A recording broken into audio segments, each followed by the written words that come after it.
Oh, I did not mean to do that.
Good luck. Have fun.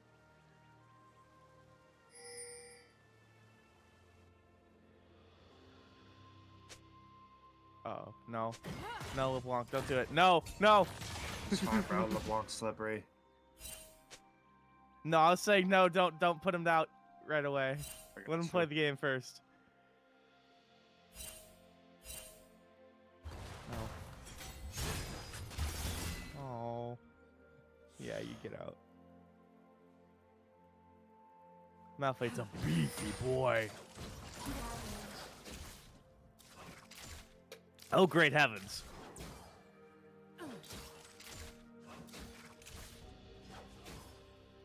It's a decent trade for Orianna to start it out. Yeah, we already have some great pressure on her. Silas going in to engage on a Jinx. Half HP already. Benefits of picking a champion like Silas at support. Overloaded on the DPS. Dude, LeBlanc's so crazy with the movement of being able to get in and out. We don't even have to burn Jarvan level 2 gank bot lane. Silas forced the flash. Not bad. Putting some stock into the bot lane early, trying to relieve them of that pressure. Silas, though, absconded. We get the flash out. Flash out of Seraphine. That's huge, having support not be able to get flash. Jarvan looking to invade. Jinx gonna get hit by that Aphelios Q. She might get sniped if we're not careful. Rihanna trying to farm up on her tower right now. Pressure in every lane from Briar. Yeah, Briar has a stranglehold on every single way. I mean, we knew this was gonna happen. Seraphine, no flash, goes down. First blood claimed by Aphelios. And the side of Briar. Nice chain from the LeBlanc, gonna connect onto Orianna. Graves is close by, thinking about a potential dive. Orianna still has flash available. Honestly, Jinx should just recall here. And She wants to try to stick around and collect these minions. I guess. Seraphine's on her way back. She just can't get hit by any abilities, so she's gonna die. We're playing hardcore. Just one and done. It's go. crucial that she gets here, or she's here though for all this XP. Oh, missed the cannon. Sheesh. Tragic. Graves Yeah, what's Buddy's Graves up to? Jarvan and Orianna looking to swoop in. This is huge. Graves has flash, should be okay. Jarvan follow flash, hold the phone. Okay. And Orianna W to collect that kill. LeBlanc jumping in from Fog of War, chains onto the Jarvan. Not quite enough damage. Orianna now chipping back that red buff, eating away at LeBlanc. The ball doesn't connect. Silas over the wall from mid lane, pulling up to save the day. Okay, so 1-1 after early game shenanigans. These are not the best, not fights. the worst, but yeah. Yeah. LC's doing a pretty good job of being able to pick the fights where they can and to come back. Also, welcome to the stream, fellas. This is the Midwest Fall Clash. I am Lefevre. Buddy next to me on the mic, Skeptor. Welcome to Summoner's Rift here, as we have Briar versus LC. LC being on the low side. Silas pulling up. Fog of War again. Seraphine, no flash. This is going to be a dead pop star in the bot lane. So far, this Silas pick is paying out to fruition. Lefevre, very aggressive in the early stages of the game. Once you get those flashes, neither one of these champions having escape abilities to get away from the chained up. I don't even know what I was going to say next. Menace. We'll say menace. We'll say I'm going to say criminal, but he's like wrongly accused. Oh, I see. LeBlanc getting a nice, healthy trade onto the Orianna in mid lane. But so far, the back foot has been given to LC this entire time right now. In every lane. Which Just is for our deadly. viewers' knowledge as well, I mean, there is a massive rank disparity between these two teams. Hold that thought. Silas showing up in the mid lane. Orianna gonna go down. And the side of Briar will claim the feats of strength.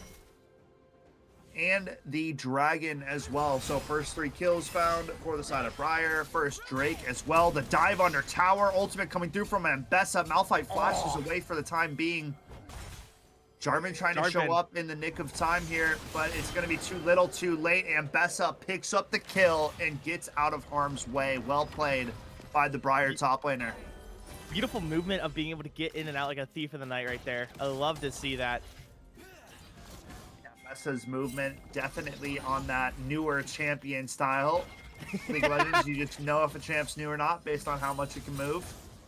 That's a great way of putting it. You already see the gold difference coming in here. 2.5k. Oh, LeBlanc. Orianna, goodbye.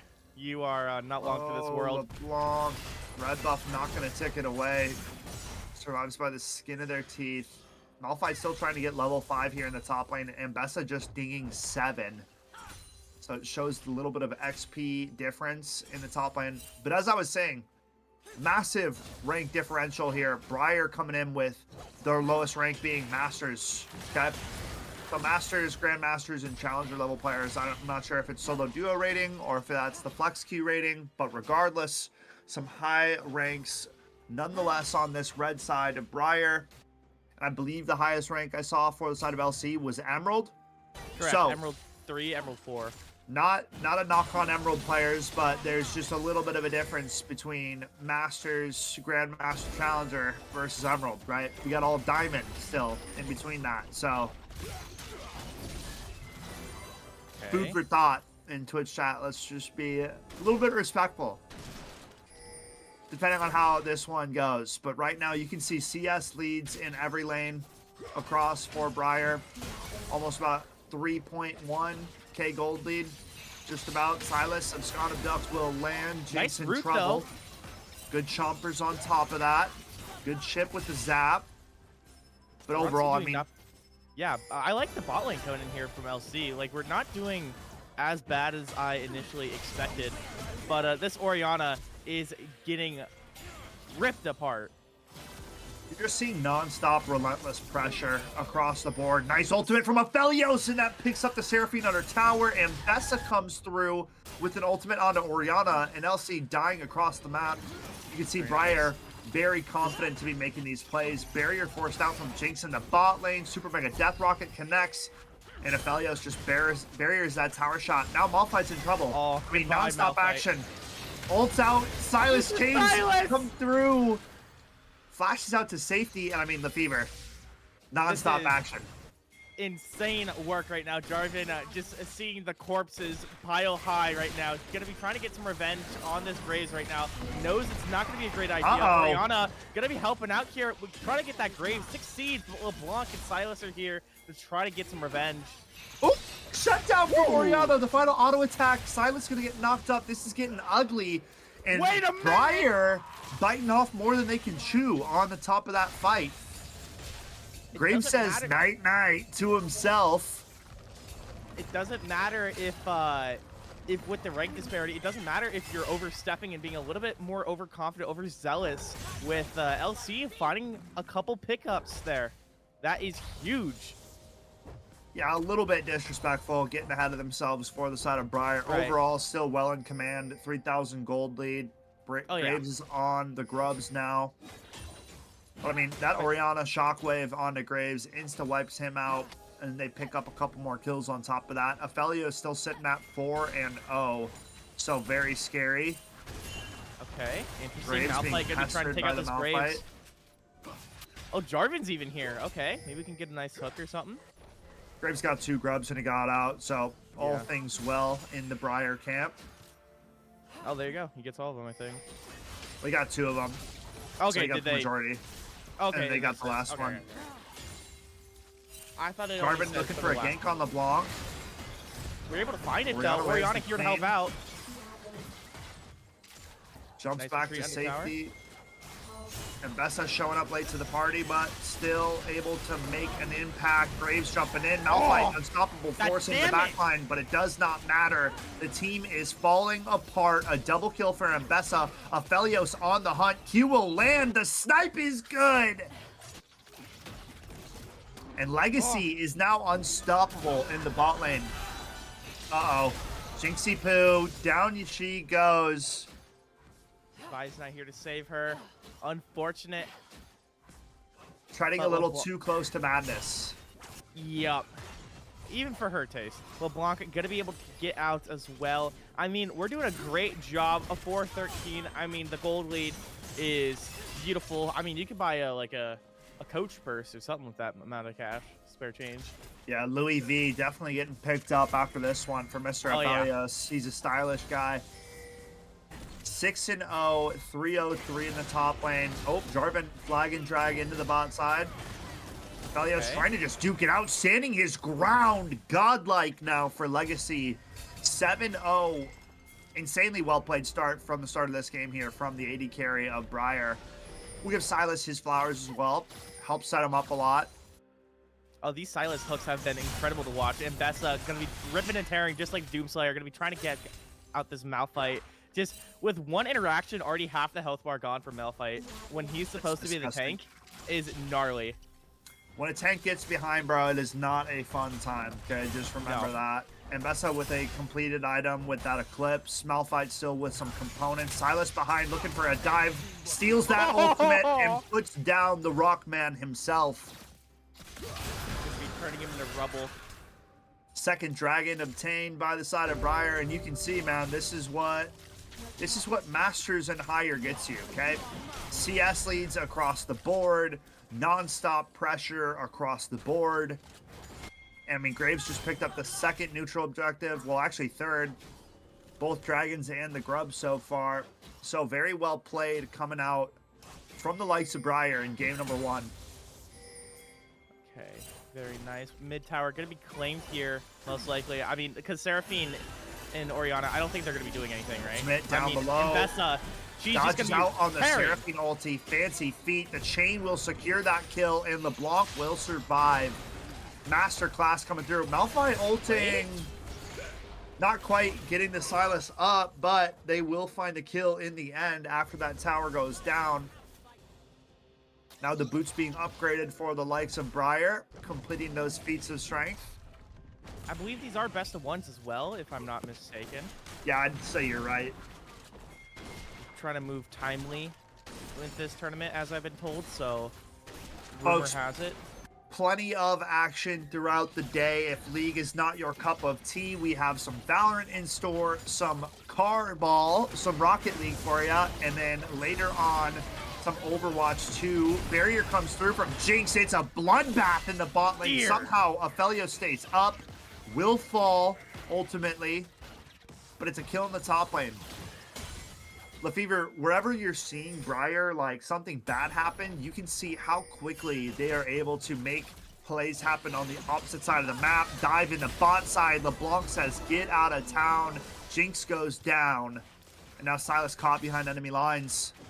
It really feels like they're on like a time crunch. They got a train to catch because these interactions have been super clean and super fast.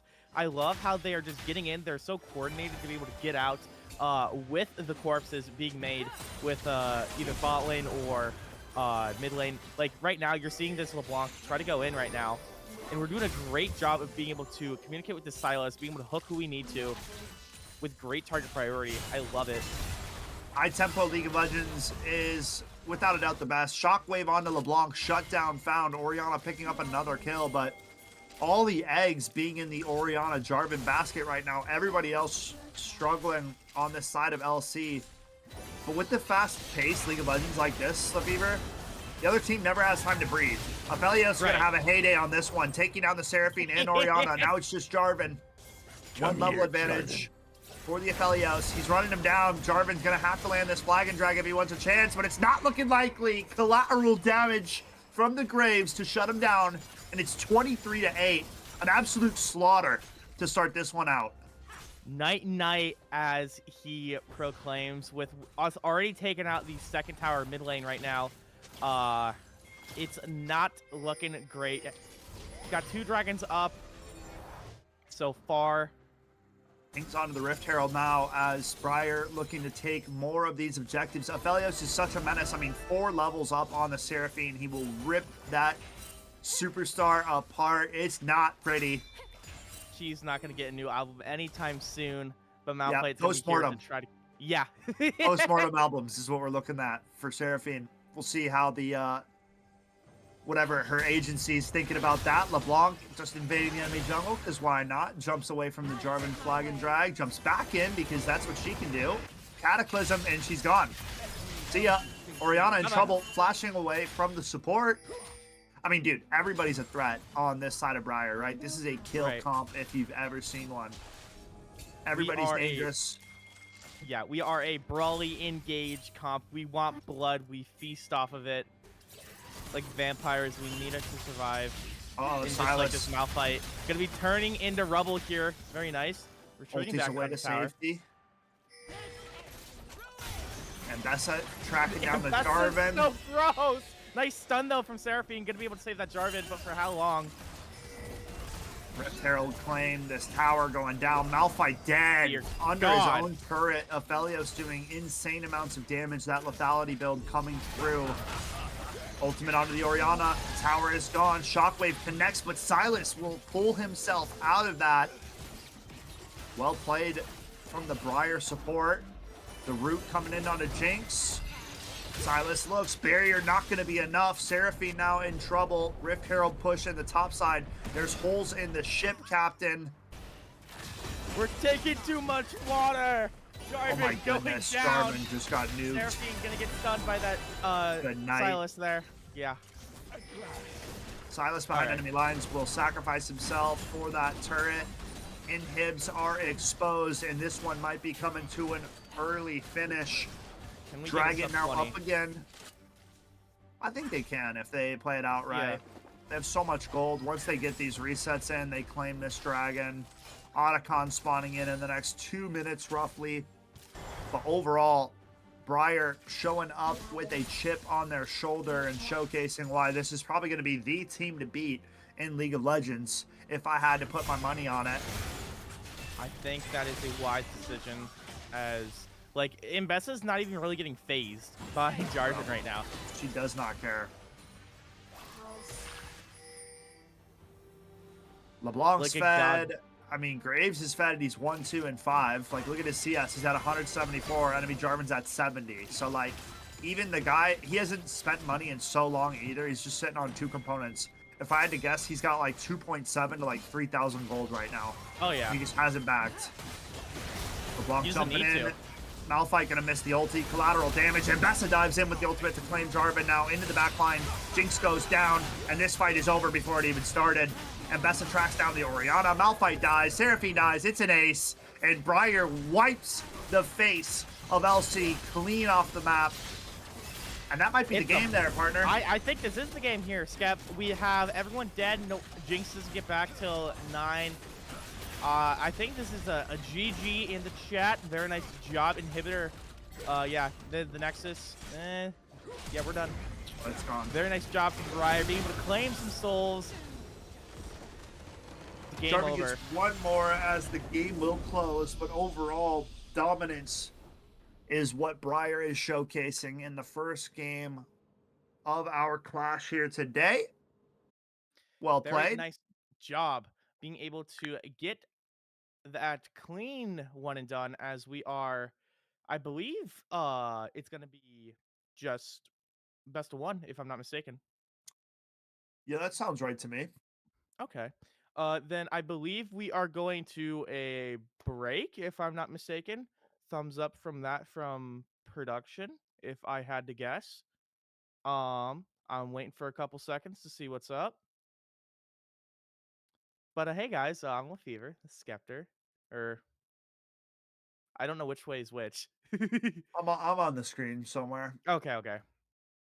Cool. But we will be back with some Rocket League right after this. But yeah, Briar is just, I think they're the team to win it from what I've seen. We haven't seen the ranks of the other teams, right?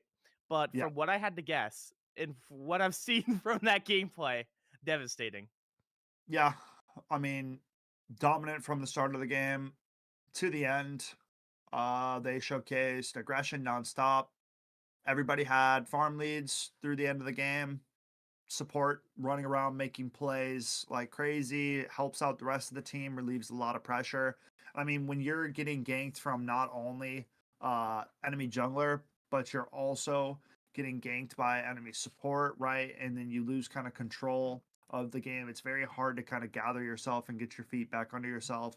So overall, I'd say Briar had a very well played game plan throughout it. Got their leads. Had a few moments where it got sloppy, but overall, I mean, when you start winning like that, you start having a little bit of fun. So I'm not gonna knock them too You hard. get They had a drunk very off clean power, game. truthfully. Yeah, that seemed to be the case for the But side of Briar. I'm very interested to see where we come back with some Rocket League, ladies and gentlemen. Do not go anywhere, because if you are a car soccer fan, fear not. Rocket League will be happening right after this quick break. We will see you in no time flat.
Showtime?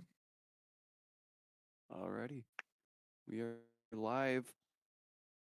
And with that, I believe this is going to be our first Rocket League game of the day. I'm Moonsum. This is my co-caster Skep, and we are super happy to be casting here. Skep, how are you feeling? Feeling good, ready to kick off Rocket League. I know we have Carthage A taking on Michigan State University B. We have all of our players loaded up in the custom and ready to rock.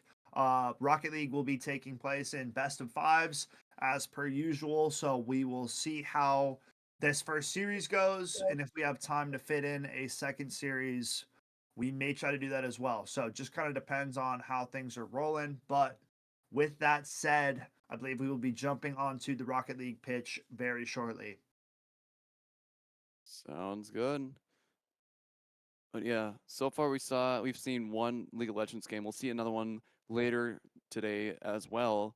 Overall, what are your thoughts for the start of the game here? Good competition. Yeah, I mean, game one was a bit of a one-sided affair in terms of league, but that's also how that game plays out sometimes. Briar looked very good on Summoner's Rift, so I'm excited to see what they do for the remainder of their tournament. Tough break for LC starting out against them, but I hear the engines revving, so you know what that means. We're going to be jumping into the car soccer momentarily.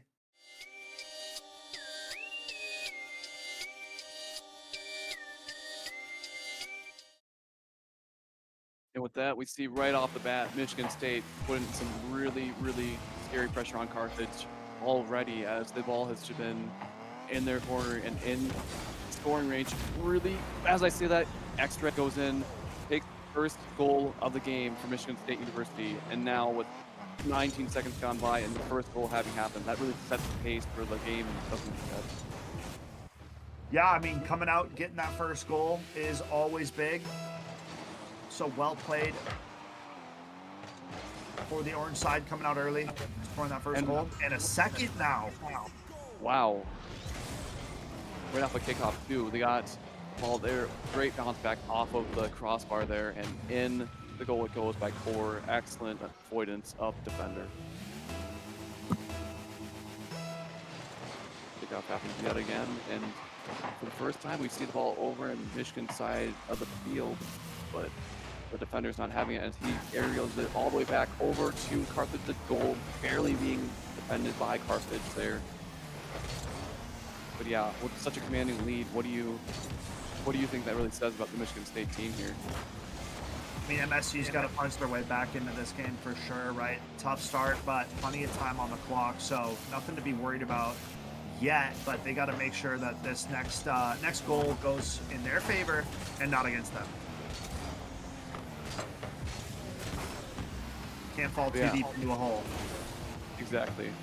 But I was actually mistaken. It is Carthage in the driver's seat of the game here. Yep. That is my bad. The overlay was a little mixed up, but nevertheless, we've got things straightened out now. Game being just still a lot of pressure on Michigan State there to be really just to try to clear ball away from Carthage.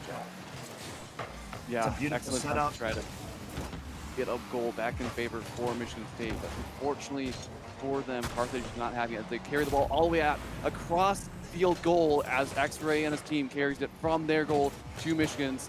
Very well done. It's a nice goal from Carthage. Stop a ball on the warning track, keep it out of their own goal, and then go the opposite end of the field to score.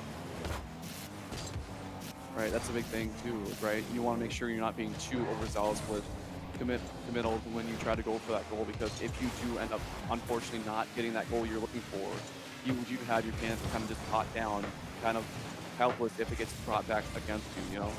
Yep, absolutely. Good defense from the Spartans.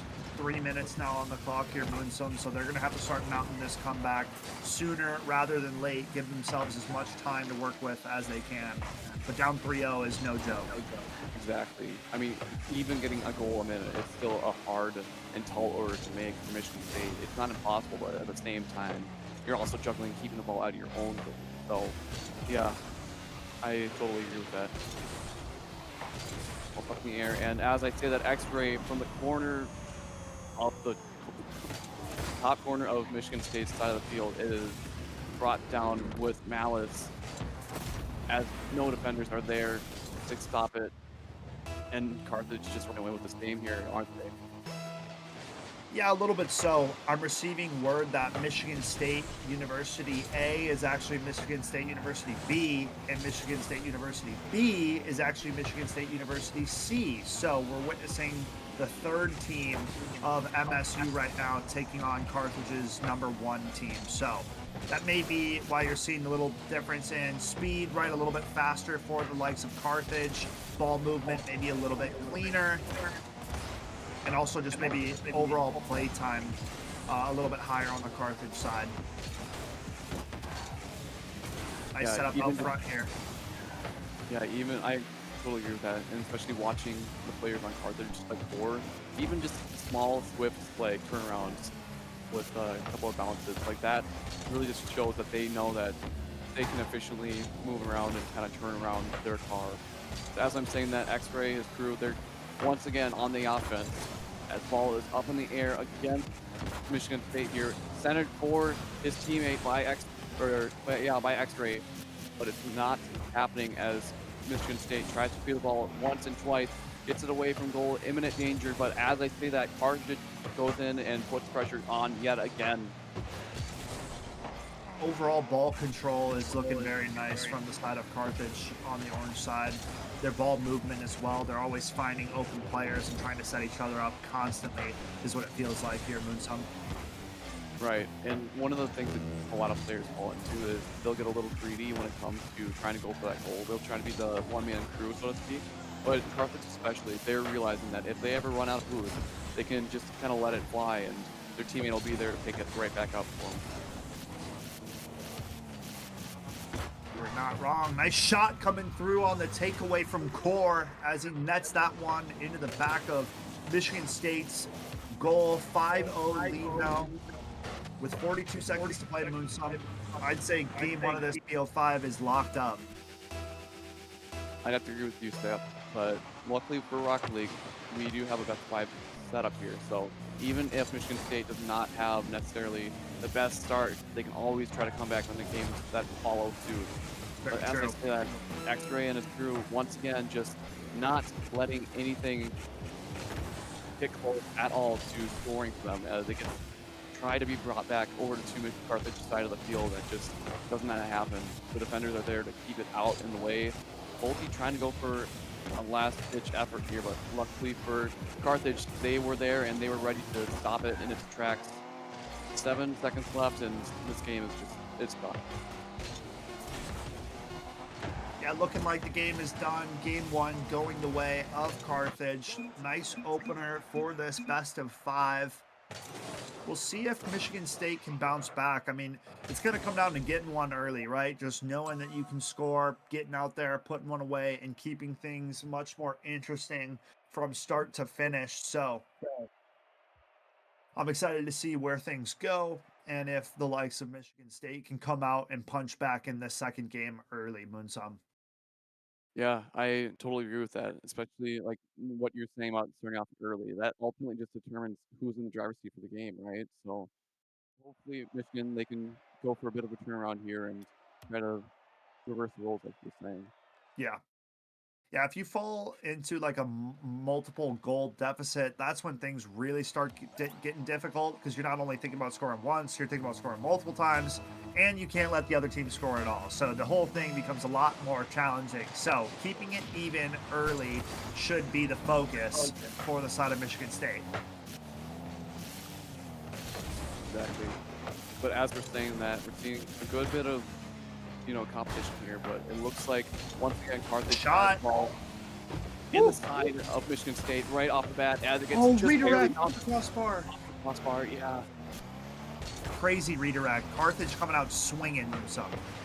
Exactly. Like what we were hoping to hear or see for Michigan State there, it looks like we're seeing just the opposite. It seems like Carthage is still just staying on that war path as they just repeatedly batter Michigan State with an endless assault here. A defense is going to have to hold strong for the likes of Michigan State. Carthage is coming out, guns ablaze in here in game number 2. We're all doing a really nice job defending up until this point, but as I say that, very good stop. Yes, Maxwell looked like for a really good read on that alley-oop by Carthage's teammate. For post. I mean, this is endless pressure from the likes of Carthage. Right. The problem I'm seeing is even if it does get cleared, as I say that, VaL goes in and scores. Even if the ball does get cleared away from the goal, like immediately, it seems like the ball is still just trickled right back into the control of Carthage, and they just keep bouncing it back and forth, juggling it around Michigan State's defenders like a full-on just game almost. Yeah, Carthage the follow-up attempts, bro. The follow-up attempts and the rebounds from Carthage are really what's helping them out. Second or third opportunities is what's punishing the side of Michigan State, because then players are just out of position, you know? Right. Might not be the first shot, but like you're saying. And if they don't clear it out, like all the way out of harm's way, Carthage is right back in their grill. Exactly. And that also comes down to a bit of communication on the part of X-ray. Wow, that was a really spicy shot. Normally you see shots like that on the side of the post there. It's more of an assist attempt at setting someone up. But no, X-Ray says, yeah, I'll get it all by myself, as he puts it in with a nice bounce redirect. And now the score, what we were hoping to see for Carthage is not what we were hoping to see for Michigan, as X-Ray goes in for a third goal here, second game, and now that multi-goal deficit that we were talking about earlier at the start of this game here, Scout, it looks like that's exactly what reality is starting to turn out to be, as Michigan State is now down 3 points with only 3 minutes left to go. A really similar situation to what we saw the first game, right? Yeah, some salt in the wound after that kickoff goal from X-Ray, but Maxwell an opportunity to put one on the board. Michigan State is no longer kept off the scorecards. We cut that lead to 2. And that's exactly what they needed to bounce back into this. Granted, it's still going to be tough, but getting things rolling in the right direction, super necessary and well played to bounce back right after the kickoff. Right. Even like you were saying, that kind of bouncing off of your topic there, that one goal is all it takes to kind of reset the mental. Coming from a 3-point deficit after getting an absolute shutout first of the first game there, they needed that goal definitely for the mental. Got to open the floodgates. Demo comes through from VaL, but Carthage doesn't like it and scored on. They're right back on the attack, Moonsum. Yeah. As you're saying, Core and his crew, they are very relentless here, juggling the ball up in the air, but luckily Michigan State gets a good read on where the attackers will be coming from. But once again, just that relentless salvo of attacks coming in over and over again. VaL going in for a potential center here, as well, just right there for his crew, but looks like nobody had boost in time to make any good moves off of it. Now it looks like Michigan State's trying to make an offensive play here. All three electing to go on the offense here. It would be a really good play here if it pays off and they get the ball in the goal here. But if they get shut out and Core and his crew take it back over to his goal, like I was saying, they get a cross field goal, and now that 3-point deficit is back yet again for Michigan State. Not what they were like to see, especially as they were on the offense until the last few seconds of that round. They were feeling good, like, okay, we've got possession of the ball. We can turn this around now. And then Carthage comes in and puts all of those ambitions to rest. They were setting up a play nicely, but just one misstep is all it takes, and Carthage go back the other way. Goal line stop now, back on their own end. Michigan State getting denied with that one. Just under 2 minutes of play left here in game number 2, Moonsum. And MSU really going to have to turn on the Jets if they want to get back into this game. Right. Minute 40 and that 3-point deficit. We were a 3-point deficit a minute and a half ago, and we were thinking that it was looking rough. Now I can only imagine how bad Michigan State's feeling as the clock just keeps ticking down. I mean, they're kind of getting a feel for the series a little bit more compared to where they were at in game 1, right? They've been battling a lot. Carthage has had to make a lot of tough saves. Another timely goal for Carthage as we're talking about it. But the thing that I like about Carthage is it seems like wherever they are putting the ball in play, Moonsum, it is always over to one of their teammates, right? They're not just ever hitting the ball for hitting the ball's sake. It seems like they are almost always in control and in possession when they have this ball. Right. Setting up a teammate always. Exactly. That team play is so crucial. Like, I mean, in a lot of the competitive games here, but especially Rocket League, where one man not being where he needs to be at a given time can make all the difference between a goal and a save, like you're saying. And that, you know, just mentality of working with a team is so crucial as being one of the better teams that we see today. I hate to be the bearer of bad news, but it seems as though Carthage is moving up to 2-0 in this best of 5 so far. So we're going to have to witness a reverse sweep from Michigan State University C. And if not, Carthage is going to be looking at a 3-0 punch-out. We'll have to see what Michigan has to answer with. But right now, it's been all Carthage throughout these first 2 games. Oh, yeah, okay. All right. And says we're not going quietly into the night as he scores a second goal for his team. Not going to be probably enough to, you know, save the game yet with 20 seconds left, but it is still a nice, refreshing bit of mix-up. I'll respect it. You got to get it when you can, man. Confidence can come at any time. Doesn't matter the score of the game, right? Just knowing that you can make plays still is all you need to kind of keep battling and pushing forward. So good on Michigan getting another one before this game was all said and done. But I mean, I think what it's really going to come down to is they have to find a way to lock down their defensive zone, right? Because they're finding opportunities now. They're getting some goals. But Carthage is also very good on the defensive end and some. And that offense is potent. Once they start going, there's no stopping it, right? So for the side of Michigan State, they're going to have to lock down their defensive zone and limit these scoring opportunities. Because, I mean, look at the shot count. 7 shots, 8 shots, 4 shots versus a total of 3 shots on goal from the side of Michigan. So just scoring opportunities alone weighing heavily in favor of Carthage. So for Michigan State, limiting those shot opportunities and closing out their defensive zone is what I would say are the steps to success if they're going to come back into this one. I couldn't agree more, Skep. And overall, yeah, it's just been a rough game for MSU. Like, their mental, like, trying to touch up on that. Like, imagine just being shut out the game 1. Game 2, they got a couple of goals, but it was still more than, you know, just a point deficit. It was not a super close game. So the mental is a big thing. And I know I keep talking about that over and over again, but really, if you have that spirit that you were talking about, that confidence in it, that makes all the difference. And Absolutely. right now, it just seems like they're going to have a hard time with that confidence game 3. Like, it's not really much more to say, but I think it's an early goal that's going to be needed as well, right? When you're playing from behind, it definitely hurts the mental more than playing with a little bit of a lead. So we'll see what they can do, but I'm hoping Michigan State can get a goal early and build off that. But Carthage is not an easy customer. Exactly. And one thing I have been noticing as well is when Carthage, and for the most part, it's Carthage that wins kickoff here, but Michigan State, when they do win kickoff, it comes very, very close to a really immediate goal, like we saw that first goal of game 2, and really we're going to see that. Nice pass, beautiful passing sequence. Woo-hoo. That's what I'm talking about, dude. Carthage's passing is almost impeccable. Right, their teamwork, their communication, like you can imagine their comms in there are just rock solid at this point. Nice save by VaL. Exactly. I mean, we're seeing a little bit more immediate, like, back and forth action for Michigan State. But how long can that hold up? Beautiful save by Bolte. But once again, Carthage comes in with their relentless attacks here. Good to clear by Maxwell as it gets sent away from goal, but right back to it as it's up centered.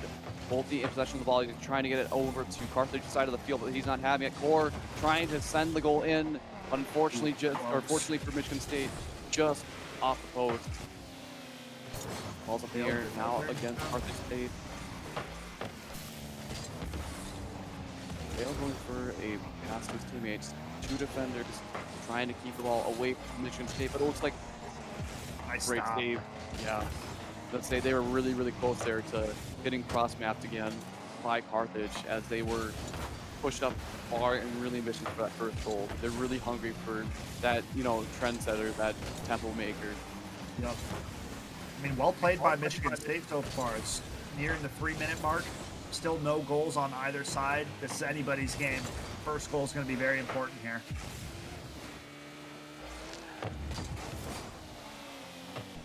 Dangerous ball. Yeah. Getting close to being centered. Defend by Michigan State. Brings the ball up into the air. Now toward Carthage side of the goal. But gets cleared back over to Michigan State yet again. Forward with pushing the ball. Running the ball right through. Oh, but good save. And I was close. yeah. Especially you saw Carthage, his teammate there. He was body blocking Michigan State's defender. So they were one guy less. And that could have been all the difference it took if it wasn't for that last Michigan State defender there. As I say that, Bolte just off the post yet again against Carthage, not getting their goal that they're looking for. 2 minutes, 15 seconds on the clock, and we are seeing a great defense and offense balance here for Michigan State instead of just being on that solely defending role. Oh, yeah. Oh! How did that not go? So close, just off of the crossbar yet again. Core and his crew, they're seeing an unfamiliar position that they've been in this entire series. They're on the defending side for once, as Michigan State really started just locking in and going kind of giving Carthage a taste of their own medicine, as they've just been relentless in their assaults here. As I say that though, Michigan is now seeing the inverse of that again, as Carthage is back in the attacking side, but good clear by Bolte, sent the ball back, not quite over to Carthage as it gets cleared, or not cleared, but brought back to Michigan State again. Good defend, keeps the ball out of Michigan State's goal, now centered in the middle of the field. But yeah. I mean, both teams getting good looks. It's a nice defensive start here on either side. Final minute coming into play. Yeah, I mean, I don't want to jinx anything, but we're looking at potentially a 0-0 overtime here if nobody makes another goal here. Yeah. I think either team wants to go to OT. Pressure's on. Right. I mean, for Carthage, you've got that chance to end the series right here, right now. Close out with a 3-0 sweep.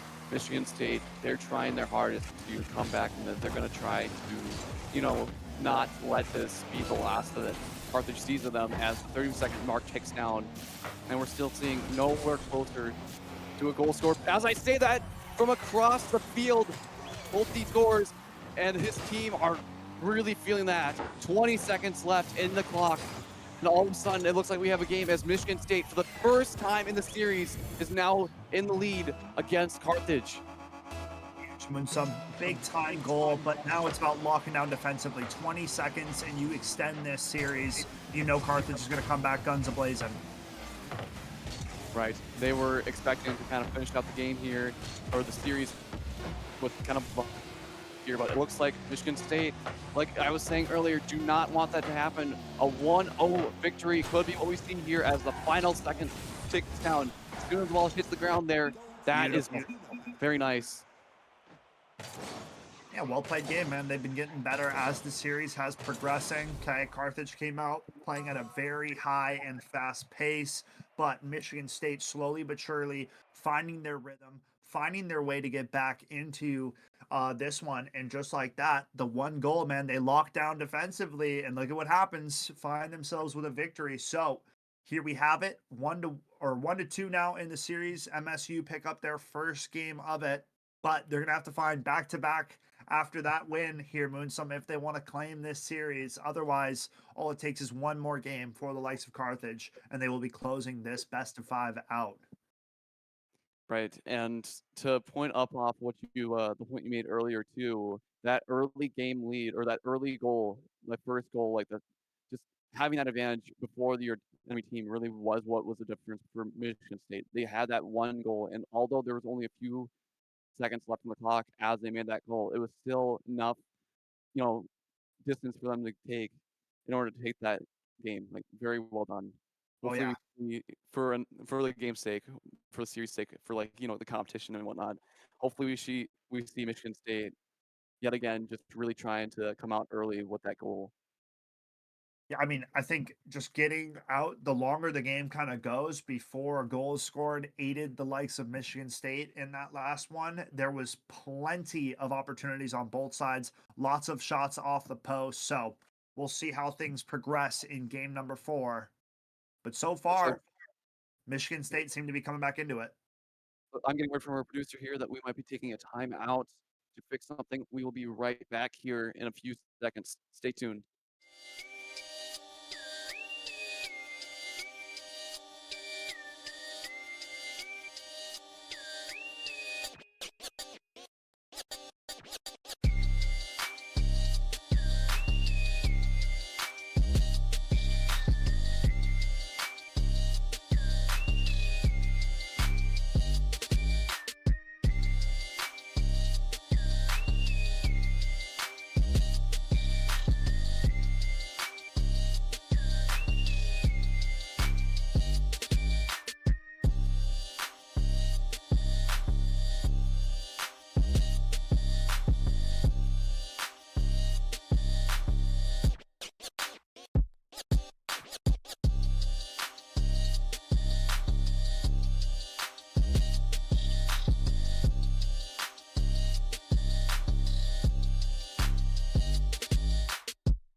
Alrighty, we are back, folks. We had a little bit of things going on in the background there, so we apologize for that. But otherwise, we are.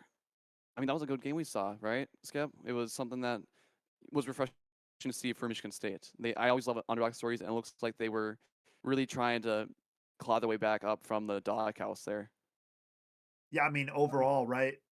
Goals have been scored a lot on the Carthage side. I think probably like 9 total through the first 2 games. Like it was like 4-1 or 4-0, and then like 5-2 was game 2.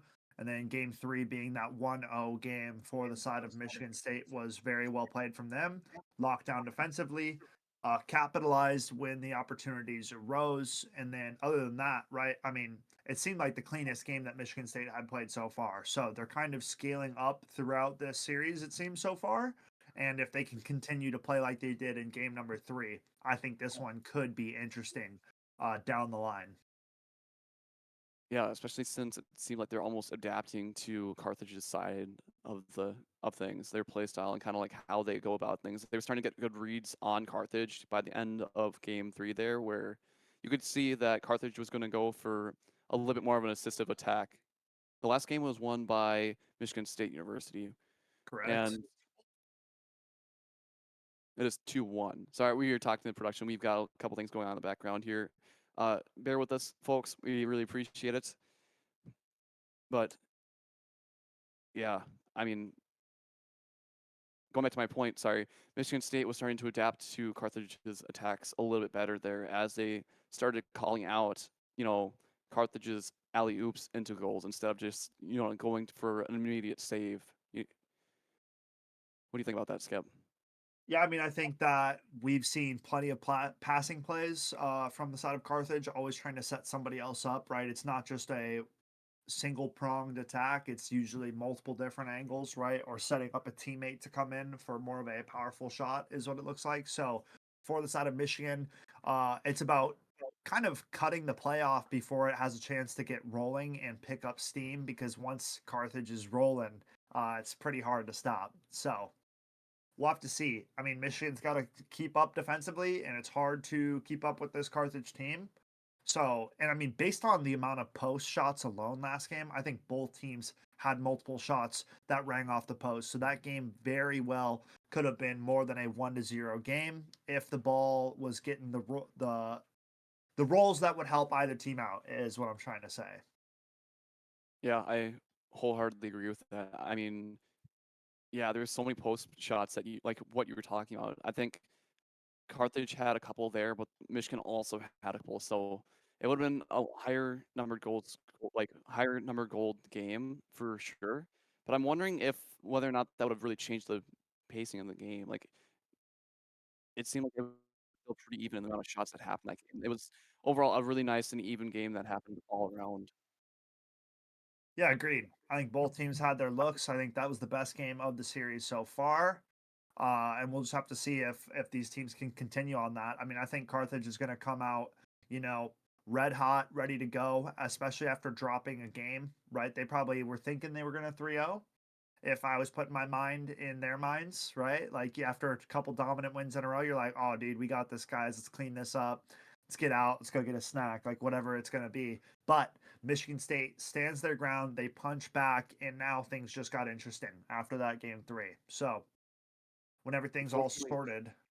yeah, I don't mean to cut you off there, Skep, but I'm getting word that it appears that we had a little bit of a error on our part as we see that Carthage and that game 5 or 4 had been played now. Carthage ended up taking the win there, and like you were saying, it looked like they were ready to finish off that series. So we're So done. it would 3-1 win appear for that Carthage. that is the end of that series 1 that we were looking at. We'll take a probably decent amount of time for a break, try to get something else lined up for this next couple 25 minutes here while we have time before the next League of Legends stream. But until then, we will take a break. We will be back very shortly. Thank you all for watching this first series. We're sorry it had a little bit of a underwhelming end and finish to it, but we will be back really shortly.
Alrighty, ladies and gentlemen, we are back for the second Rocket League game of the day.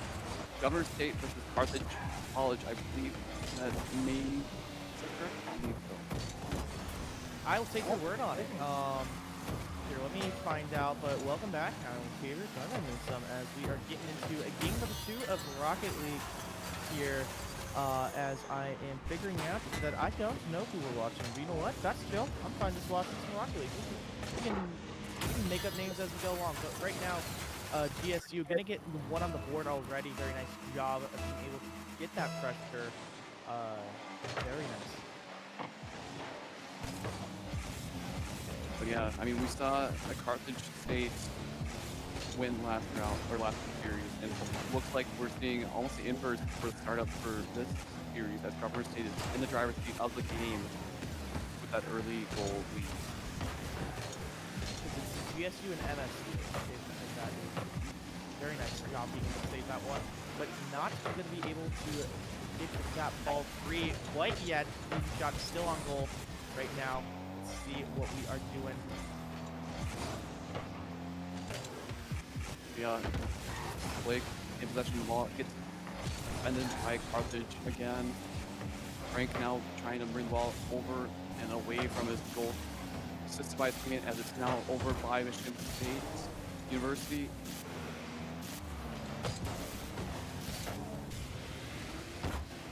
Now both be in possession of the ball.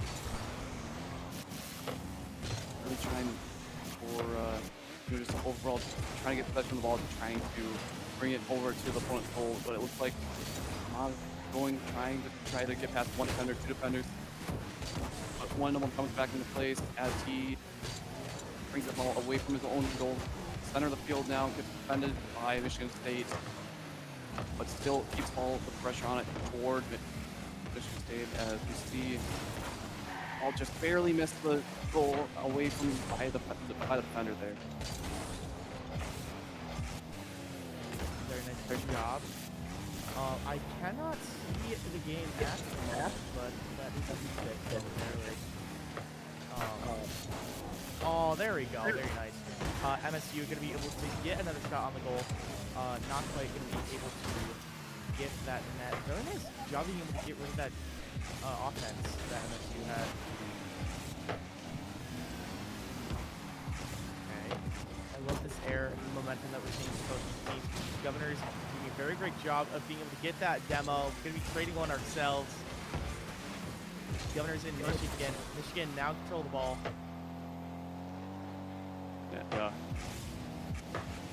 Again, just seems like since that first early game goal, it doesn't really feel like we've had a super definitive goal on the ball, as both teams are kind of just bouncing back and forth between each other. Which is kind of what you want if you are on the side of Governors, right? Because they are doing a great job of being able to keep this lead up, 1-0 for so long. But, you know, you got to have a little bit of competition. You got to change things up, and that's why we've seen Michigan going to be able to slide a goal and to tie it up to 1-1. 2 minutes left on the clock. We're going to be seeing who gets this nice kickoff going on the side of Governors. Very nice. Yeah, right off the bat, though, we see immediately pressuring on that goal line again, as I believe it was Michigan State. Yeah, no, it's Governor State now getting the score against Michigan State as they bring the score up 2-1, as we were originally seeing the inverse of that, of them being behind 0-1. They brought it up 2 points in the last, 30 seconds? This is a position that they've been really, looking for all game, and I think they're really happy to see it. Yeah, for sure. I think Michigan State is doing such a great job of being able to battle the ball back and forth, but Governors is really taking away this game right now because they are being able to control the entire field for so long, right? We are seeing them kind of just make all the decisions and make Michigan play second fiddle for the most part, because we are just running down the clock right now, trying to keep the Michigan players out of position so they don't have an opportunity to score, right? But we are seeing some great denial right there from Governors right now. Very nice. Maxwell's going to be going into a rotation. I like the rotations from both teams.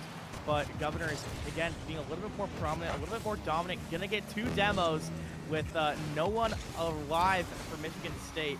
We're just keeping the ball away from Michigan and make sure they can't play the game right now. And that's exactly what is going to be leading us down to this 1 minute mark. Exactly. I mean, normally you see a little bit more of conventional, like, continuation of a score and, like, offense defense play. It looks like Governors is just operating and, like, electing to go ahead and instead try to just lock down that defense instead of, like, you know, best defense and good offense kind of mentality. But it was paying off as they got a couple good demos, so whatever works, right? Right. One of the big things is that they are just kind of really not letting Michigan have a chance to score just by being in control of the ball for the entire time. More of like a monkey in the middle type situation, really, where Governors is just trying to find a way through the crosshair. Though we do get it on the crossbar with Bolty, gonna be able to get that score line in. Very nice job. With 8 seconds on the clock, we're gonna be able to go into overtime unless we get a very nice, a very cheeky shot from the kickoff here, which I don't think is going to be happening, but the Governors State has proven that they can get goals very quickly, but with Michigan getting that demo very early, it looks like we're going to be going into overtime here as that ball is going to be able to hit that ground here as we are going into overtime with a game uno. Governors has proven pretty reliable and dominant for this entire set right now, so it's going to be interesting to see if they can close one off for Michigan and sneak back to take game 1. Yeah, I believe we're seeing the same players on Michigan State University that we saw game 1 or series 1, which means that they've had some practice to warm up. They've had, you know, some time already to kind of get their, you know, game plan set into place, and we saw that right off the bat when they had an early game score. But it looks like Governor State, they've since kind of become wise to Michigan State's plays, and now with that tie up and with the immediate like advantage that Governor State held for the better part of the game of them having more goals on the field there, it really looks like they were kind of going to take the game away, but now Michigan State was one last cheeky goal to set in overtime. And we're a minute into the game now, by the way. Normally overtime lasts for what, 30 to 50 seconds? You don't normally see this back and forth motion, right? It definitely depends, but it does look like a longer overtime for sure, as we are seeing Michigan try to set up a goal right now, but very nice denial from Governors to be able to try to get into this, but great block from Bolty. Really gonna be the star right now from what I'm seeing of Michigan State, of being able to just always be there, whether defense or offensively. I really like that gameplay that I'm seeing right now, but good thing Governor State in possession, could be trying to go for another go around with a nice rotation. Going in from the overhead, getting blocked. Once again, Maxwell going to be trying to find something. No ball to be found as we are getting into the side of the Governors. Really good bit of unease here as we see both teams finding the ball really carelessly around their goal. Now against Governor State here as it's just barely bouncing off the post, off the crossbar. Michigan State in possession of the ball.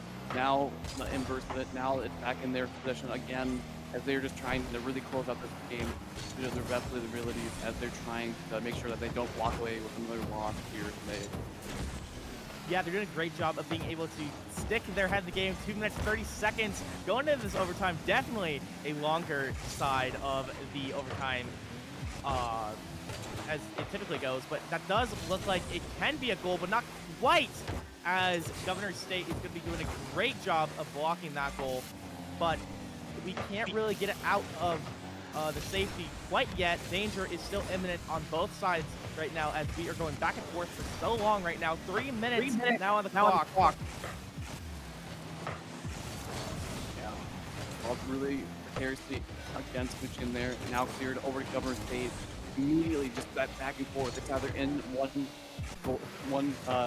goal or in the other. It looks like there's not really a lot of in-between action happening right now. As once again, both people possession of the ball gets barely blocked away by Governor State as it takes the ball away. Frank now possession off the side of the wall, gets defended and denied by Michigan State again. nice. I mean, we just keep seeing back and forth of getting a opportunity and then quickly getting denied. We are not really seeing any different plays being made. The rotations are being pretty stagnant, pretty conventional. We're not really seeing any mix-up in either team's gameplay, which is why we're kind of in this stalemate at the moment, as we aren't really doing anything to keep them guessing on their toes. We're doing a very nice job of being able to be consistent. Well, the biggest part too there, Beaver, is if you do end up triangling for a mix off and kind of straying away from that convention like you were saying, you will also run the risk of making a misplay or, you know, not quite being where you need to be at the right time. But as we say that mix-up happens by Amaj, and off the wall is caught with no defenders in place as he runs away the ball straight into Governor State's goal line. And now Michigan State, with a game advantage here, takes the first game of their series, and now they are going to be looking really, really good for the next games of the series to come up here. What do you think of that? Very nice job from Michigan State from getting that 4-minute overtime, but with Bolte going to be MVP there, like I said before. Very nice job from Michigan. Governor is going to have to look on the back burner right there. I like what we are seeing at the moment. I'm excited for this next game here, as we are going to be readying up shortly. Big steppers coming in from Michigan, though. I like that clutch up because we were on the back foot for so long, right? We were doing such a great job of being able to get that denial time and time again within that overtime. But for the first couple minutes there of game one, Governors really were controlling the pace of the game. So I'm going to be interested to see how we are going to respond to that as we get into game number 2. Time will tell as things are loading up here. Yeah, the other interesting part to note as well is this is the same team that we saw in the first game. I mentioned that once before. So what's encouraging to me to see is that Michigan State, they're not taking that loss lightly. The one that they experienced in Carthage, the first game that they played, the first series they played, my bad, they didn't win, unfortunately. But now they're taking that, you know, that loss, and they're trying to, you know, take that energy that comes from that loss and kind of channel that toward this series. As Governor State has been a good adversary, but they did luckily manage to get that cheeky last goal in overtime. Great pressure on the side of GSU right now.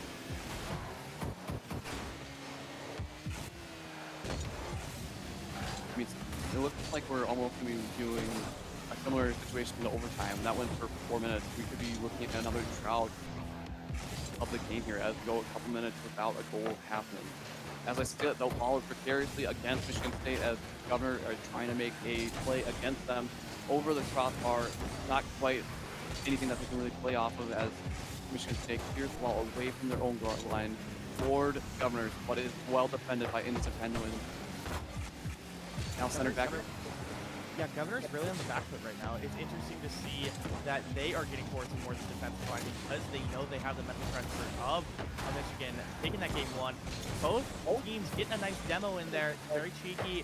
Innocent Penguin getting that nice rotation on over to Governor's defenseman. Yeah, even with those demos, it doesn't look like the pace in the game has really changed. You still see Governor on the back foot, on the back burner of this game, as Michigan State just had a relentless salvo of attacks here. As I see that just off the post, the ball away from Governor's goal, and now it looks like Michigan State is on the back burner themselves as you see a reversal in the tempo of the game. Governor trying to go for a counter goal there, but unfortunately does not find it at all. Right now Michigan going to be able to be a little bit scrambled right now, as for the first time in this game we do see Governors trying to find ways to get some offense for the first time in a while. But, you know, Michigan doing a very nice job at the call and response of what we're seeing right now with these rotations, doing a very nice job of going to be trying to find more boost, because what I've been seeing, Governors hasn't really been having a whole lot of luck with that for the most part. But it's interesting to see that Michigan State is now going to be going for the offensive to try to make plays here. Beautiful save, good flip reset as well.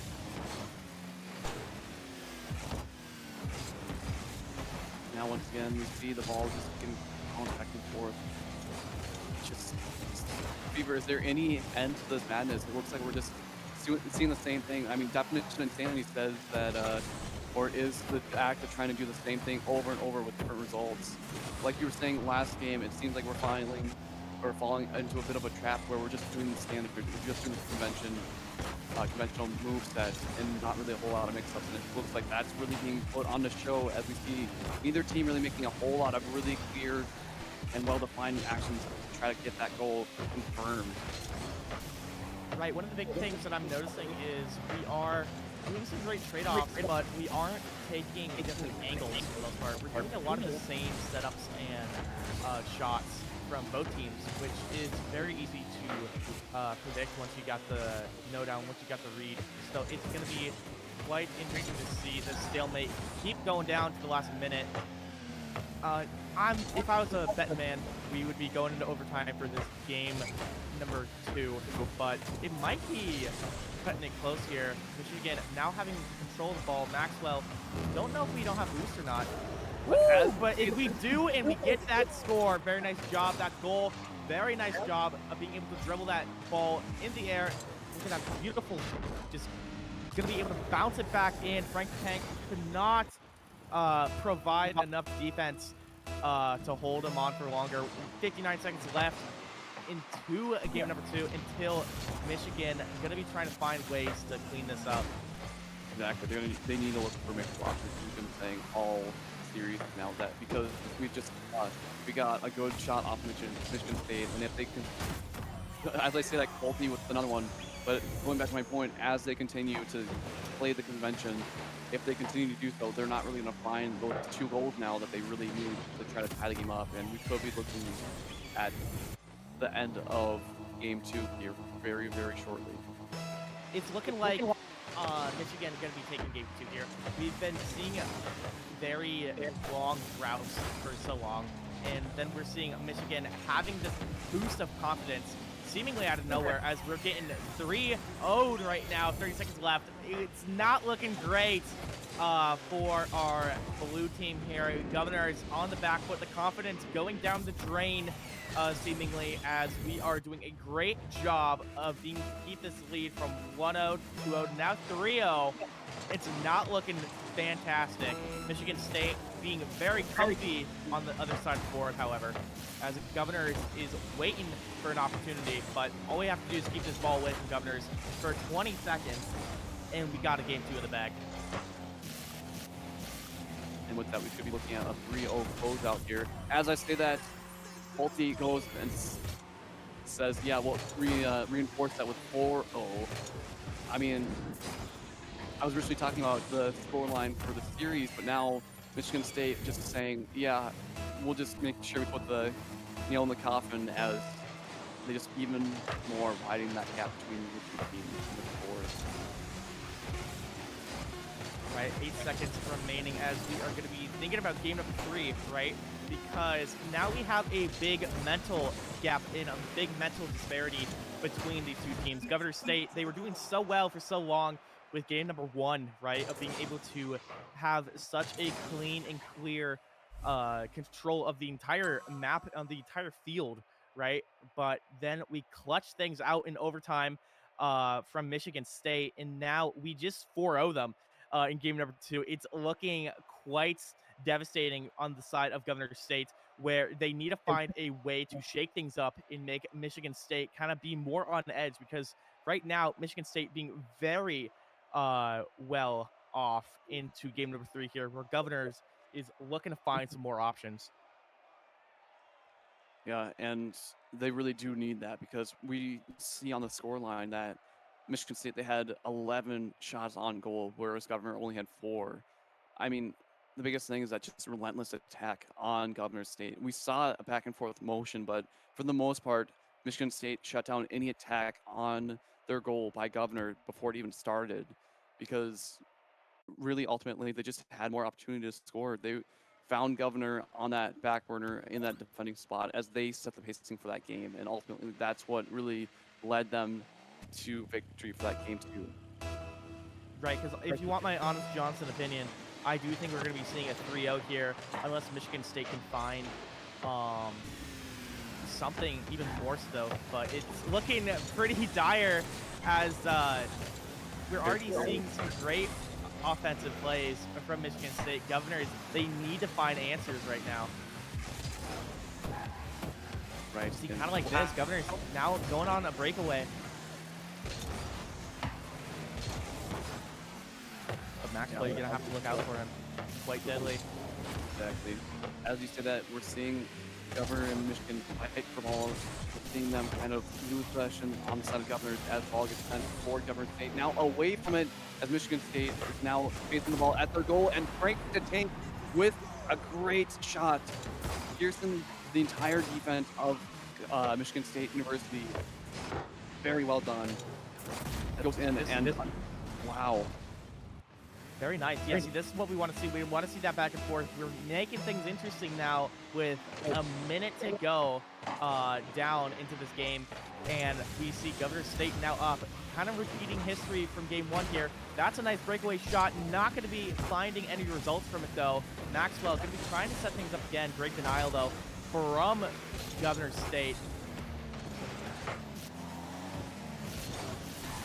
Yeah, all of a sudden we're seeing this weird, Michigan State is feeling this weird position again, like they were with Carthage. Just seeing that all of a sudden they're now facing the same issue again, where they're behind on goals. And it looks like Maxwell is through. They're trying their best. They're trying their hardest to try to close that gap, but luckily for Governors, they are not allowing it. As the ball is now sent back over from Michigan State, back to Governors again, but Frank Tank with a good defense keeps the ball out of the goal for a few seconds longer. But unfortunately for them, Maxwell recovers the ball and puts it straight into the goal.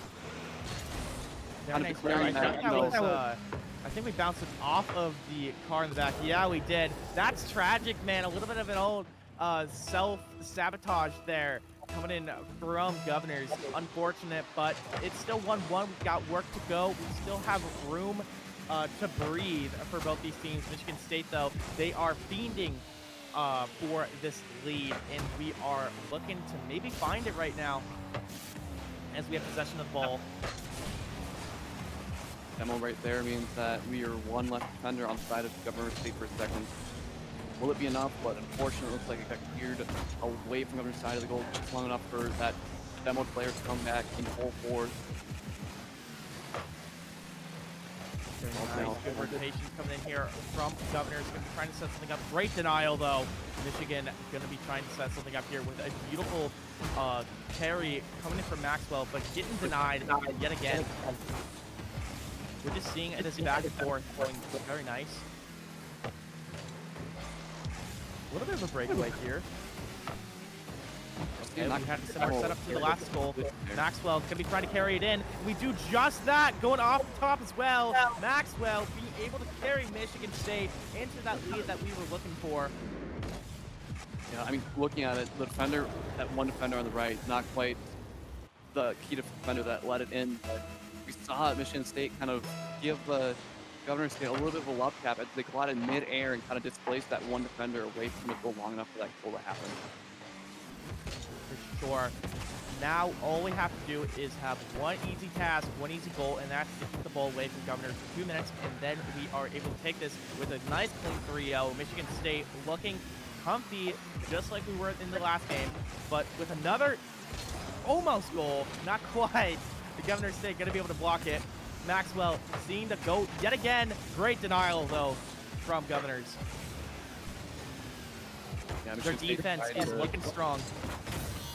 But as you say that, Governors goes ahead and says, yeah, our defense is strong, our offense is great too, as they pass a ball right in there. Looks to me like we are now seeing a tied game and potentially another overtime in the making if another goal isn't made shortly here. For sure, as we are getting into some scary territory here. 2-2 with minute 30 on the clock, give or take. We need to find a little bit of a footing from either one of these teams. Michigan looking to find something with that demo. Ooh, okay, very nice. That's a scary situation. If we do find that goal, Maxwell gonna be able to tap it in there like golf instead of soccer, but it's looking great as we bounce it back and forth. Now we are still getting that lead like they are claiming. Yeah, if it works, there's no problem with it. I mean, it was kind of pointing up or taking point on that point you made about the goal play. Never The mind. way we're able to respond so quickly. Wow. Crazy. All of a sudden, Okay. the game is from defending to attacking, as we see Governor and Michigan go back and forth with goals now instead of defense, and prioritizing that lead in the points rather than making sure that the lead doesn't get forced for their own sake. A minute left, and it looks like we're just still going all out on our attacks here. It is anybody's game. All it takes one misplay on one team's side, and that could be GG's as 1 point is going to be the difference maker here.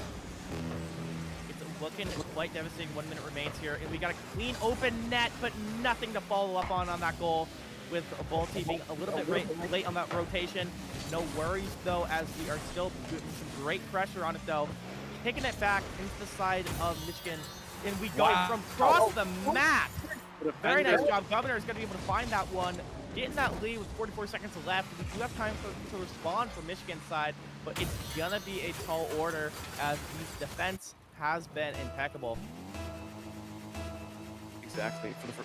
I mean, Governor State, they're now looking at a really nice advantage state here with a short amount of time left and that point advantage. All they need to do is lock down their defense here. But it looks like Volti, Maxwell, and Amash are not having it as they're trying their best to go for an attack, but what could be an attack would be downfall as they just barely managed to keep the ball away from their goal.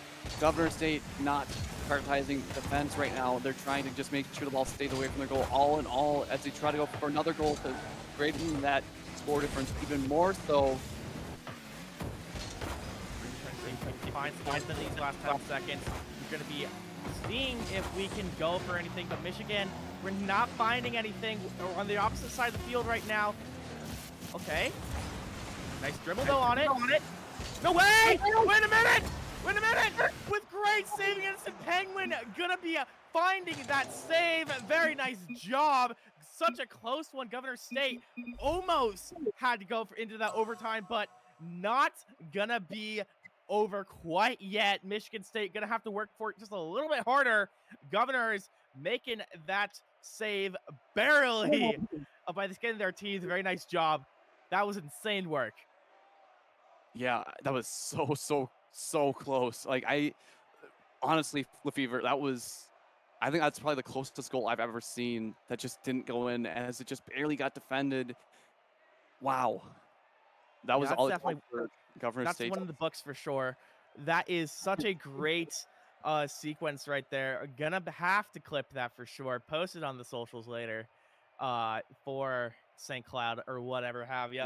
But Governor's gonna be taking this into game 4 here, but it wasn't a big lead, right? They were definitely just still skimming by.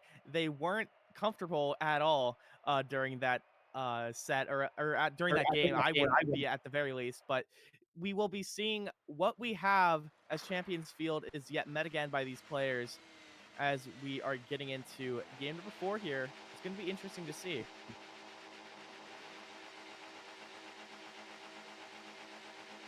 Yeah, I mean, to point out or make to expand on that point, it looks like Governor State, they're going to be really trying to extend the game to the 5th game of the series. Michigan State, they're going to be trying to shut down Governors.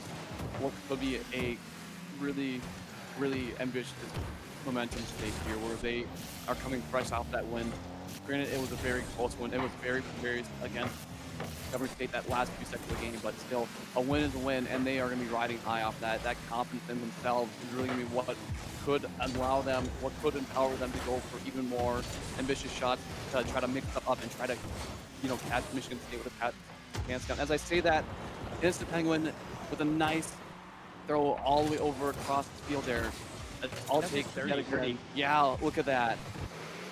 That's just dirty. I mean, we were just a little bit too overcommitted there, and you pay the price. Michigan just not ready for it, I guess. I think we're being a little bit greedy. Right, that completely caught them from left field. Governor State, I mean, granted, Innocent Penguin literally came from the left side, and really, they were not expecting that. As I say that, not even letting me finish the point, Jackson goes ahead and gets another goal for Governor State, coming 2-0 right off the first minute of the game. Really, really powerful movement here by Governors here, really setting the pace against Michigan State in Game 4 here.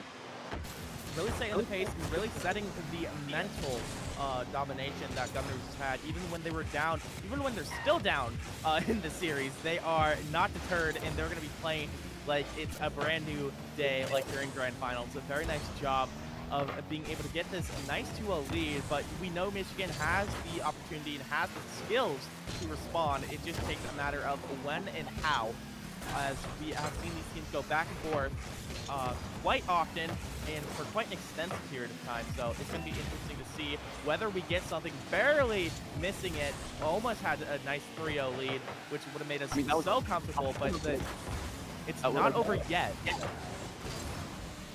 That was really, really dangerous for Michigan State. Again, once again, Governor State with that endless assault here, really trying to hammer home that they are not going to go quietly. But unluckily for them, Michigan State now calling or responding to that call as they try to keep pressure or return pressure back to Governor State's goal. Maxwell up in the air, trying to stop the ball from being cleared. Now almost centering it, but not quite, as it gets defended in the corner of Governor State. Now sent to the center of the field over to Michigan State, but luckily it's defended by Maxwell yet again. Mosh in possession of the ball with an aerial over to the corner of Governor State's goal. Now assisted by his teammates.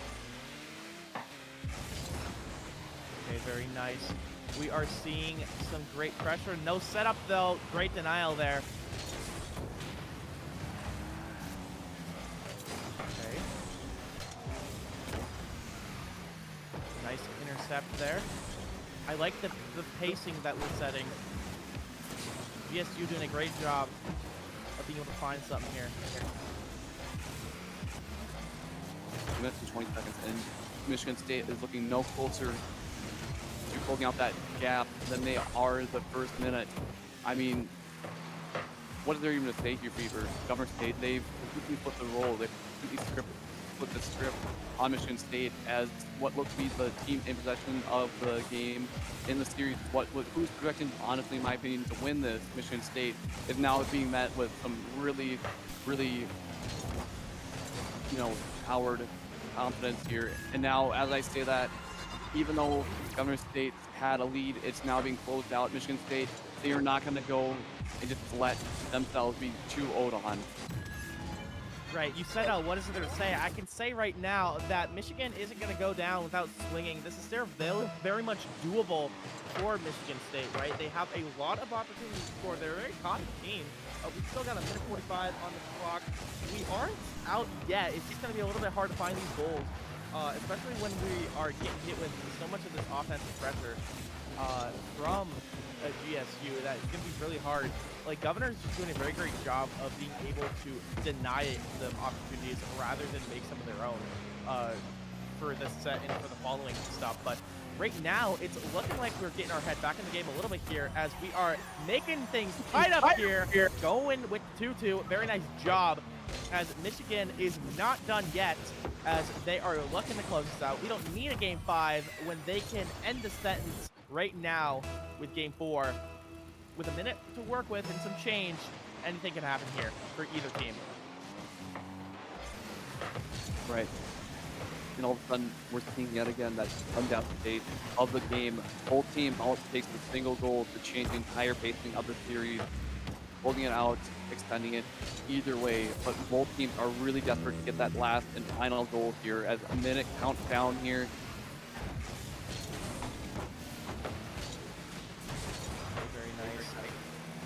Rotation right now.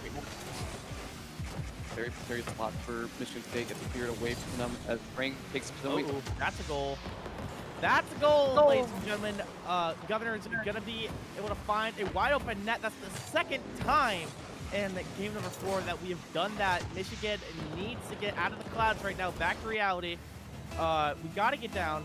from the sky. We gotta make gravity go a little bit more intense as we are starting to feel that pressure. But yeah, I mean, unfortunately, it looks like there was a bit of a misplay on the defending side for Michigan State there, that last goal. As I say that, Innocent Penguin, the star shooter for Governor State here, has been just unrelenting, taking the ball out of the hands, straight from under Bolte, straight into his goal. 29 seconds left of the clock, and it looks like, unfortunately for Michigan State University, we are going to Game 5 as Governor State returns the series back from a 2-0 deficit. But as I say that, Michigan State, they still have hope. They still have left in their engine. 23 seconds. I totally agree, Fever. This is very doable as there's only a 1-point difference separating Michigan State from an overtime play and the current trend and the current path of the series going into a 5th game.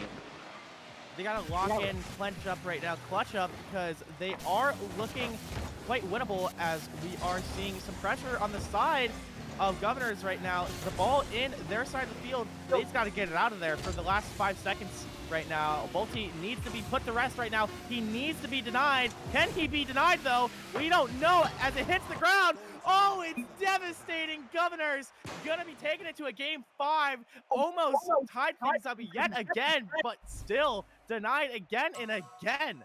Insane work.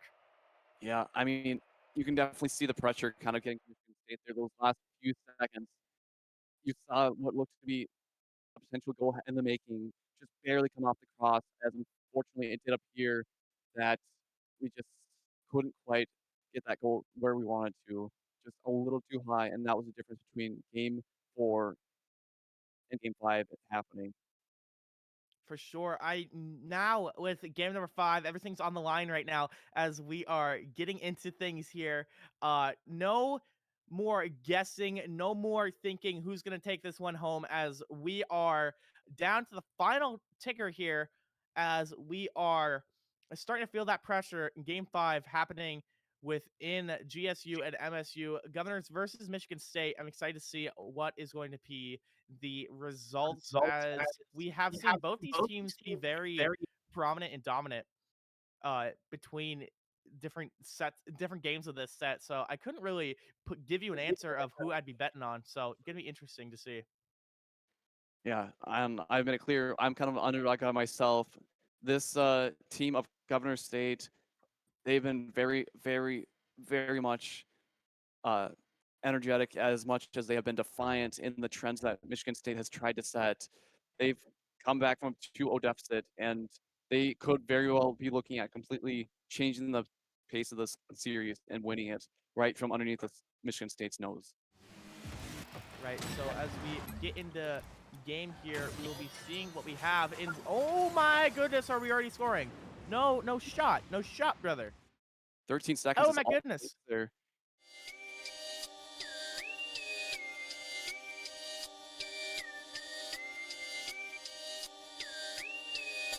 A goal already. But yeah, 15 seconds and the first goal. What do you even do about that there, Fever? Like all of a sudden that lock in, bro. That's really it. Right. All of a sudden that mental advantage that Governor State had has just kind of shaken a little bit as Michigan State kind of shut down any ambition that they have for a clear sweep here. As I say that though, Innocent Penguin not gonna be. Sorry, I am mistaken. Governor State is very, very much in command of the game here as they have taken 2 goals now. I thought it was Michigan State that got the first goal. That is my bad. But now Governor State, they're having such a crazy bit of energy influx. Yes, okay, right. Yeah, Governor State, the colors swapped. I see. Cool. Yeah, Governor State is going to be up 2-0 in the lead right now. Very nice work. Michigan State now with a tall order. We've seen kind of a lower scoring amount in the past couple of games here, as it seems like Michigan State and Governor State only really got the last of their goals really at the very, most of the goals at the very last few seconds of the game. Governor State having that early lead, and a bit more of a commanding one at that, with 2 points of difference. Now just 1 point as Mosh is now just not having it. He's starting to get kind of fed up with the current pacing of the game, saying, yeah, let's continue on our original path here. Gotta win this out, right? Right. We need to reset the timeline as Michigan putting one up on the board. We're doing a great job of that response, but we need a little bit more oomph as we are still down 1. But we could be seeing a nice response already. Naza going to be coming in. Maxwell with the assist. Not going to be finding that goal. You got to work a little bit harder. Great denial there from Governors. But we're already back at it on the offense here from Michigan. But yeah. Ball is now out against Governor State here as it gets walked toward their goal. Does not quite make it all the way, but now it does, as looks like Michigan State is in, a spot to try to make a score happen here. Gets returned it back to Michigan State's goal, and it's up in the air. Anybody's goal to be had, anybody's ball to be, taken control of. But it looks like Michigan State with the runaway tries to center the ball first team. It gets defended, luckily for Governor State, and it's just very precariously bouncing around Governor State's goal line off the post, just barely away from their goal. Michigan State is now realizing that they just need to keep this relentless pressure on the adversaries, as Governor State is just scrambling around trying to match their tempo now. Right, for sure. We're doing a very great job. Going to be able to find something. Oh, but Bolte going to be able to get a very nice snipe. Bouncing off the car. We're able to just sneak that one in, and I believe we're tying things up. Cannot see the scoreboard at the moment, but that's okay. I don't need to. We're doing a phenomenal job of tying things up. 2-2 right now with 2 minutes and 21 seconds on the clock. That's a lot of twos there for you, ladies and gentlemen. But right now, we are in Game 5, and we're going to be able to change that as we are seeing Governor State making a quick response on kickoff with that 3 score line there. Very nice. I can't believe we found that so early. Break the tank, going to be able to snipe one in there. Yeah, you can see the Michigan State attacker there. He really just wanted a collision there. Frank Tank just walked right around him and walked the ball straight into their goal. Very well done. I can't believe we were able to find these responses so quickly. I mean, we've been seeing that be quite consistent with a lot of this entire set, really. With whenever Michigan does something, we've seen either Governors try to respond really quickly or the other way around, right? Where we see Governors have a nice lead and then early on, and then Michigan quickly with follow-up. It's very interesting to see that we have these big, long strays, these big, long droughts of just this back and forth neutral, right? And then out of nowhere, we just are going out guns blazing. Right, and then with ball in the corner of Governor State, now centered away from Governor State, straight into Michigan State goal line. Wow. Blackson going straight in there as he sends the ball from what would have been just a defense turned goal, as he brings the score 2 points ahead of Michigan State, 4-2, a minute 24 left on the clock, and it is, wow, what a turnaround for Governor State. Right, very nice job. Governors, we're going big, and we're gonna be able to try to go home here. Michigan having a runaway, but not quite, as we are gonna get denied here. Governor is now going to be trying to take control of the ball. Michigan going to be able to snipe it, though. Still, even with those attempts on Governor State's goal line, they're still finding no success in the side of Michigan State, as Governor State's defense have been absolutely rock solid. But the shoot demos means that the attacking, movement that Michigan State tried to initiate is shut down in its tracks, as ball is back one again against Michigan State. Woo, and very nice. Dude, 5-2, bro. I think you just got yourself a fat dubski right now, Moonsum. I mean, 30 seconds is so doable. Don't get me wrong. For all my Michigan fans out there, fear not. It is doable, but you're going to be having to cross your fingers and clutch up here, because it's going to be hard to do. But Game 5 looking deadly, as Governors is taking the bull by the horns right now. Exactly, and that underdog story that I was talking about earlier about Governor State originally being in a huge deficit for the scoreline, a 0-2 start to the series, now turned 2-2 tie.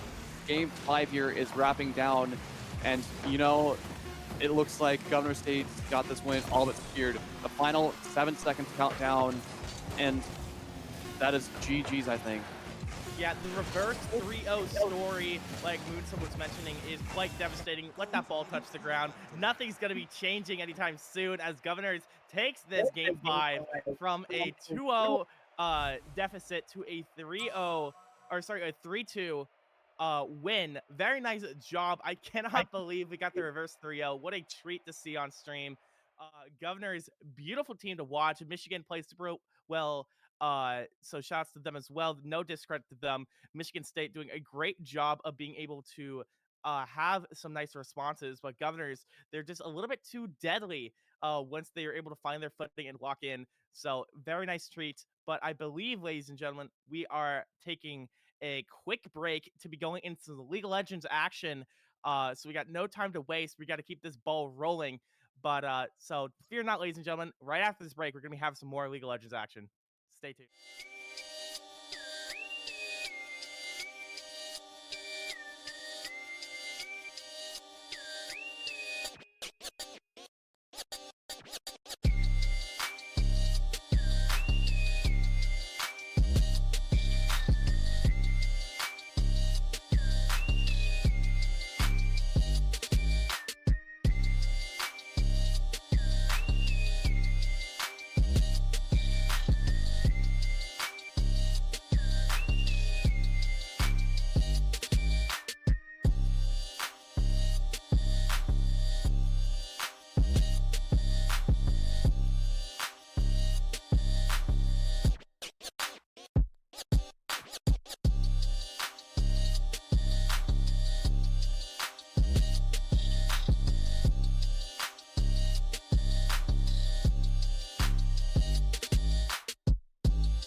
Hello, everybody, and welcome back to the Midwest Fall Clash. I am LaFever, joined by Skeptor, as we are seeing game number 2 for League of We're Legends. gonna have action, tonight. bro. Look at this invade. Chain landing right away. Ooh! Red squad going into the fog of war, and it costs them big time. Nidalee picking up first blood. Caitlyn goes down. Zach on the run, forced to flash away. Will survive for the time being, but an advantage going over the way of blue side, and that is disastrous for the red side. We saw the ranks loading in. Blue side with a bit of a rank advantage here, LaFever. So a first blood to get this Nidalee rolling early is not what the doctor ordered for the red side, but so be it. Caitlyn now coming back to lane will get chained up again. This is problematic. Has both summoners available, but right now Draven one auto attack away from death, and Spicy Melon 67 hits the deck for a second time in under 2 minutes, folks. That is Nightmare. absurd. That is so crazy. We already have Flash taken from Anivia and Zach, which is crazy work. Halloween might have been last night, but the nightmares are still being suffered on the red side. Brutal start to this one. Darius Tryndamere trading up at the top side. Very nice job. I like what we're seeing right now. It does look like blue side doing a phenomenal job of just keeping this pressure. Nautilus hook, very... Okay, wait a minute. We're doing a pretty nice job, even with that level lead, though. Big damage going on to that Anivia with the back of that bomb. But yeah, bot lane is scary right now. Yeah, Darius walking down Tryndamere. Good bleed stacks onto him. Very potent matchup in the top lane. Can be swayed either way. Whoever kind of gets the kills going. Nice stun from Anivia, but that bomb will tick away. Nidalee invading the Zac now. No flash again. Yeah, this Zac's a goner. We are not going to be able Got to that do anything. passive, so he'll come back to life for a moment. Anivia trying to protect the Zac. Nidalee trying to chip away. I don't think we'll be able to take this down. Tanks a tower shot. Getting a little bit overzealous. Right. Has to fall back. Darius flash under turret will pick up the kill. And just like that, a 3-0 start. The way of the blue side. Early struggles in this one. Nice hook from the Nautilus. It does look like we backed out mid, but not without some flesh wounds coming in. Oh. That snipe, though! Damn. Oh my god! Skeptor, Downtown. what a nasty shot!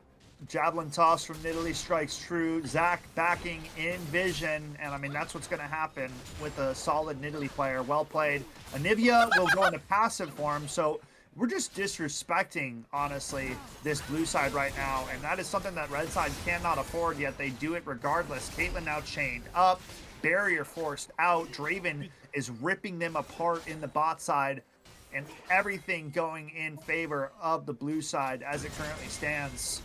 Hook from the Nautilus. LeBlanc looking to support. Javelin toss barely missing. Chains go down onto the Nautilus. Nidalee looking to... Nautilus forced to flash yet again. Caitlyn 90 caliber. Draven flashes back under turret. Hook from the Nautilus. Draven free firing. LeBlanc picks up one. Nidalee picks up the second. And just like that, it's 6-1. Nautilus finally gets a trade, but it's onto the enemy support. So not a lot of damage being put down. 5 stacks approach for the Darius. He is looking mean, nasty, angry, whatever you want to say. Vicious. Blue side is dominating. I want to use the word vicious because that is what he's doing to this Tryndamere, leaving nothing but scraps of his flesh. We already have over a 3K gold lead, and we're not even 5 minutes into this one, LaFever. This is looking very troublesome for the red side. Oh my god, I cannot explain how volatile this beginning has been for blue side right now. They're snowballing early. Dude, he's going in. He's just going in. I don't care. Yeah. That's my tower now. Yeah. It seems we might be a little bit out of depth. Or in deep waters, deeper than we prepared for. We're taking a lot of water at the very least. Captain. Should do it. Draven will pick up the Nautilus. Tristana takes down Anivia. Zach here to clean up a kill though. Okay, we're throwing a little bit of punches back. We're able to shut down that Tristana, which is going to be nice, but it's not going to lead to a whole lot of advantage gain as we're still so down. This bot lane, like I said before early on, it's looking brutal, and it's not going to be changing anytime soon. Oh, there's a little Poro ward. Look at him. Yeah, he's gone. Oh. Yeah, if this was a solo queue game, I think people would be typing open, example lane. Nidalee just bullying this poor Zach, forced to jump out away under that tower, maybe thinking about a javelin snipe, but not going to go for it. Tryndamere spins in, and that was a devastating mistake. He's going to have to burn Summoners to get away. Forced to flash away, but Darius on the hunt. No ultimate available. He's dead. Sayonara, Noxian Guillotine. Not necessary. Bleed will take care of it. 10-2 now. And Tryndamere, I don't know what that Ian was. He didn't have ultimate available. It was a losing battle before it even began, and he loses his life regardless. I think Noxus is giving Darius a raise, is what I'm thinking. Yeah, he's getting promotions under the General Swain for sure. Tryndamere sent back packing to his Freljord lands, and he's trying to run back to lane, but Darius is not going to allow that. Get over here, as my boy Scorpion would say, and he's dead again. Yep, Guillotine takes his head clean off. LeBlanc putting down some damage on the Caitlyn. Nidalee shows up to the party. It's an absolute bloodbath stomp, whatever you want to say. 7 minutes into the game, 13 kills found by the blue side. We are witnessing another slaughter. Like, it's almost 2 kills a minute. Yeah, bro, this is beyond me. This is, as Coach Skepper would say to me, whenever we would duo queue ranked, he would say, it's a GG, man. It's a GG. It's like, okay. Yeah, like, okay, the solo queue league player in me is, I know where this game's going to go, but the caster in me trying to be positive is like, keep battling. They're going to get one on a Draven, but unfortunately the shutdown goes to Nautilus, so gold not on the character you would so desire it to be. Barrier for Caitlyn, not going to matter. Nidalee slides in to pick that one up. Nautilus has to dips it. Javelin's off the land. Anivia showing up, though. I think Anivia dies here, if I'm going to be truthful with you. They're good. They barely survived. Minions just running out. Nidalee didn't have to flash that, but, a little nervous. Pulls the trigger. There's only going to be one power shot. Right, you can only overextend, and you can only ball out for so long, right? Yeah, speaking of balling out, Darius racking up the plate gold. Tryndamere, where's Tryndamere at? Oh, they're doing grubs right now. Okay, but that tower's going to go down. So you can run back up here and try to defend, but first tower claimed now. Zach looking for an engage onto Tristana. Nice buffer for her jump. Gets away. Tryndamere's still level 5, so he's just dead again. You're already dead, buddy. I don't think this Tryndamere is going to play. I think Ghost is not going to save you. Bleed will take your life. Passive form for Agnivia. Going to die here as well. 16 on the board. Draven 1v2 right now. Getting a little big for his britches. Trying to peel back here. Yeah, I don't know about each this axe doing so much damage. We're going to have LeBlanc try to rotate down the bot, though. Try to maybe help. Dude, second tower is almost gone as well. Darius is literally 4 levels up on... 4 levels up on the Tryndamere. Dude, he's so hungry. He wants more food. He wants to be full, fed. Bro. He is full. No, all right, he's dead again. Started. They're under tower. They are not safe. Nidalee here now. 40 is now dominating. Anivia shows up here to try to help out the Tryndamere. Second tower within 10 minutes. But it doesn't even matter because this Tryndamere does nothing to protect Anivia. Each auto cleaving away. Tryndamere pops the ultimate. Darius going to try to just wait this out and survive. I don't think Tryndamere has the damage for this. Down he goes. Now Zach showing up to the party. I think a Zach teleport dies here. coming in. Yeah, I think he does too. Slow, passive, Tristana, shoot the little blobs. This one's done, bro. Why doesn't my Darius do this in 2x KO? That's what I want to know. There's not enough false hope in the world to save what's happening right now on this server. 21-3, 10 minutes into the game, brother. I'm waving the white flag. like we both try to keep it professional, right, Scap? We both like try to, no matter what happens, we always want to say there could be a chance to come back. League of Legends is one of the very few exceptions to that rule because there are times where you just straight up cannot. You just can't, brother. When you have a 10k gold lead, when you have Tristana actually gunning down Tryndamere in top lane, Zach's gonna be meeting a similar fate here, but Zach does gets get the it. shutdown. Okay, very nice. But that Darius, he's literally ascended. He's on Valhalla right now. I mean, he's the God King, man. This is lore accurate, as they would say. Yeah. Yeah, so like the problem I'm seeing is Zach has the most farm in the entire game. Nobody on red side is even farming semi-adequately. They're all dying on our tower again. Caitlyn trying to get some plate gold back with the Nautilus, but they're losing an inhibitor tower as it stands. Darius and Draven, the brothers, taking care of that. So trying to punch back and get some gold where they can. But as it currently sits, this is a one-sided battle, to say the least, and blue side is looking to make quick work of their opposition here. Dude, each one of these Draven hits take so much damage away from them. Flash is out of harm's way.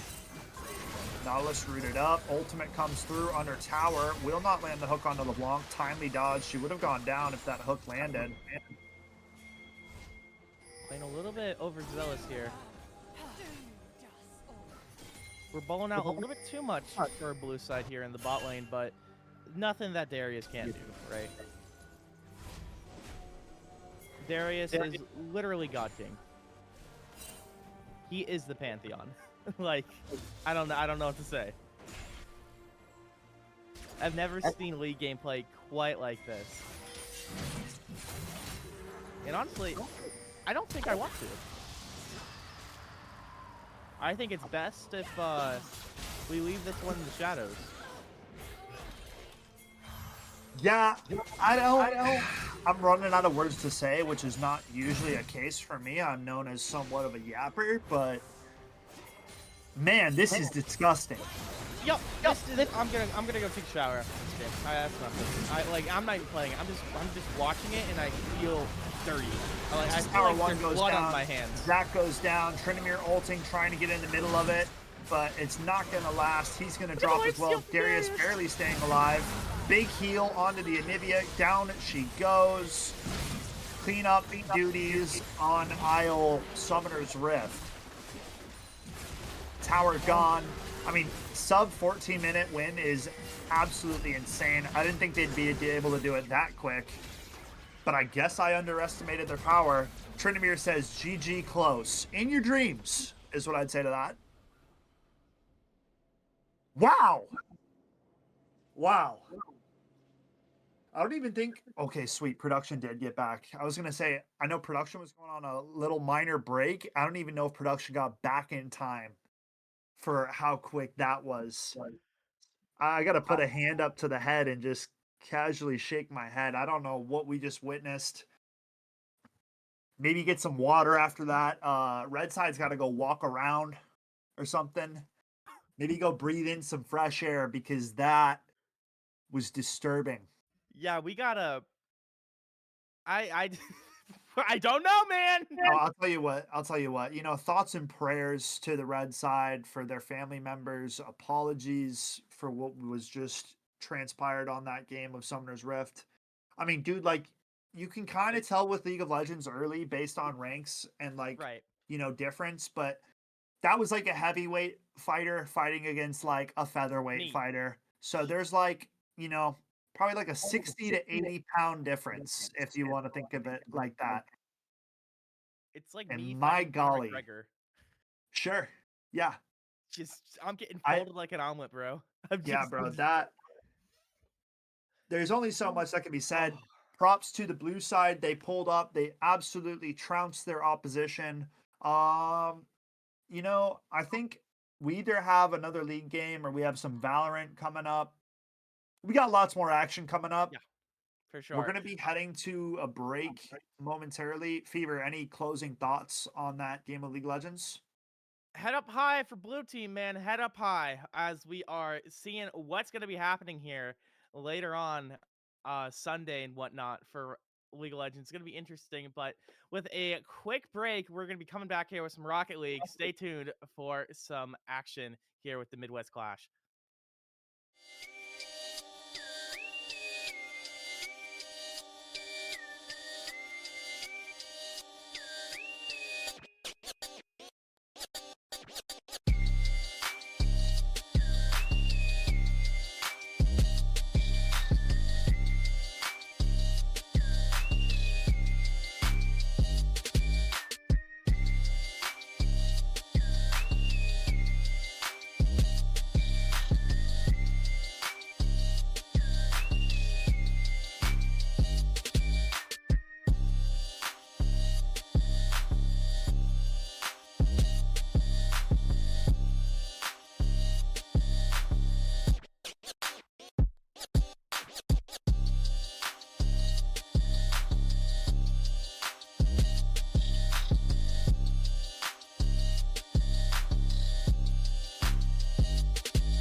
Ladies and gentlemen, we are back for Valorant Game 1, and we have one heck of a game here. We've got St. Cloud State versus, I believe this is Beloit as well.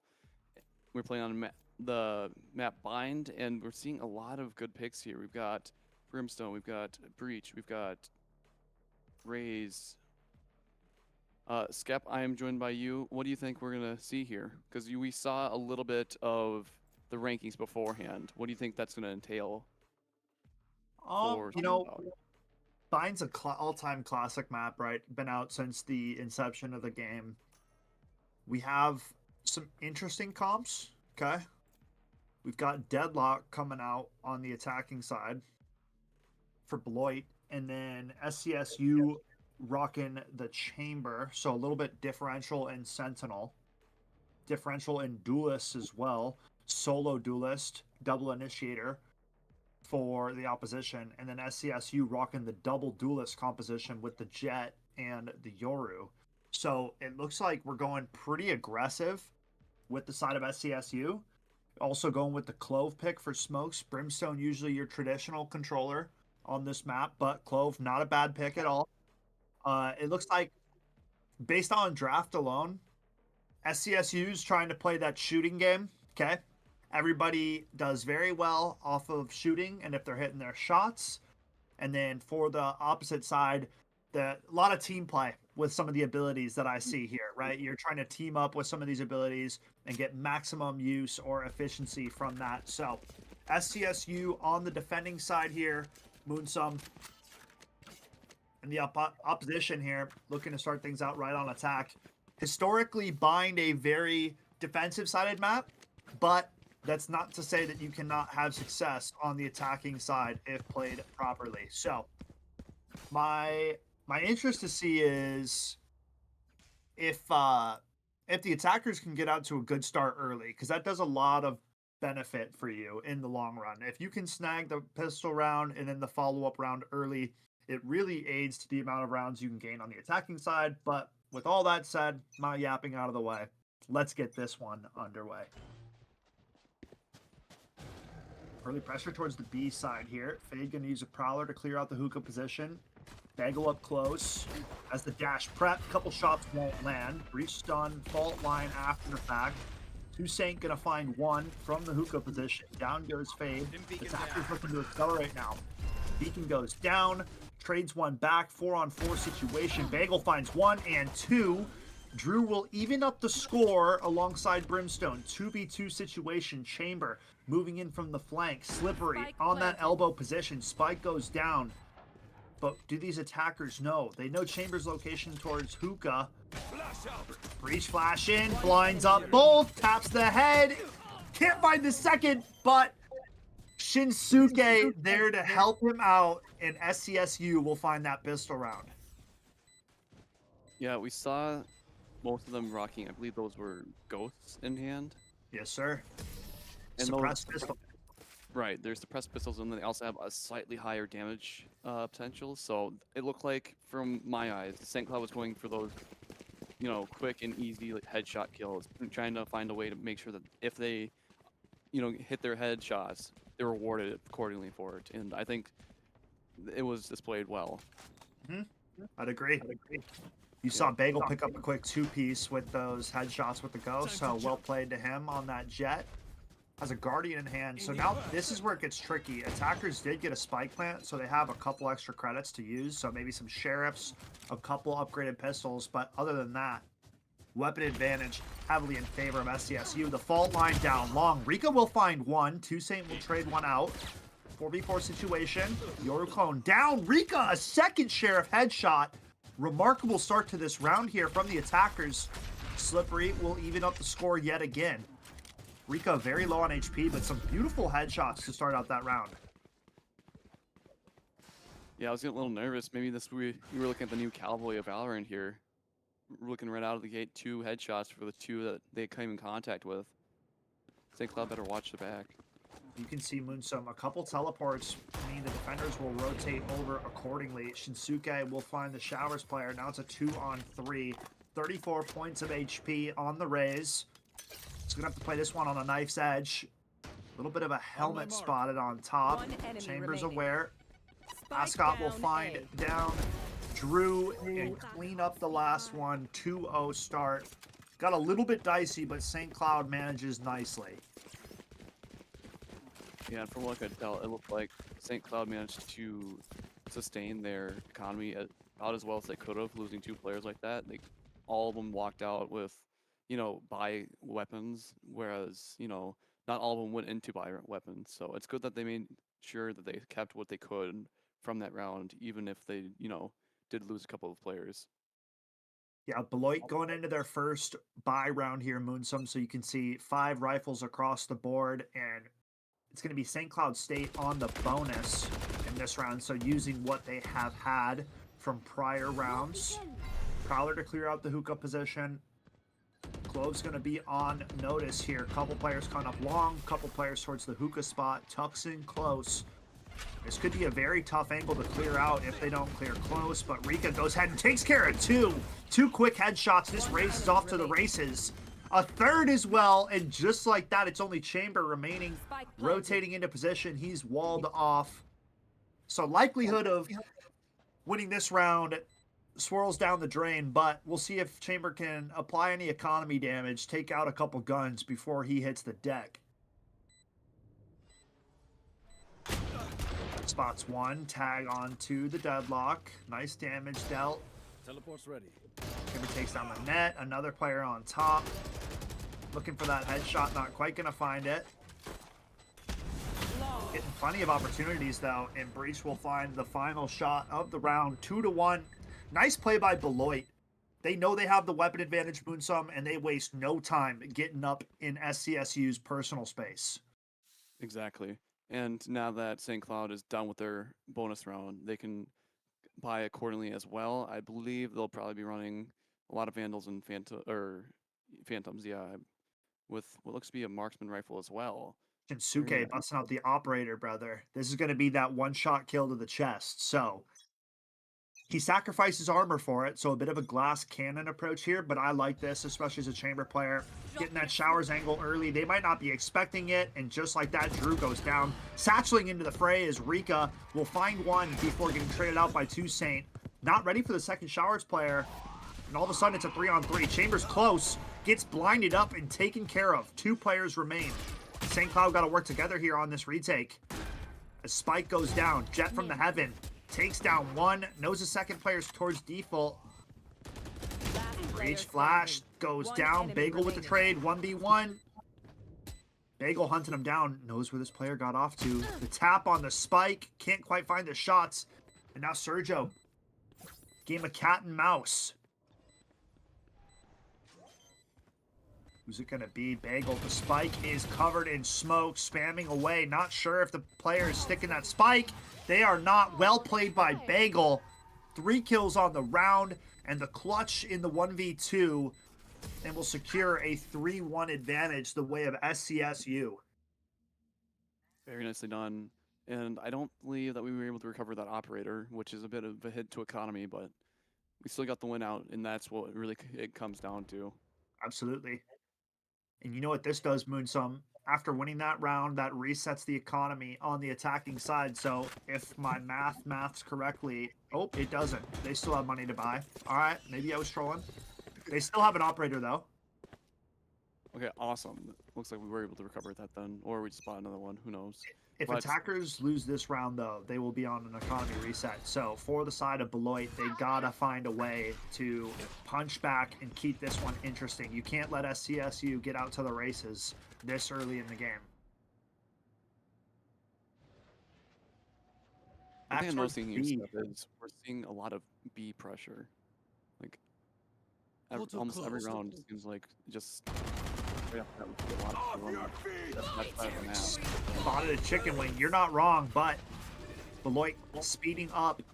Rolling Thunder comes through, sieging this site. SCSU forced to play retake and give it as all the attackers come flooding into this bomb site.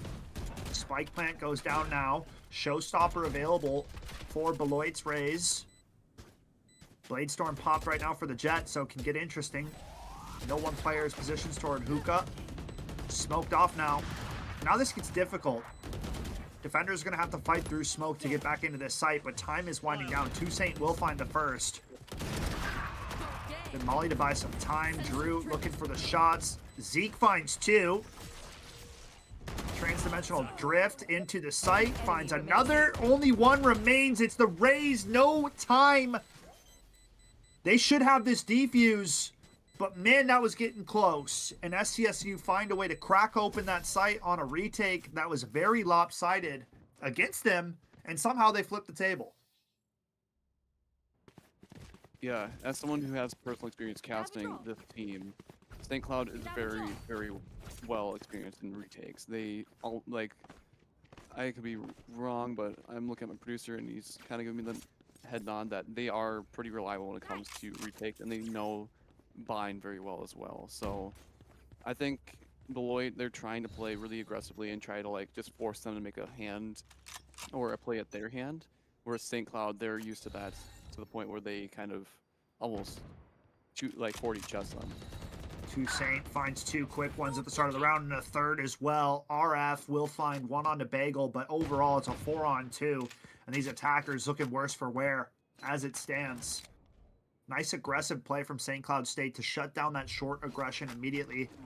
And if I had to notice or point something out, I mean, it seems like our attackers are doing that flip-flop site to site, and that's the most predictable way of attack. We have a flank coming in from the Clove, so these attackers, if they don't speed up, are dead to rights here as Ascot sneaking in here from the back lines. Not ready for it. Ooh, the whiff ski, but the adjustment crispy, and finds both headshots. Nicely played. SCSU move up to 5-1.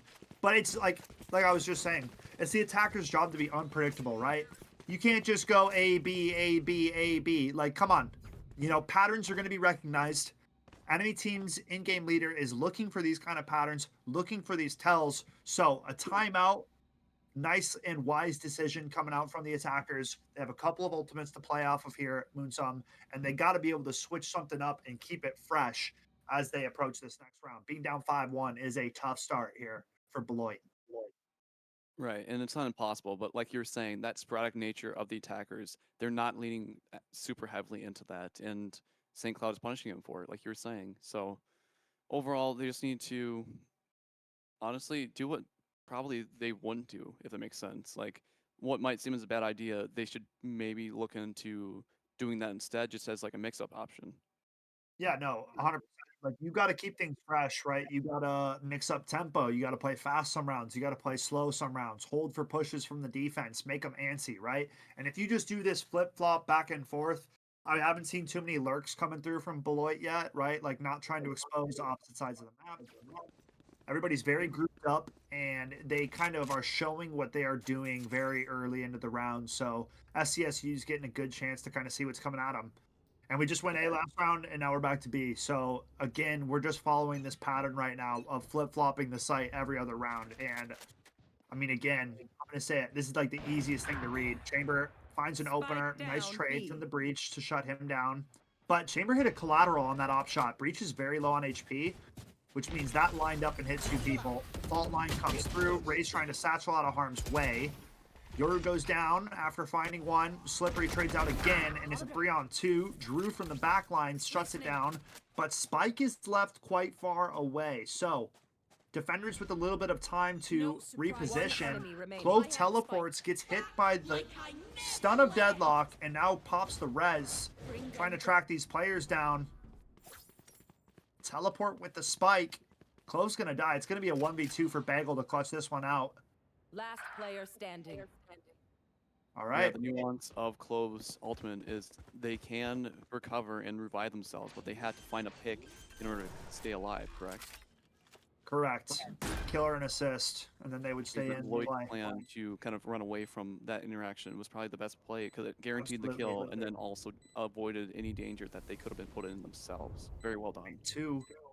Bagel in a very precarious position here. Nice timing on this fade haunt. Swings out close. Not ready for the deadlock on sight, and the spray goes awry. Nice chance. Good try from Bagel. Well played by Beloit. They capitalize on that 2v1 situation, and that was a much-needed round to find there, Moonsum. Yeah, that especially for the mental there. Beloit was feeling probably a little salty and a little sour about their standings up until that point. So for them to kind of have that extra win in their back pocket now, that's got to do wonders for how they're feeling now. Absolutely. They're starting to get put into that pressure cooker, and that is not a spot that you want to be in. They make it right by finding that round, and now have a few ultimates to play off of going into this next one. But hold the phone, because Tour de Force is in play from Monsieur Chamber at the hookah position. This is the first time we're seeing a lurk. Fade up close here on short, trying to catch the timing on the jump spot. Jet spots him out. Nice swing. Sergio thinking about falling back. I'm worried about this deadlock walking into hookah. Chamber falling back, though, and looking towards the long position. Deadlock going to gain some hookah space now. Rika spots one at elbow. Chamber up close with the Tour de Force out. Now it's the Headhunter. Annihilation will grab him and pull him to his demise. Ascot finds Rika. RFMR with the trade. Now it's a 3-on-3 situation, Moonsum. They have Brimstone Ultimate to play off of, so that's some delay on the spike defusal. But Toussaint with the transdimensional drift is going to pop it and go search for some info for these SCSU players. Bagel from CT. Rolling Thunder comes through off the back of that. Yoru gets dinked, but finds one first. Trade's coming through. It's a 2-on-1 situation. Slippery sticking the defuse, but the Brimstone Ultimate comes down. I don't think there's going to be time for this defuse. It's going to be close. No, they got it. They got it. They got it. They got it. They got it. Team Ace. And 74 minute. God, Second 74. Yeah. You got it. You got it. Brain wasn't brain there. That was about as close as it gets without, you kind of go to the bathroom right then and there. 20 seconds to kind of take a breather from that really close diffuse there. St. Cloud is feeling really good now that they're up 4 rounds over Beloit. Yeah, that's well played. SCSU, keep it interesting. Take another round back. So after every round win from the side of Beloit, SCSU is adding back to their tally, which if Beloit really wants to get back into this, they're going to have to find a way to string a couple rounds together here. Bagel with another first blood, and SCSU also dominating the first blood department, it feels like. So these attackers got to find a way to set themselves up for success at the start of these rounds. Ascot with the adjustment and removal of the head of Drew. Toussaint up close, knows the player's tucked, takes him down, clone through the smoke. Both these attackers lying in wake here. One thing I have started noticing here, Skep, is even though Beloit is pushing really aggressively into the defender's side and trying to initiate those first kills right away, it seems like they're all going down first into themselves. Maybe they should start looking at a little bit more of a slow play style, trying to lure. Slower play could work. I also just think that Beloit needs to use more utility at the start of these rounds to aid their first gunfights, right? We're just kind of seeing them swing corners without like a breach flash or without using the utility that they have, right? You have 2 initiators. Let's use some of those abilities. Let's fade Prowler around the corner before we swing it. Let's throw a fade Haunt before we swing the corner, right? Like there's plenty of options that just aren't being utilized by the attacking side. So if I had to say anything, it would be attackers just need to use that utility, right? You have it at your disposal, and it's kind of just lazy gameplay by not opting to use it. Back to B, Chamber posted up and waiting, and if they just peek this corner, there we go. Use the Prowler. Nice shot from Rika to shut down the Chamber. Up close, Slippery has to fall back. And now exploding off the back of that pick. Rika with another shot. And every round Beloit is finding success. It's Rika with some crazy openers, finding some nice headshots. The flank through the back line. Ascot takes down 2. This is getting interesting. Toussaint makes it a 3-on-1. RFMR finds 1. Now it's a 1v2. Rolling Thunder comes through. Yoru clone. Bagel will find the headshot, and SCSU make it 8-2. Very well done. And once again, I want to touch upon what you said there. It is usually 1 or 2 players kind of making a lot of the headway for Beloit.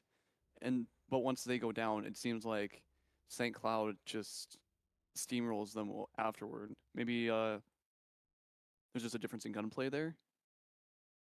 Yeah, I mean, there's a lot of factors that go into it, right? Like being quicker on picking up on St. Cloud's flanks. Okay.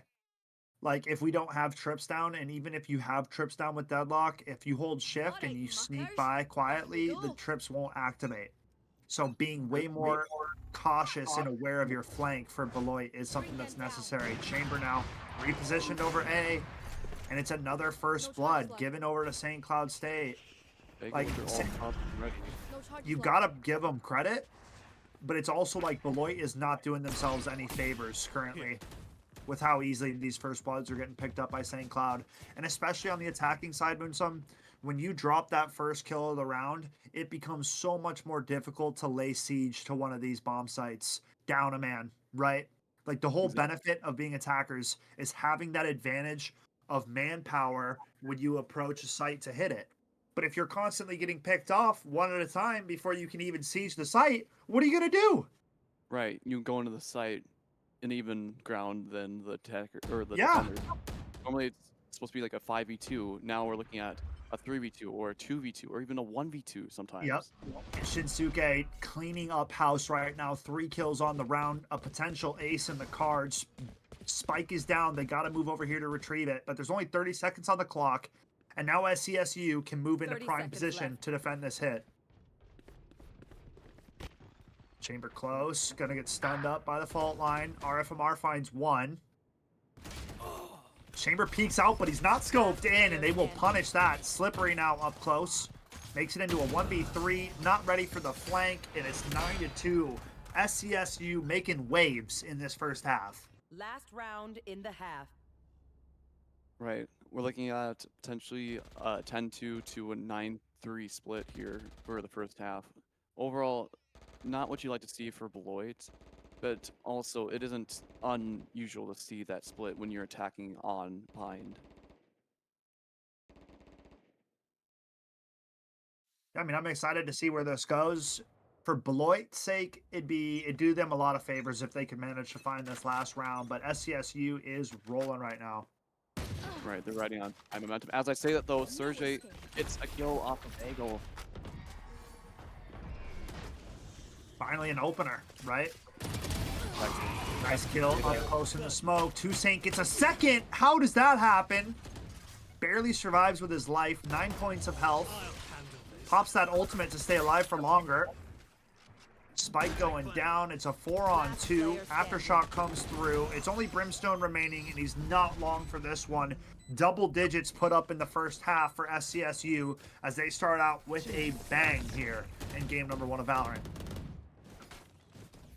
Yeah, the entire first half, St. Cloud was getting so used to Lloyd playing fast and kind of playing into their hand a little bit. That last round, it seemed like Lloyd just played even further and even more harsh into it, if that makes sense.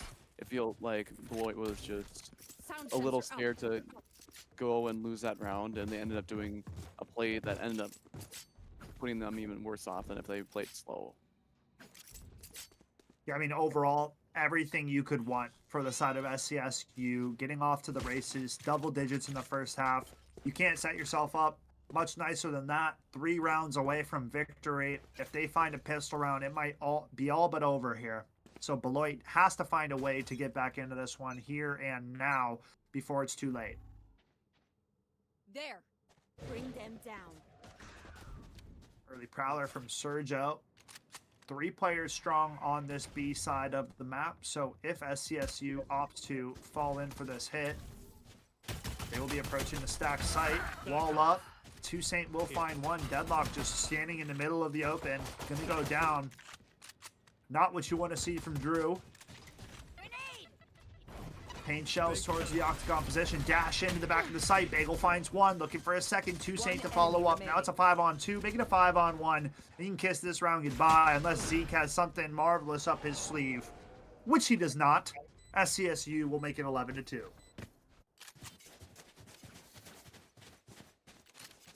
Yeah, overall, that's not what you like to see for Beloit. Losing pistol round when you're already down 10 rounds, now 11 rounds. it's more or less a guarantee that they take this next round because of that insane difference in economic and, you know, just overall arsenal. Can Beloit make a comeback here, Skep? Very unlikely, if you want my professional opinion. But they should be forcing up into this round because this is like the closest round they would have. Odds of them just playing perfect, like if they lose this round and it's match point, very unlikely. So I would have forced up and tried to make this as gritty of a round as we can. Sergio finds one. Well, Sergio bought up. Finds two. I think they did force. Stinger as well. It's getting interesting. Not ready for the teleport. That's his teammate. We're good. Last two players towards the long position here. So, I mean, if they play numbers and they play together, they should be able to steal this round away, Moonsum. So this is exactly kind of what I was saying they had to do. Force up, make it a gritty round, and punch back. Because if you just sit and accept your fate at this point, you're going to lose. So props to Beloit for making this close. Still 50 seconds on the round, so anything can happen. Ascot's in a gross position here too, but he walks back and he gets spotted. Zeke finds his teammate through the smoke, was trying to shoot at Ascot, so that's kind of funny. Sorry, bro. Well, and got run out by your teammate. Not what you like to see for St. Cloud, but Beloit is loving. They just hold off, and RFMLR with a nicely placed headshot will take down Ascot and, you know, give Beloit a little bit more hope for this game that they were really originally looking really bleak for at the start of this half. Yeah, I mean, that's like the injection of confidence, whatever you needed to find a way to fight back into this game for Beloit. If it didn't happen then, it wasn't going to happen, to be quite honest. So Ascot and the rest of SCSU, economy-wise, going to be shot this round, looking at more of a save for the follow-up round. And you can see weaponry looking nice for the defenders. So we'll see what happens. But Beloit's got to stay locked in every round moving forward. Bring them down. 11-3 is still quite the mountain to climb to get back into this. We'll see if they can make it interesting. Fortunately for Sergio, now that he missed his Prowler, he is now known to be present in that hallway as two of the attackers are there. Trying to take him down. Hit for 20, or doing but 21 health. Gets Rika out. finds two. Wait for me. So Rika's definitely feeling it. I mean, been hot for the majority of this game here, Moonsum. We've seen nice headshots with the Sheriff time and time again. Zeke now not aware of this positioning on Ascot. Tucked close on the box, so it could come down to some timing here, but he has some backup with Rika close by. 5-on-2 here for Beloit. And the majority of these weapons that they can keep in play, Moonsum, the more of a favor they're doing for themselves. Ascot spotted before he put those smokes down. Will get spammed through smoke. Rika on for an ace. Not going to happen as Sergio will find the flank. But very well played round from Beloit as they find a flawless round there, Moonsum. Anyone feeling generous? Yeah, Beloit is really trying to claw their way back from being under this entire time. St. Cloud, they had one hell of a commanding lead, but all of a sudden Beloit showing off just how advantageous being the defender on bind really is here.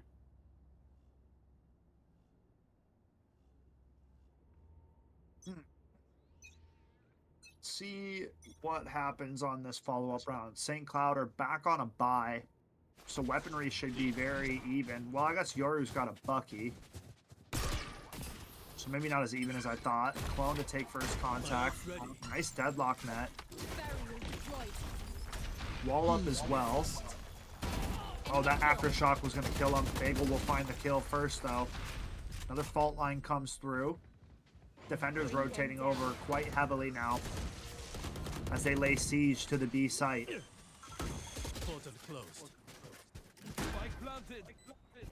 Spike goes down. Defenders now in a crucial position. Must find this retake. Sergio, two quick headshots, giving them a chance. Toussaint will find that kill. Zeke another. Now it's a 2-on-3. Nice TP out from the Yoru. Flash through the smoke could be in store. Finds one, finds two. Beautiful shots from Toussaint.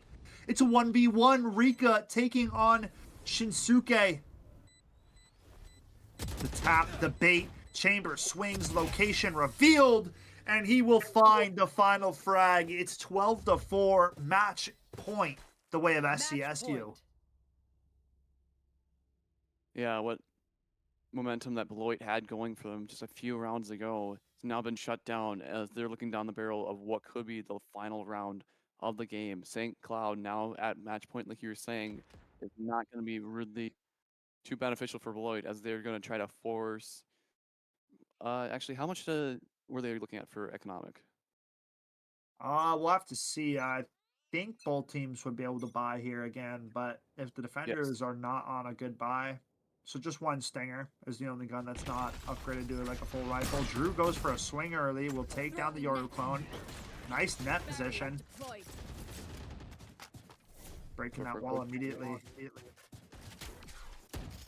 I'm not sure what the weapon swap out was there. It's not like he took damage, but maybe just opting to give the rifle over to the teammate. Ascot will find Sergio over on the A site, and it is wide open for business here, Moonsum.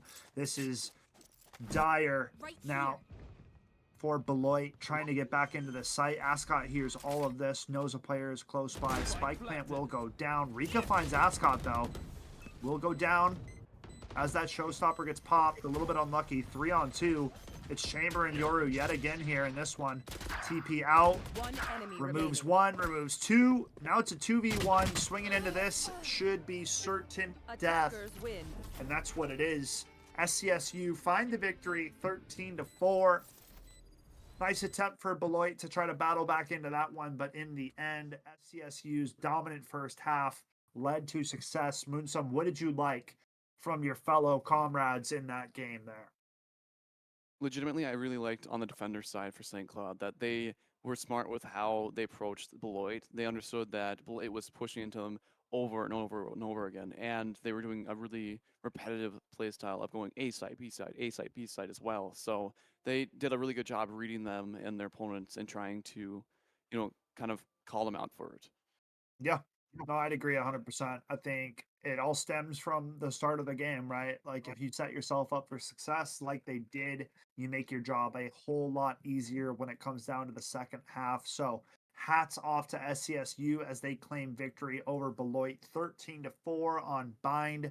Folks, I believe we have another game of Valorant getting ready to go, so we might cut to a very short break. But when we come back, more Valorant right around the corner. Stay tuned for more MEC action.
Ladies and gentlemen, welcome back to our to the unified stream here.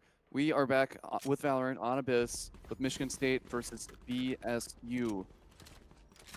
Skep, would you mind telling us a little bit about this map, Abyss, that we're on? Abyss is a bigger map, so typically, I mean, it just got reworked a little bit too. A little part of the mid and the B site got reworked a tad. But overall, very big map in terms of Valorant.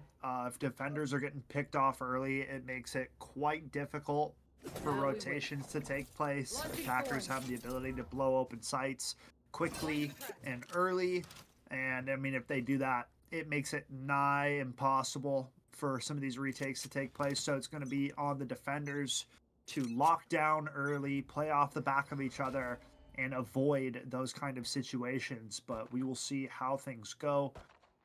Michigan State taking on Briar Cliff as we get into the meat of it. Attackers with a very tamed approach to this pistol round, starting out towards A main, gets smoked off, and opt to fall back towards middle map.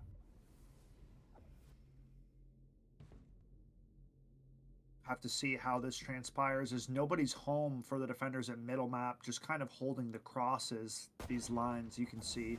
Player 4 and player 2 both kind of holding mid Skep, respectively. because it's a bit of a bigger map, would you say that it's prone to a little bit more of a slow play as far as the overall tempo of the matches go?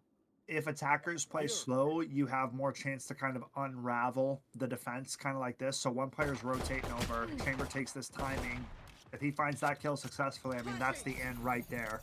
And that B site is wide open for the taking. But fortunate for the defenders, that's not the case. Now with 30 seconds remaining, attackers are just going to have to 30 regroup seconds somewhere left. and completely hit. As it stands, defenders stack 3 strong on the A side of the map. So attackers are approaching the correct site. Ooh. Flash fire finds the first headshot. On to 1. Attackers now kept out of it for a little bit long here. 14 seconds on the round. Dart into the back of sight. 10 Sliding through this seconds smoke is... Who is that? It's Vise. Will go down.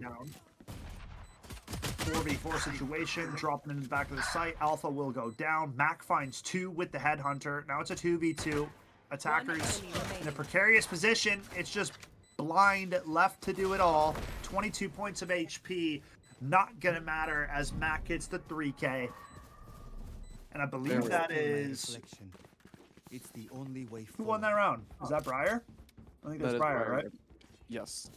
Okay, So Briar on on that note attack then, and MSU on defense. because of the way that we just discussed of, you know, attackers only needing 1 pick in order to initiate a, you know, a site,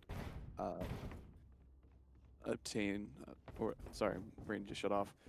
In order to, like, you know, attain site, would you say that Abyss is quite a attacker-sided map then? Scanning ahead. Like it is naturally attacker sided, but the thing is defenders can do what they're trying to do. I mean, granted, they don't have the weaponry for it this round, but push up and take away space, right? Eliminate options for the attackers as to where they could be going. Nice couple shots here from Colby with this Marshall. Like, it's your job as the defender to gather information so that you can stack sites accordingly, right? Like, figure out where attackers are coming from, and then you can eliminate, okay, there's nobody B main. One We can enemy move people remaining. towards middle map and towards A. Flawless. Azul jumps off the map. Blind also going to jump off the map. Avoid giving them any more orbs to their ultimates. Don't forget who So that's one of the gimmicks on this A man, map, Abyss. not a Usually on monster. save rounds or rounds that you know you're going to lose. Sometimes jumping off the map is better than dying to an opponent, because if you die to the opponent, they get a point closer to their ultimate. To whereas if you just kill yourself by jumping off the In-game, map, in game, of course, yep, you won't take any hits on the ultimate meter for the opposition. So I mean, we've seen that at the highest level of pro play for Valorant. An entire team jumps off the map at the start of the round. So it's Yeah. part of the ship, part of the crew mentality. Right. So on that note, though, do the other side or the other team, do they get compensated like credit or creds? Oh, nah, bro. They get gypped. I Okay. mean, they win the round, but they get like a little bit, but you don't get kill credit. You don't get anything like that. So it's like it's pretty interesting. A lot of people are wondering if Riot intends on changing that at all. But I don't know. We'll see. I doubt it. Yeah, last round we saw Omen with that Marshall just taking out 3 players. Looks like the defenders are playing a lot more reserved. As I say that though, Zach does get a pick, very well done off of Mac. But Yeah, they're taking playing a fights little more at big reserved, men. trying to avoid that situation where they get taken out all by one person and their 2 teammates are left to kind of just struggle. Attackers are speeding up on the B site now here, Moonstone. Flashfire will find a second, not quite a third, as G-Money will shut that down, but it's a 2-on-4. 30 Defenders with seconds the man advantage. Spike planted. But nice shots coming through from the deadlock. Also 2-on-3. All the attacker, or defenders rather, approaching from library / heaven position. Deadlock gonna get scanned, Sova gonna get scanned. Both players known now on site. One enemy See what they remaining. can do, and defenders will clean it up, no problem there. Gotta break that dart. Can't just be eating scans like that. Michigan Unfortunate with State will put up their first round of the game. Yeah, unfortunately with that map design though, like them being stuck on the one side of the site, they didn't really have a whole lot they could do with the scan dart kind of being on the opposite side of cover. I mean, they could shoot it and not get scanned by it, or they could have hopped. There's like this little danger ledge over, it looks like it's off map. You can hop, if you look all the way on the left side of the minimap, top of your screen, there's that little ledge. You can jump to that box and Cutting jump through. across. That's also a pathway along with that bridge, if you can see what I'm telling you about. Yes, I see what you're talking about. Over by B site, yeah. You can danger Unfortunately for them, right there. locked down there, yeah. I mean, it was a tough position because they were already close, so Exactly. not much they could have done, but defenders now having to fall back just a tad as attackers pushing through A main quite rapidly. Recon dart into the back of the site. Drone will get taken care of immediately. Defenders, nice spam from Blind. Zach gonna add to it. Talk's gonna find another. And this attack has fallen flat on his face as Briar getting wiped away by the Michigan State Spartans here early in round number 4.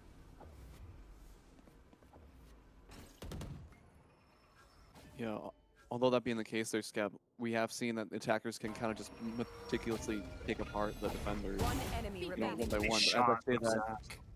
get immediately proven otherwise as Zach takes another one down. Ultimately, a flawless game. Very well done by the defenders. Normally, I feel like just by the tempo of the game of Abyss, it seems like Abyss is a little bit more of a game where you're not really going to find those flawless matches a whole lot. Yeah, I mean, flawless rounds are hard to come by without a doubt. It's not easy to eliminate everybody on the opposing team and not drop any yourself, but they find a way to persevere in that round. And now we have ourselves a 2-2 ball game. Things are all tied up. And this is going to be interesting.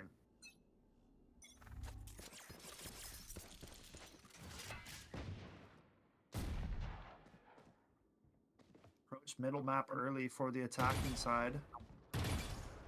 Shadows traveling.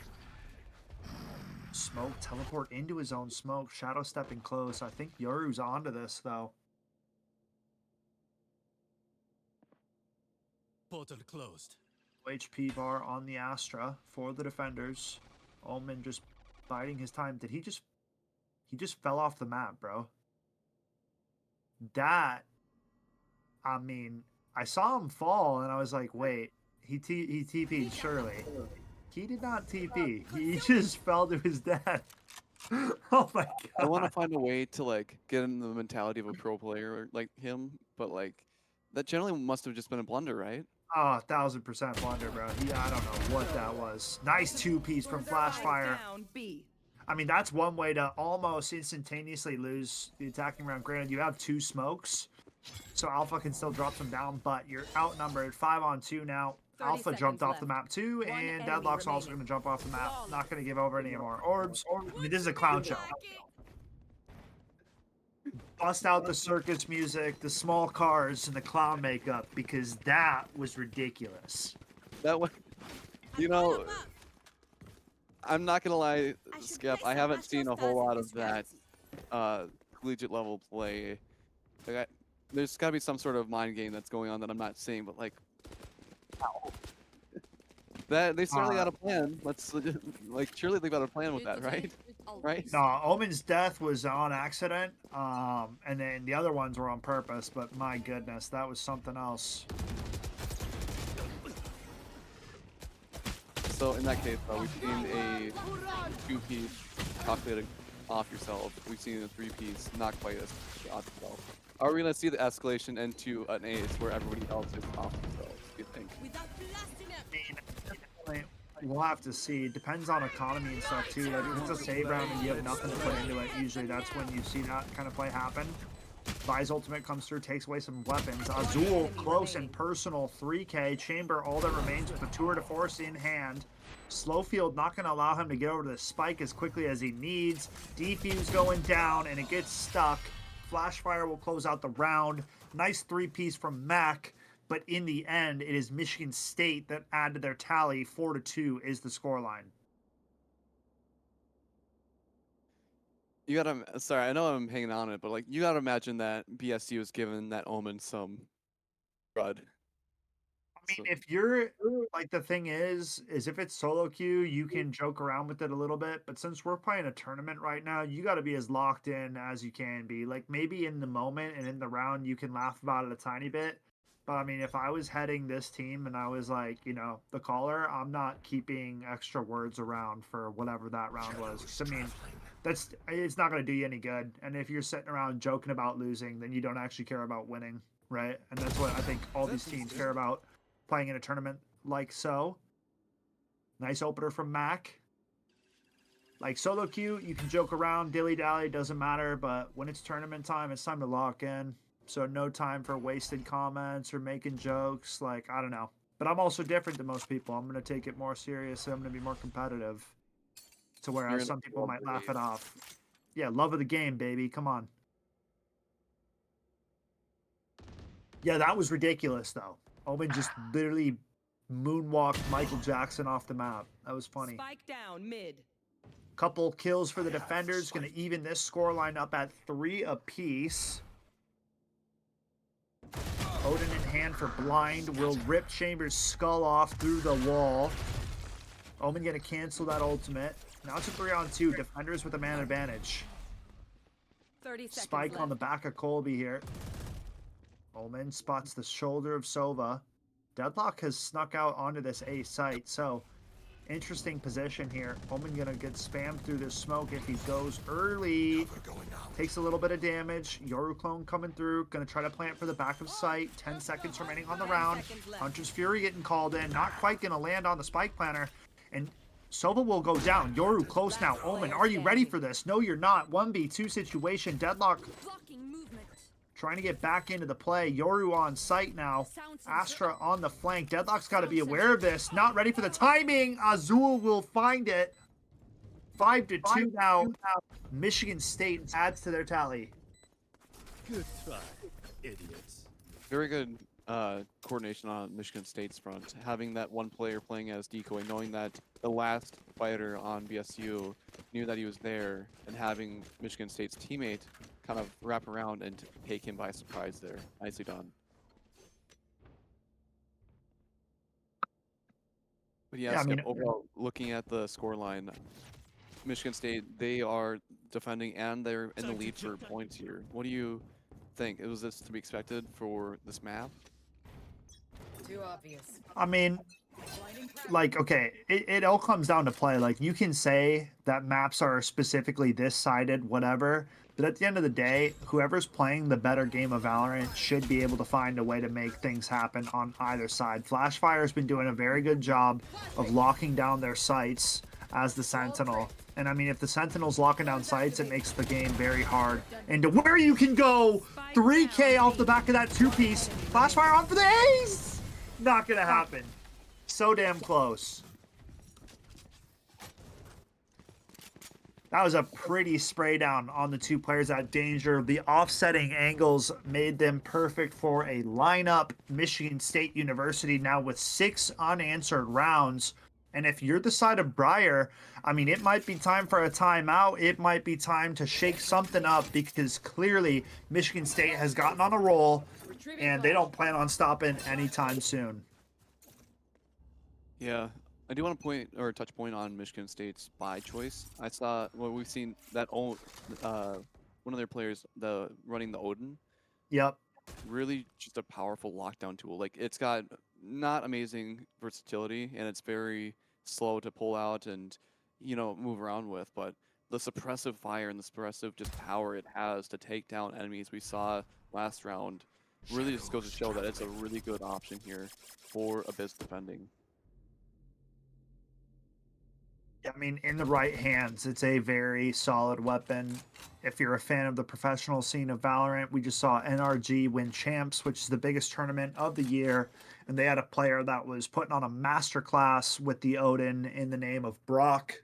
So Odin has been seeing a rise in popularity recently. And I mean, can't really blame it because of the spam ability, lockdown, what you name it. Wall bang, penetration, whatever you want to say, dude. The Odin is nasty.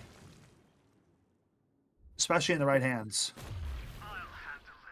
Zach now positioned, holding this smoke, looking for a couple spam shots, close to landing on the head. Toxic gonna find a couple players rotating over towards the A side of the map, and defenders should be well aware as to what is in store. Sova just jumping out, bow and arrow in hand. That's not gonna play well, buddy. 5-on-1, Alpha. Not gonna survive. Not likely. Not in the cards. Kiss it goodbye. 7-2. So, I mean, if I'm Briar, if I have money, which we do not have money, like this half has already gotten away from you now. If you win all 3 rounds, you're at 7-5. You started out 2-0. If you lose this round, you need to take a timeout and you need to win the last 2 rounds to even keep this game within playing distance. If they don't do that, then I don't know who's running the show or calling the shots over there, but might be on the hot seat, if you ask me. That's my coaching advice, though. You gotta remember, there's caster me, there's coach me, and then there's player me. There's a lot of different me's. And right now, all 3 are not liking what these attackers are doing. I can say that. Fair enough, especially Unanimous decision. Especially considering last round was a flawless round for Michigan State again. Their economy is looking just about as perfect as it comes by. So even if BSU plays this next few rounds really, really well, Michigan State's looking at a full buy on each one of the remaining ones anyway. It's a nice shot from Colby to pick one up, but defender's still with that man advantage right now. And I mean, economy not looking good. Colby with the second 1D. All right, let the man cook for a second. He heard me ripping on him, and now he's getting activated. Azul tucked on sight. 2 attackers have snuck in behind him. I don't think this Astra is ready for this. This is going to be a jump scare. But he hears the player coming in front of him, but Colby shuts it down. What a heck of a round from this Omen so far. 2-on-3 now. Not going down without a fight. Briar trying to punch their way back into this one. Spike will go down. Wall to block them off. Cosmic Divide as well. I mean, there is no passing through that. Annihilation to sneak one of them through that wall as well. Well played. Toxic hitting the deck. And they just won a round on an eco. Thrifty coming through. My hat's off to them. I don't know how they just found that round. That makes 0 sense based on how Michigan State was playing. But couple 1-digs off the back of Colby on the Omen leads to success for the side of Briar, as they now find themselves only 4 rounds removed from tying this thing up. Right, especially considering I mean, yeah, that was very well played by BSU. I mean, that Omen, touching back on Colby, we saw him do a little bit of trolling for his team earlier, and now it seems like he's trying to put his best foot forward after the fact and trying to make up for it with that nice 3-piece we saw earlier. Otherwise, Yeah, I mean, that was a huge round. That was a huge round from Omen. Basically, single-handedly took that one over the line for them. Operator in the hands of the chamber, but attackers off to a very slow start in this following round. Playing slow, looking for a potential pick here, Moonsum. Exactly, like you were saying, that's all it takes to initiate a psych capture. It's just so hard to have rotations even happen or be able to be in line for rotations if you get shut down early. So defenders trying to play passively. Chamber crept up very far on this B site. Will jump, bait out the wall from Vise. Flashfire now investigating. Not going to spot anybody up front. If he jiggles too far, Chamber can shut that down. Moving back up with the operator now. Attackers starting to shift over towards the B side of the map. Flashfire has been on fire so far. Can't find the shot. Mac quicker on the scope and the trigger. Will find the first. Deadlock adds to the tally. And now it's a 5-on-3, and this is what we were talking about. Defenders in no man's land trying to rotate over. Omen cuts down one. Very low on HP is this Astra. Azul can't find it. Omen now in between Yoru and the bomb site. It's a 5-on-1. And this is Briar adding back-to-back rounds to their tally. Going to make it a 7-4 game here, Moonsum. And they're starting to make this interesting. Right. We were starting to write off BSU because of the bit of trolling that happened in this exact same spot or same area by Omen. But as I say that, he goes ahead, shuts down the final player of Michigan State for another flawless round happening for the entire round. Like, we've seen, what, 3 or 4 flawless rounds this entire game. That's... I think we opened up saying this game that flawless rounds were hard to come by, and now both teams have heard us and said, oh yeah? Watch this. Agreed. I mean, it's like if the attackers get out ahead and they slowly chip away at the defenders, it becomes an impossible map to find retakes in because of how big it is. I mean, it takes so long for rotations to happen. So if you're the side of Michigan State, you need to be looking for some more information at the start of the rounds. You don't want the attackers to just do whatever they want, slow play the round, creep up to wherever they are, you know, and then wait for rotations, because that leads to your demise. You got to gain your own information, almost like the attackers are doing at the start of the round, figure out what is safe, and then rotate accordingly. Mac, all the way up. Like, this is too far up for an operator. So now if somebody peeks into this, Yoru's getting ready. He's peeking into this. Mac should hit the shot. And he's fell asleep at the wheel. Oh my goodness, he just swerved into the opposite lane. What happened, buddy? Mac! Somebody get that guy a Red Bull at halftime. I don't know what that was. He scoped it and ready. I'm like, oh, surely. Knockdown, baby. And then he just toxic, quicker on the trigger. You're expecting at all. Oh my goodness. Nice headshot from Colby. Okay, this Omen, talk about pulling out the Red Bull. This guy injected it into his veins. He's been activated these last couple rounds. Azul's ready for him. 30 seconds Maybe he wasn't ready for him. He didn't even look at him, bro. Okay, I'm going to stop pretending like I know what these guys are going to do because I'm starting to lose my mind. Colby, no! All right, Colby goes down. Down, unfortunate, as he gets flanked by Sky. Now a 3v4 against the attackers, but they are getting ticked down, which means that Spike is planted, meaning that they've got the time to their favor this time. And now it's a waiting game. See if the defender can... Lots of ultimates available on the defenders. Asher jumping into the site. Spike being tapped. Flashfire finds one. Deadlock swings through. What is that lineup? Oh my god. Bruh. We're not even playing Valorant anymore. We're going bowling with that.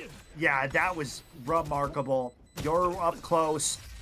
Attackers are gonna find that round. That might have been the worst lineup I've ever seen in my life, bro. Like 3 or 4 defenders. I don't know if they got caught in an Astra suck gravity well, but bruh, that lineup was not okay. They just got chopped down. Oh my goodness. 7-5, bro. All right, they found a way to do it. I literally said that there's the best way they can end the half is with a 7-5, and they find a way to manage that. So hats off to Briar as they rotate over to the defending side of the half now. I mean, this game just got interesting, Moonsum. Anybody's game. Come out and win this pistol and make a statement. Yeah, this next round is definitely going to be pinnacle to both team success, as you know, it kind of determines the setting and the tempo of what follows suit. Michigan State, they do have a round advantage, but if they lose to BSU, that could be an easy round after that confirmed Sensor that trip. BSU takes again, meaning that depending on how this pistol round goes, they could easily tie up the game 7-7.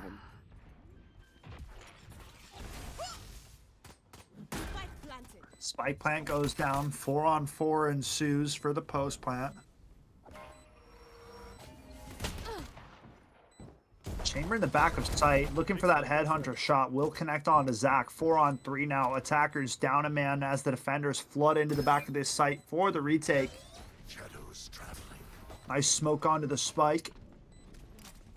Attackers all positioned at the main position now. Gonna have to spam their way out of this one.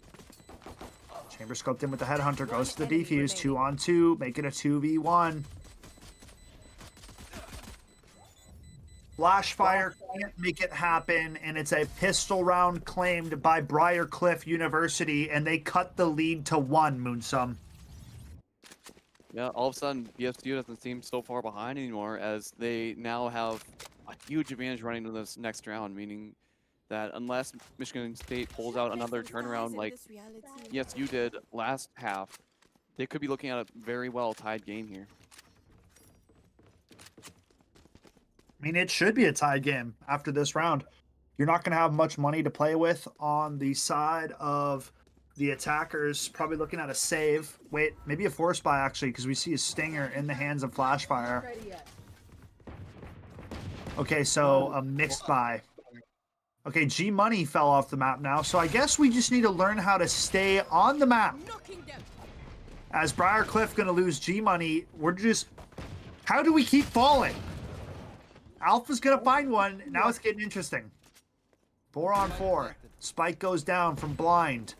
Back of sight. Zach finds a headshot onto the deadlock. Up close now. Mac with the outlaw. 1 shot remaining in the holster. Colby with that Marshall. No scope onto 1. Reload. Ooh, can't find it. Mac with the second now. And they just wiped him clean. Attacker's gonna go down. Even with Sova falling to the depths, they find a way to pull that round from the brink, and we got ourselves a tied up ball game, folks. It's getting spiky. That was terrible. I can't believe I just did that. Let's just move on as fast as possible. You're all Let's move on good. as fast as Change the possible. topics, that way you don't have to, keep focusing on the fact that you said that. Yeah. Awkward thing. Anyway. Don't worry, production chiming in here. It is very spicy. There we go. It's spicy. All right, bro. Maybe Okay, I'm- the thing is, I got to make some jokes because these guys keep committing suicide and falling off the map, so I can't take it seriously anymore. I don't know what I'm watching. Can we just keep our feet on the ground? Please. Zach's going to find one at the start of the round. Blind recon dart into the back of sight. Omen. Only a pistol to his name. Looks like a sheriff. Zach's up close and personal, though. Colby jumping up top, finds one. Blind now knows this Omen is close. Will find him as well. 4-on-2 situation. Spike going down for the attackers. Make it a 3-on-2. Defenders should... Yeah. It's really difficult for them to come back into sight for, but we've seen them take back sight 2 rounds in a row now. There's just no way that the defenders get back into this site. 11 HP on the deadlock. This is going to be very hard. Zach will find one before going down, and Tox will end the round 8-7 now. A much-needed bounce-back round for the side of Michigan State. And we're neck and neck, man. We're as close as it can get right now. Right. Especially with considering the economic standpoint for both teams. They're both sitting about the same for cash. Maybe Zach on the offenders being a little bit more pressed for it, but still, that team like balance just is gonna be a really even game that ultimately is determined by just game sense and positioning. Gunplay, well placed crosshairs. It's gonna be really, really crucial to see how these guys pull out this next round, as it looks like the Attackers are going for a really, really aggressive startup. Lots of pressure towards B, a little bit of a fake on pressure towards A. Zach just spotted one with the Blade Storm. If he was just a tad bit faster on that, could have found an opening pick. Attackers falling back, but look at this from Colby. Moving up as they start to fall away. Spots blind. Gonna go ahead and shadow step away from that chaos. I like that. Colby getting confident, going for information. G Money will find Zach. Now Flashfire up mid, not quite ready for G Money.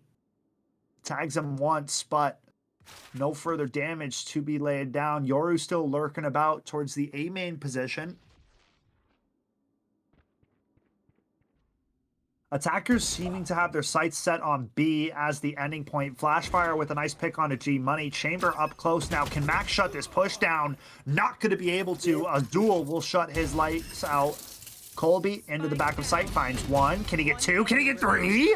Wow. Hold the phone. Quick headshots coming through as Colby single-handedly dismantles this attack from the side of Michigan State.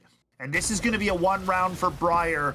Marvelous play from the Omen as he finds not one, not two, but three quick headshots to, I mean, absolutely end that push. Yeah, side note, that was the same guy who fell off the map. What are we watching? I mean, dude, he locked in after that moment. I think that was the last moment of him being like, you know what?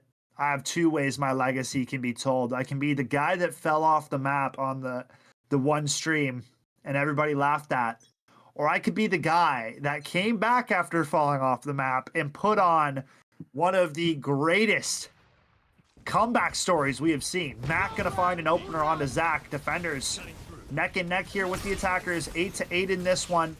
Anybody's game. Nice shutdown here.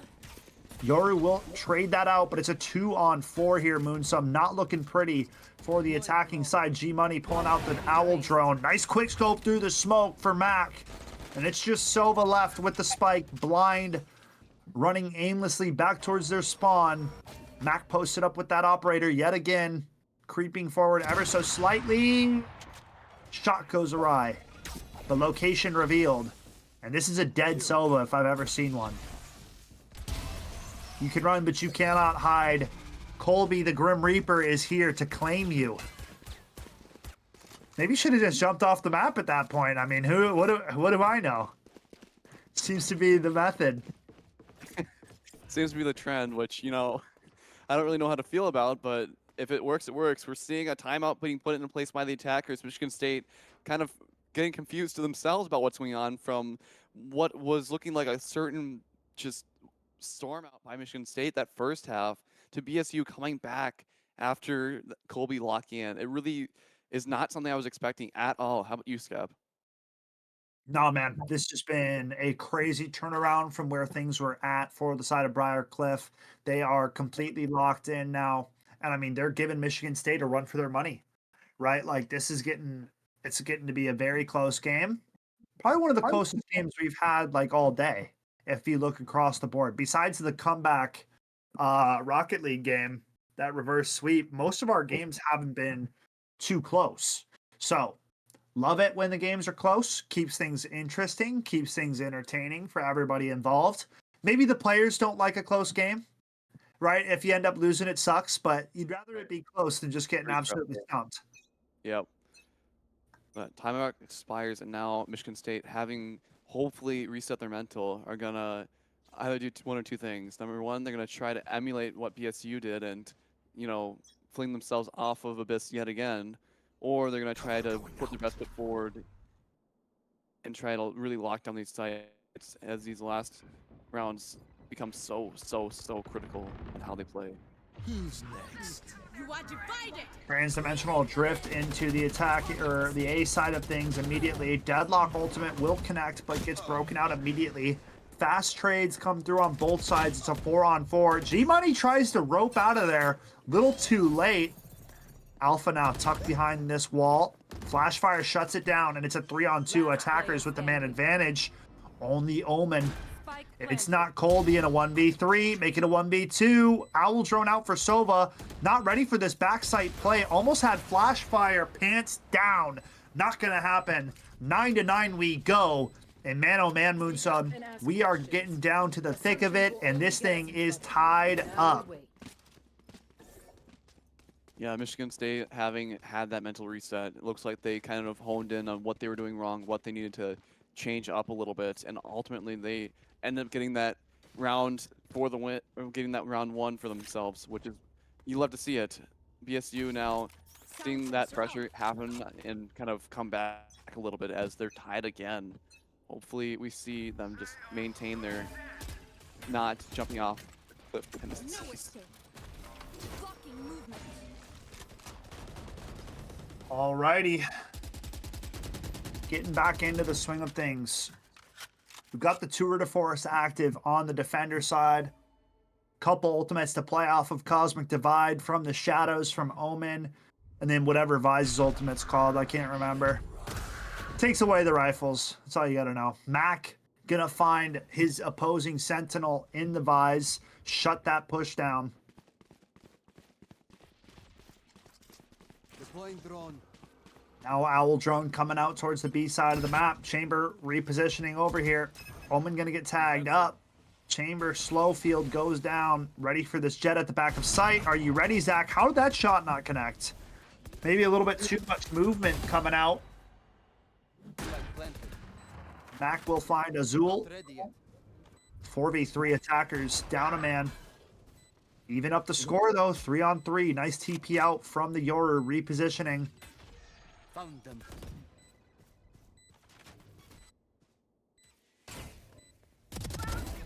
Nice swing out. Deadlock finds 2. It's only Yoru left remaining in a 1v3. Trying to get his way back into here. Pops through the wall. Finds the lineup. It's only Astra left and Yoru takes down all 3. That can't be real. Wow. Oh my God. The lineups, dude. I mean, I What are think we what talking about? Michigan State there was trying to do was they were trying to make sure the lineup didn't happen by having their Oh, Michigan State just won that. Briar Cliff lined up, bro. prior clip. Sorry, yeah, You're good. it seemed like Briar was really trying to avoid that lineup as they had both players on opposite sides of that little catwalk there, but it seemed like that was their ultimate undoing. Ugh. No Oh escape. my goodness. That's a heartbreaker round, dude. Briarcliff money shot now. We see a sheriff in the hands of the Deadlock. They're pushed down mid quite aggressively, though, so we'll see if the attackers are ready for this. Not looking likely. Colby finds 1 after the back of Flashfire, finding 2.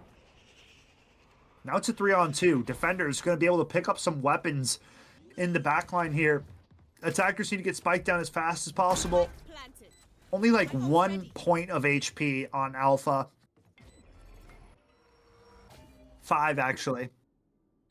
We'll see. Nevertheless, low enough Just that together. he's a killer, right? Yeah, you blow on him and he's going to die.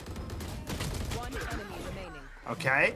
1v2, but the player has 5 HP, so should not be a world where Alpha finds success here. But at this point, we've seen it all, so can't write him off. Exactly. Time winding lower and lower, though. Gonna have to get a move on if this one's even remotely likely. Not gonna happen. 11-9, and now a little bit of insurance added to the side of Michigan State University.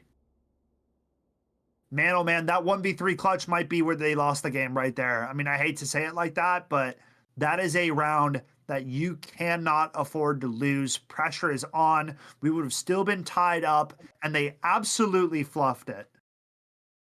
I mean, 100%. my yeah. goodness, that's hard. Right, and not even just focusing on the gameplay part of it too. Like, imagine feeling so secure about that win, having just about everything going your way, and then all of a sudden a lone gunman shows up and takes out all 3 attackers there and diffuses. Like, wow. No, I'm Or, punching the monitor for sure. Right. If I'm like dead and I'm watching my teammates do that and that happens, that monitor, we might have to get a tech pause and get a replacement monitor up and running ASAP. That's one that you just can't come back from, dude. That is such a tilter.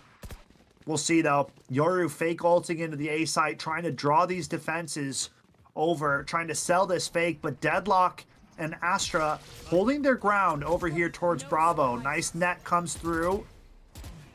Players trying to pull that one off. Spam coming through these smokes. Somehow players staying alive. Vi's ultimate comes through. Attackers. G-Money fell off the map again. Planted. Nah. Nah. Nope. I got nothing to say, man. Standing. At this point, one of his teammates needs to lean over and give him a smack on the back of the head because this is getting outrageous.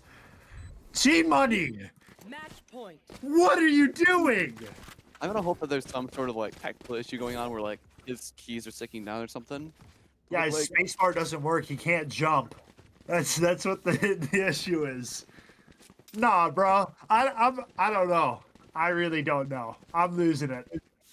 I think we've been losing here, Skep. This entire game so far has felt more or less a fever dream between Michigan and BSU. I mean, at this point, I feel like I'm getting punked. Like, you know, the camera's rolling, and this is just like, let's see how many times we can jump off the map without them. Oh, dude, whatever. Match point on the cards. Michigan State University looking to close out before Briar Cliff get their legs underneath them. G-Money goes down. And that could be the beginning of the end. 5-on-4 post plant, make it a 5-on-3. Mac will find one back, but now it's a 4-on-2. It's a 4-on-1. It's all but over. It's only Alpha left in this one. Plenty of targets to find. Percentage-wise, I'd give this less than 20% success rate in a 1v4. Game on the line. Not going to happen. Zach shuts it down. And for the side of Briar Cliff, we got to find a way to stay alive and not fall off the map. I mean, that's going to be my first note on that one. But one heck of a game. Both teams with plenty of good looks throughout that one, Moonsum. All tied up at 9s before MSU took it by the horns and ran with it. 13-9 finish. What a game 2 of Valorant that we just showcased and got to show to everybody else. Right, that was one heck of a roller coaster of a game too. Just between BSU starting off strong, and Michigan coming in winning what 6 rounds in a row, and then Dude, Briar 7. going 7 in a row. Briar coming back and tying the game up, and then it's neck and neck for a good solid few rounds, and then all of a sudden, G-Money just goes ahead and does a little trolling, too much trolling, I'd say, as ultimately, you know, Michigan State took the win there. I'll say it's definitely on G-Money for falling off the map as many times as he did. But what I will also say is that 1v3 was the backbreaker. Yoru coming through and winning that round. It was the right idea. G-Money standing in front of his diffuser, trying to body block. But then it's just a complete lineup, right? Like you should be holding off to the side just a little bit. So it's way harder for the guy to swing through the wall and shoot at both players because you're lined directly on top of each other, you know? So a few key mistakes lead to the downfall of Briar as Michigan State comes out on top, takes that game, folks. We have one more game of Valorant on the cards before we get back into Rocket League. So we're going to take a quick break, get our next Valorant game up and running, and just stay tuned, I guess. We got more action. Grab some snacks, grab a drink, and we'll be back in a moment's notice. Thanks for tuning in.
everybody, and welcome back to the MEC Fall Clash. I am LaFever, joined by the one and only Skeptor Khan, as we are graciously going to be joining these two teams on Haven. I mean, it's an all-time classic map. You really can't go wrong with it.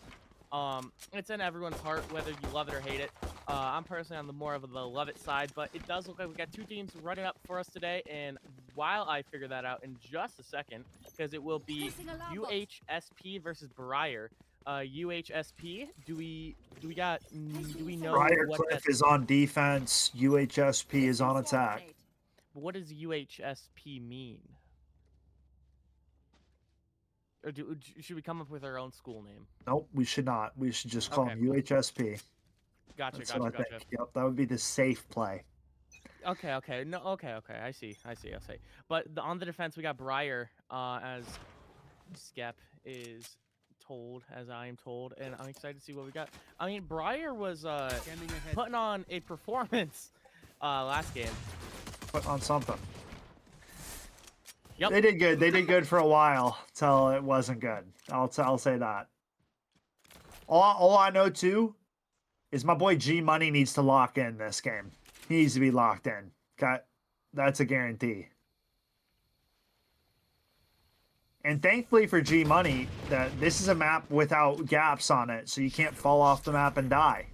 So his biggest counter just got taken out for him. That's huge, actually. Yeah, it's a game changer. Maybe he won't be nerfed. It's not Colby going to find the first of the round. Defenders striking first. 45 seconds remaining in this pistol round. Sammy Bear creeping up the long position. Yoru tucked in short. Mac, is he ready for these players approaching up short? They're right next to you, brother. Absolutely not. Down he goes. A site wide open for the taking, and attackers will flood in. G Money pulling up to the scene with the ceiling missing. You're having too much fun with it. We got an early rotation onto A, so attackers are looking quite nice right now. Oh, big neon stun. Yeah, that's a huge stun. Crazy work. Nice opener from the KJ. Paranoia comes through. Sammy Bear blinded at the hell position. 3-on-2 now as the defenders trying to flood into this site. Ryu finds one, but it goes into a 1v1 alpha. Gonna tap this spike. Ian is close. The half comes through. Omen hops off of it, but a nice shot comes through for Soba. And the attackers will find round one of this. Very nice job. I love how we were able to rotate early in from the attacker side so that defense was kind of taken off guard a little bit, which we saw them getting blindsided. We took a few of them out. But able to get that early rotation and that early setup with the stun and whatnot. Very nice job. I like what I'm seeing from UP. Not a bad start. Attackers will find the first of this one. Briar Cliff on the back burner. Round number 2, grouped up, pushing down C long. Yebby waiting though for him. Spots one. We'll find the headshot with that bulldog. Looking like a game of Hitman out there. Already taking one out. Crazy work. Attackers are sprinting away, realizing that multiple people push down that C long position, and they know A is a weak side of the map. Now looking to explode into the site. Not bad. Destroyed. Nice Blind comes through. KJ has to flood out of the site. G Money finds one on the back burner. Picking up Sammy Bear. Yoru goes down. Should be able to find a weapon upgrade as well here. Sova pulling up though to defend it. Eye comes through. G Money goes down. 4-on-2. Yebby has this crossfire with the neon. Close. Unfortunate, couldn't quite get those bullets to connect. And attackers back-to-back round wins. 2-0 start to this one. Well played coming out from UHSP. It was kind of a similar start, wasn't it, Scott? Where we kind of just got an early pick, and they're like, okay, they're out of position. Defenders aren't really holding where they should be, so let's just all bum rush A and ball, right? Very similar starting, which is interesting to see.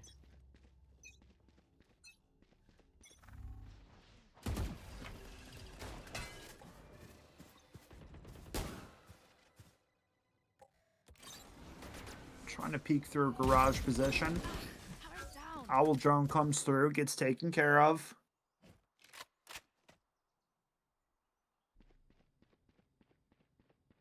Alpha holding the front of B's site now. Smoked off for the time being. Attackers now waiting a little bit. Yours pushed up far into this A lobby, though. We're seeing Omen try to wrap around C, maybe. Toxins going up.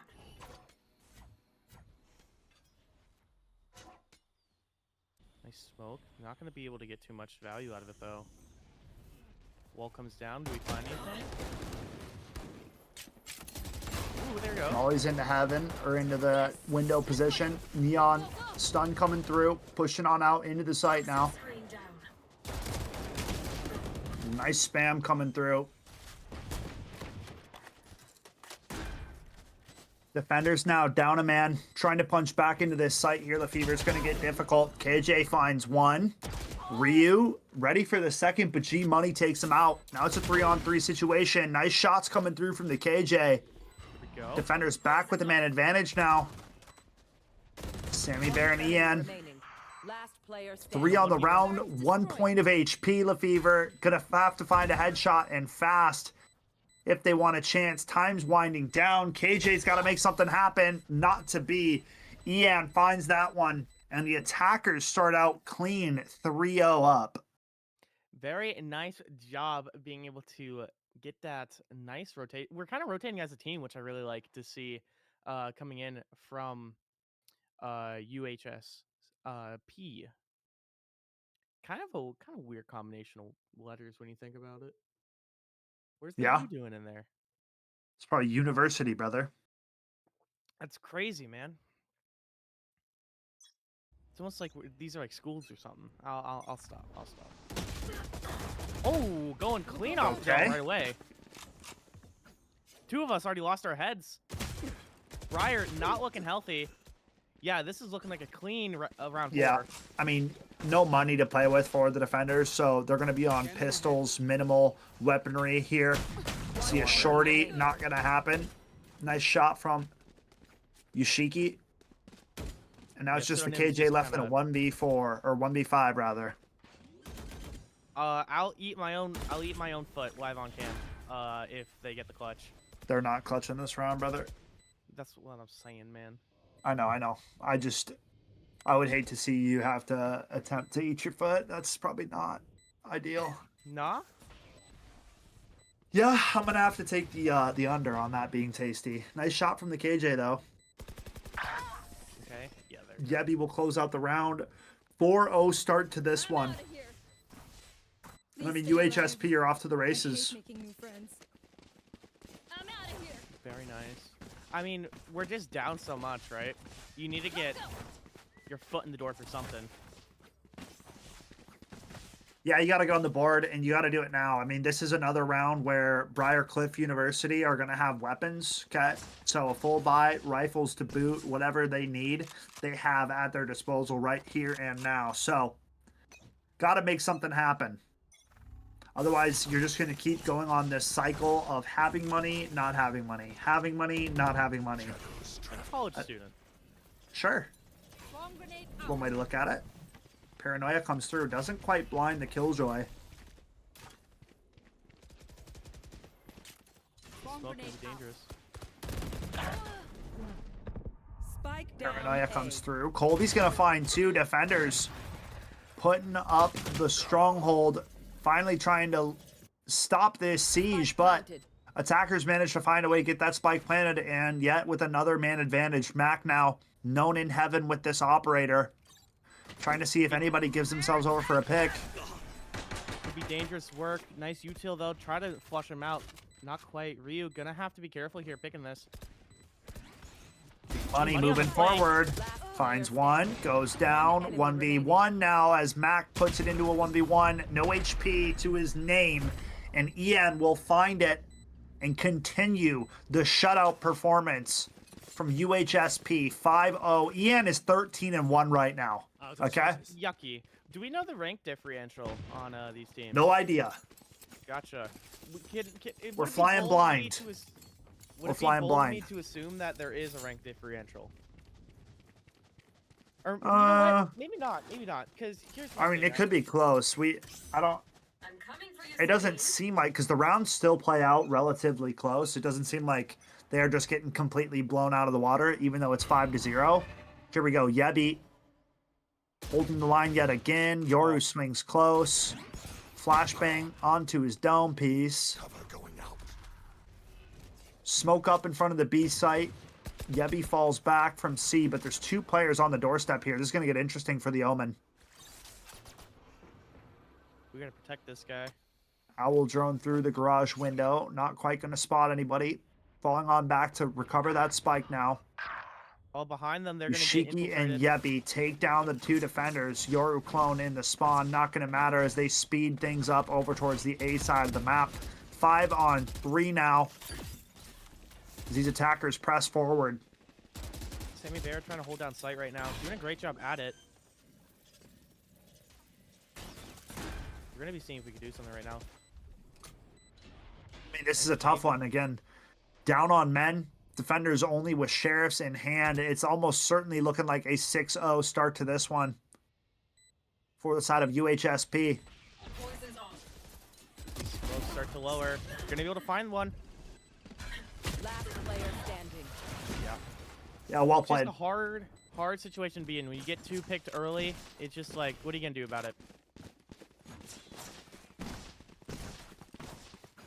What are you gonna Very do? limited on options, bro. Very limited. I mean, you got to win one of your gun rounds. So you're only getting an opportunity every other round right now. So for the side of these defenders, you have weapons, you have an operator on the back of Mac, and you got to find success right here and now. Okay? I think one of the big things, too, Briar still might be shaken up by that last game, right? Potentially. You kind of have to brush it off if you're playing in a Right. tournament, right? You have to. It has to be next game up. There's nothing that last game you can even do about, right? So there's really no Right. point in even thinking about it, if you want me to be completely honest. But it's also Right. easier said than done. Mac finds one. Swing out from Alpha goes down. Now it's a 4-on-4.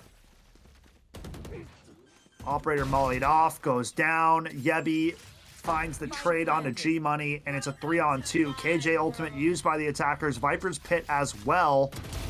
Colby's trying to get in before things get too hectic. We'll take out the pit. Now defenders KJ ult coming down as well. But that KJ got detained. She didn't get out in time. So Viper moving in to retake this site by herself. Good Molotov towards long. Paranoia from the Omen. Gonna be trying to take this corner here. Dwindling Last away. player standing. She gets it. KJ in a 1v2. Sticking that spike. Viper goes down, and it's going to be a 2-piece clutch. 2 found. 7-0. Ryu comes up and stands tall. Lefevre, that's a big-time round for the attackers. It's so crazy that for the first time in, I think, the entire set so far, they finally had a man advantage and just slipped through their fingers. Very unfortunate for the attackers. And now we're kind of back to where we are started, where we need to find an opening. We need to find an early pick. We need to either get creative, maybe with some rotations. Shadows travel. Okay, hang on. We get the first blood. Through the smokes. Not bad. 2v5 situation. Yeah, this is looking ugly. Yeah. Attackers regrouping now. Moving over towards the C side of the map. Defenders rotating over to A. They think it's an A hit. They are a little bit out of sorts when it comes to where this play is going. Because C site wide open for the taking, and attackers are going to get that spike down right here and now. They have a 50-50. Yeah, well, in this case, it's a 33.3333 times, 3. Who's playing B in 2025? I mean, dude. The second you're not expecting a B hit on this map is when they hit B, just so you know. I know you don't know that, but I'm letting you know that. Okay. One enemy Yep. remaining. Flawless. Yep, Ian gonna close out the show here. Crushed it. 8-0, Should we and currently UHSP are making quick work of Briarcliff University. Yeah, they want a way to punch in the semis as fast as possible, it's looking like. Or is They're the on semis pace and for we're getting going- it. Are we on semis and we're going into grands? No, for bro, tomorrow? that's tomorrow. Okay. We still... Yeah, I don't think that's what it is. But I could be wrong. I also haven't seen a single, like, bracket. So, Well, stars not that, in that's not a OBR. complaint. That's not a complaint. That's not a Yeah, complaint. yeah. I'm just putting that on record. No complaints here. Actually, only positive things. Smiles and happy faces right now as we do see Briar 2 up right now.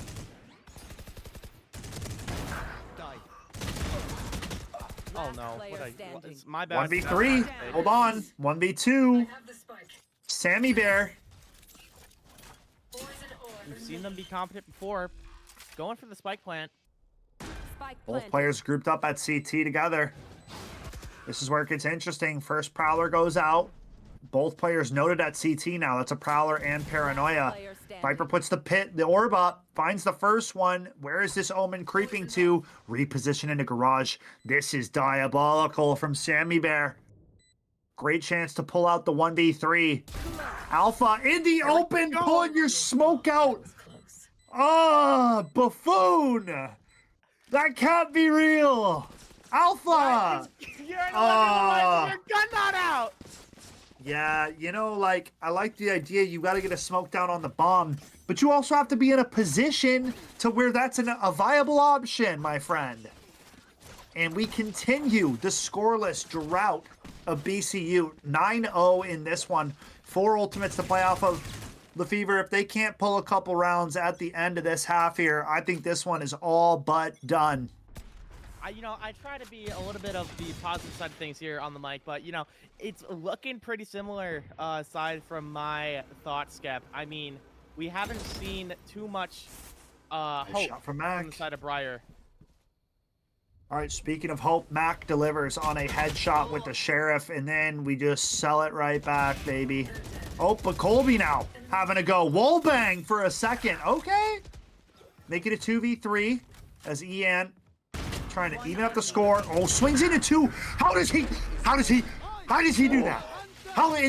What in God's name? And he's just blowing the ultimate because he doesn't even care. The half's not even over. Check his PC. He just swung into... Nah, okay, you talk this next round, bro. I need to take a round off after that one. That doesn't even make sense. Go take a smoke break. Go get the technical report. I don't know. I need a paper bag, and I need to breathe into it after that one. I don't even know what I'm looking at anymore. We're just seeing madmen dominate on the battlefield right now. Haven is being overrun by heathens Where are at the moment. Marked 4. Okay. Nice util destroyed. We're going for an early A site. Seems to be a common theme, but I like the theme, right? Don't get me wrong, it's quite nice. G Money going down first. Coley follows. Welcome to my world. I mean- This is not your world, bro. Nah, bro, the attackers, like, are just dominating. Defenders are having such a hard time getting back into these rounds. Hold that thought, though. 3-on-3. Make it a 3-on-2. Yoru ulted. Oh, Alpha's burning alive. He's 1 HP. He has a dream, though. Last Well. player standing. Down he goes. Dream dead, indeed. 11-0. Oh. It's looking like Last 2 round games in the away half. from the old Dubski from UHSP. I mean, it's 1 round away from a flawless half. I'm not even gonna play the Devils thing of like, oh, do you think we'll get it? When there's a 21-3 on the team. Absolutely disgusting. I feel like there's blood on my hands even watching it.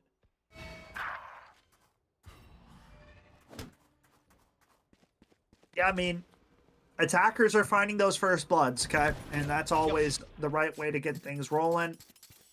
Your teleports out.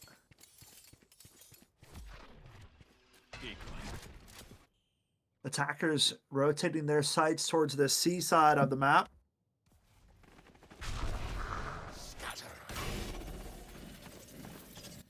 Two of us still at A though. Colby gonna be trying to find something here. Goes down. Oh, never mind. Never mind. Nice shots coming through. 3-on-2 situation right now. Perhaps it won't be flawless after all. Killjoy ultimate going down. Tough position to retake. Fate ultimate available. Neon still has her ultimate as well. It's the last round of the half, so you might as well use them. There it goes. There we go. Little Nightmare. Prowler's coming through. Smoked off. Both players rotating into CT. One enemy remaining. And that is going to do it. A flawless 12-0 half coming out for UHSP. Switching sides. And Briarcliff have yet to recover from their dastardly fall in that previous game. Do you think they broke their ankles? I don't know. Broke their spirits. That's for sure. For sure. I mean, And chiming in here, do you think that they can make a comeback in this last round? If got they asked if they can make a comeback in the last round. I will give 50 gifted subs in Twitch chat if they can take this game. How much money is that? Here, let's hang on. Let's. doesn't even matter, bro, because it's not happening. We don't even have to do the math. They're not winning the pistol round. And if they do, you guys can all call me a hater in chat. Game's God over. damn it! The game's over. I mean, what, you know, I hate to be the one that said I told you so, but, you know, it doesn't get better for this poor BCU squad. Gun them down, boys. You know, they're not going to win a pedestal round.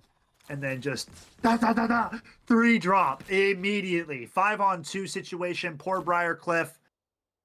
Dazed and confused. Alpha's like looking at his fallen brethren on the battlefield, wondering what just happened. He's like, ooh, piece candy. Ooh, piece candy. Well, I mean, you know, they can sneak over to C. There's just a lonesome KJ turret holding it down. But as soon as they make their position noted, Yep, there we go. yeah, the rotation, the scramble. Last player KJ, standing. okay. And it's only Alpha remaining in a 1v5. Kiss it goodbye. 13-0. Winners win. Absolute perfection from UHSP. 21-4 from Ian. You know, that's a tip of the cap over to the side of UHSP. For Briarcliff, I'd say back to the drawing board. Yep. Haven out of the map think, pool. But I don't know. I got no notes. I usually have something to say during this portion, but I'm gonna be honest with you folks. The head's empty. Yeah. Head is empty. Maybe it's the keyboard's fault. Maybe it's the keyboard's fault. I No. gotta say, I'm sorry, I'm chiming in again because that was an experience there. Um, Yeah. Yep. One, Fever, you got me crying back here from production. I was laughing so hard. The raw emotion you put in, you were so upset at the beginning of that round. I cannot wait for that moment to get shown on stream and see the chat reactions flood in here as we got that delay going. But what a game, boys. I just want to say great job casting. Very, very entertaining to watch, despite the absolute railing that BCU just received. I think BSU is the Mormon one, right? Um, but yeah, I thank you, boys. Thank you. Good Yep. times. It was an honor. We got a bit of a break on our hands here. I believe next game will be played at 6. That one went a lot Yeah. faster than expected. So players are going to take a dinner break, and then when we return, a couple games of Rocket League closed out by a game of Overwatch. So, I mean, I'm not going to say stick around. Go grab some snacks. Go hit the food court wherever you're at. Make a sandwich, PBJ, whatever your jam is. And then we'll be back closer to 6 p.m. Central Time. So, without further ado, we appreciate everybody your viewing of our October Clash. And yeah, we'll be back with some Rocket League November, in just actually. over an hour. Well, I guess, yeah, it's November, but what can you do? Fall Clash. That's what I'm going to say. Doesn't matter. All right, get me See out you of guys here. in a My minute. brain's That's wiped. what matters.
Alrighty, ladies and gentlemen, we are back yet again for Overwatch 2 tonight. And as we cut to the game, we see that right off the bat, Marietta has a good start for this game here against Briar, as their score is 1-0 against Briar, best of 3. I am joined today, or not today, but here right now by LeFever. How are you doing? What's good, man? I'm doing all right. I'm rolling with the punches here. I am interested to see what we got here because Wu Yang is the new hero that got added to the game not too long ago, and I know very little about him. But he seems decent so far. He seems really healthy for the game, which I think is quite cool. With Yeah. being able to have Tridal Blast and Guardian Wave. But for the most part, I like the comps that we're seeing with Stonebreaker running the Zarya, and then Genji, and then Echo, which is quite an interesting pick, and then Kiriko. That's just given. She's just always going to be picked into one of these teams, pretty much. And then Moria. Oh, what's Sun Lady's name? I'm blanking.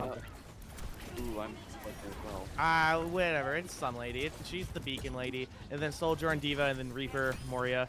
Genji going in, trying to get the nice twofer to clean up this point on Havana. Very nice. Okay, going in there. Maybe trying to find something. I like how we are really just making Briar go on the back foot. In every game, pretty much, is what it's seeming like. Just going again and again and again with Briar on the back foot for a lot of the time. It's interesting to see. Very, very aggressive. He takes out Diva. Well done.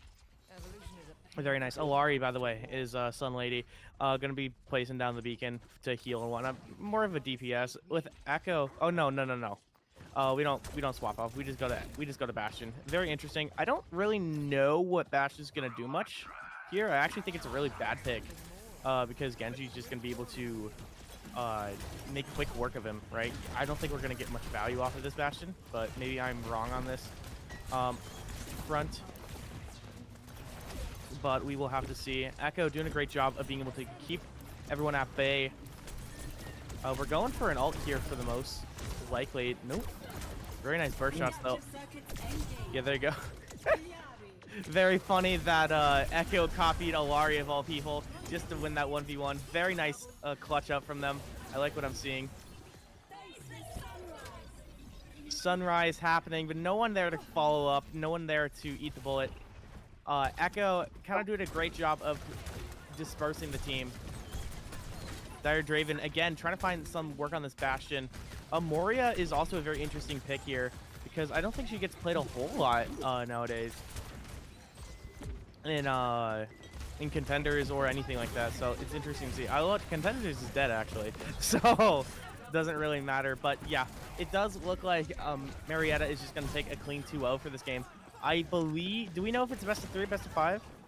It is best of 3 to my knowledge, correct? Actually, I don't even know.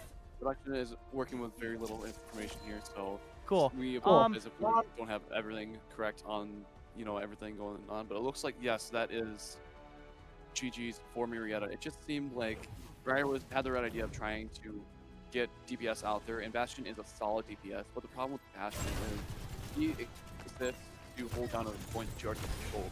Marietta having controlled that center the entire time, that technique just meant that Bastion just couldn't get in and do his job properly. Right. He can't really do anything because he doesn't really provide anything when you're already down. And pretty much in general, he doesn't really provide a whole lot, but maybe I'm just a Bastion hater. But as we are getting into map 2 here, Samoa, I called it Havana, didn't I? That's unlucky. GG. That's okay, though. How are we doing? How are we doing, Twitch chat, all my cuties? Thank you for joining us for game number 1 there. We got into it very quickly, abruptly. Don't even worry about it. It's not a big deal. It really isn't. As we are getting into, I believe, game number 2 of that set, if I'm not mistaken, because I doubt Overwatch is best of 1. Surely. So we'll have to see. It would appear that it is best of 3 according to production. Best of 3. So we Cool. appear to be going to a second game. Yep. I'm not familiar with how the map bands work, but I'm assuming we're playing on a hype Poggies map and not a lame map. Yeah. Thoughts and opinions? Anyway. But yeah, what I would really want to see. So I'm a big support player in this game. In Rivals, I'm a big tank enjoyer. So I really don't mind what we see here. I'm assuming we're gonna be seeing some Sombra ban, Freya maybe getting banned. I know she's really good right now. Can you Um, imagine Genji getting taken out too, especially seeing how powerful Marietta's Genji was. He was tearing apart the backline so effectively and efficiently. the Genji definitely wasn't bad. What I'm more focused on is gonna be the Genji would be or sorry, the Echo is going to be the main source of targeting, mainly because she kind of just took over the game a lot of the times and didn't let anyone else play for the most Yeah, part. So if I that's had very to take a guess, I'd say the Echo is probably going to be receiving a ban um as we get into the targeting. But I mean, he seems like a very competent player. So I'm assuming the Echo player could just kind of flex to really anyone. Ash, Reaper, Cassidy, Sojourn. Really pick your flavor. I mean, most characters in this game kind of work yeah. pretty well to my knowledge. I mean, that's not Like, true actually. I'm looking at the roster right now. There's actually some wrong options, but we'll get there when we see if there's any wrong options being chose. Like you're not playing Torb, right? Like go away. You're not playing Torb. Um but like for support comps, really it kind of can work for whatever for the most part. Um Life Weaver is actually usable now. So that's pretty cool to see. Mercy's kind of troll, not really. I don't know. Mercy, Zenyatta, they're kind of troll. Mercy Just has because just the there's no DPS or ability to kind of defend yourself if you get gunned down or like focused as Mercy. I Zenyatta, you just kind mean, of there's just better options, right? I think Ilari just does a so much better job of Mercy's job, which is to yeah, like have like to be very do your own thing. Like you get to provide healing with the little beacon, then go do your own thing. And that's pretty much what Mercy's kit is entirely. Instead of you have to play with the damage boost and whatnot. But for the most part, man, I think Mercy's a little bit outclassed by a lot of the rosters. Same with Zenyatta. In my opinion, why play Zenyatta when you can play Kiriko? Why play Lucio when you can play Kiriko? Why play Moria when you can play Kiriko? Kiriko is kind of just the answer to everything, if you want my opinion. But yeah. maybe that's just me Granted, being Kiriko's close. sadistic. Like, yeah, you're so right. She's got healing. She's got great DPS potential. Like all around, just a good, solid character. I mean, she's even got ability to like get away if she gets pressured. So Right, but one of the big things is her Suzu going to be able to kind of cleanse everyone out of any animation or out of any knockdown, any effect, um, any debuffs status. like Yeah, Anna's, any status, any debuff. That's the big kicker, as well as their ult being a great util to being able to push when need to and having the fighting chance, like when you're in the back foot, just pop the carry ult. Or when you're already ahead, you could also pop the carry ult. Um, she's just really good. Brig's dog doo doo. And this comes from a person that loved Brig. Um, sorry, there's not really a great reason to play her. Same with Baptiste. Again, why play Bap? Ana, you can get away with playing Ana. I think you can. I think the sleep and the nano have a niche to where they work, but again, you can play carry.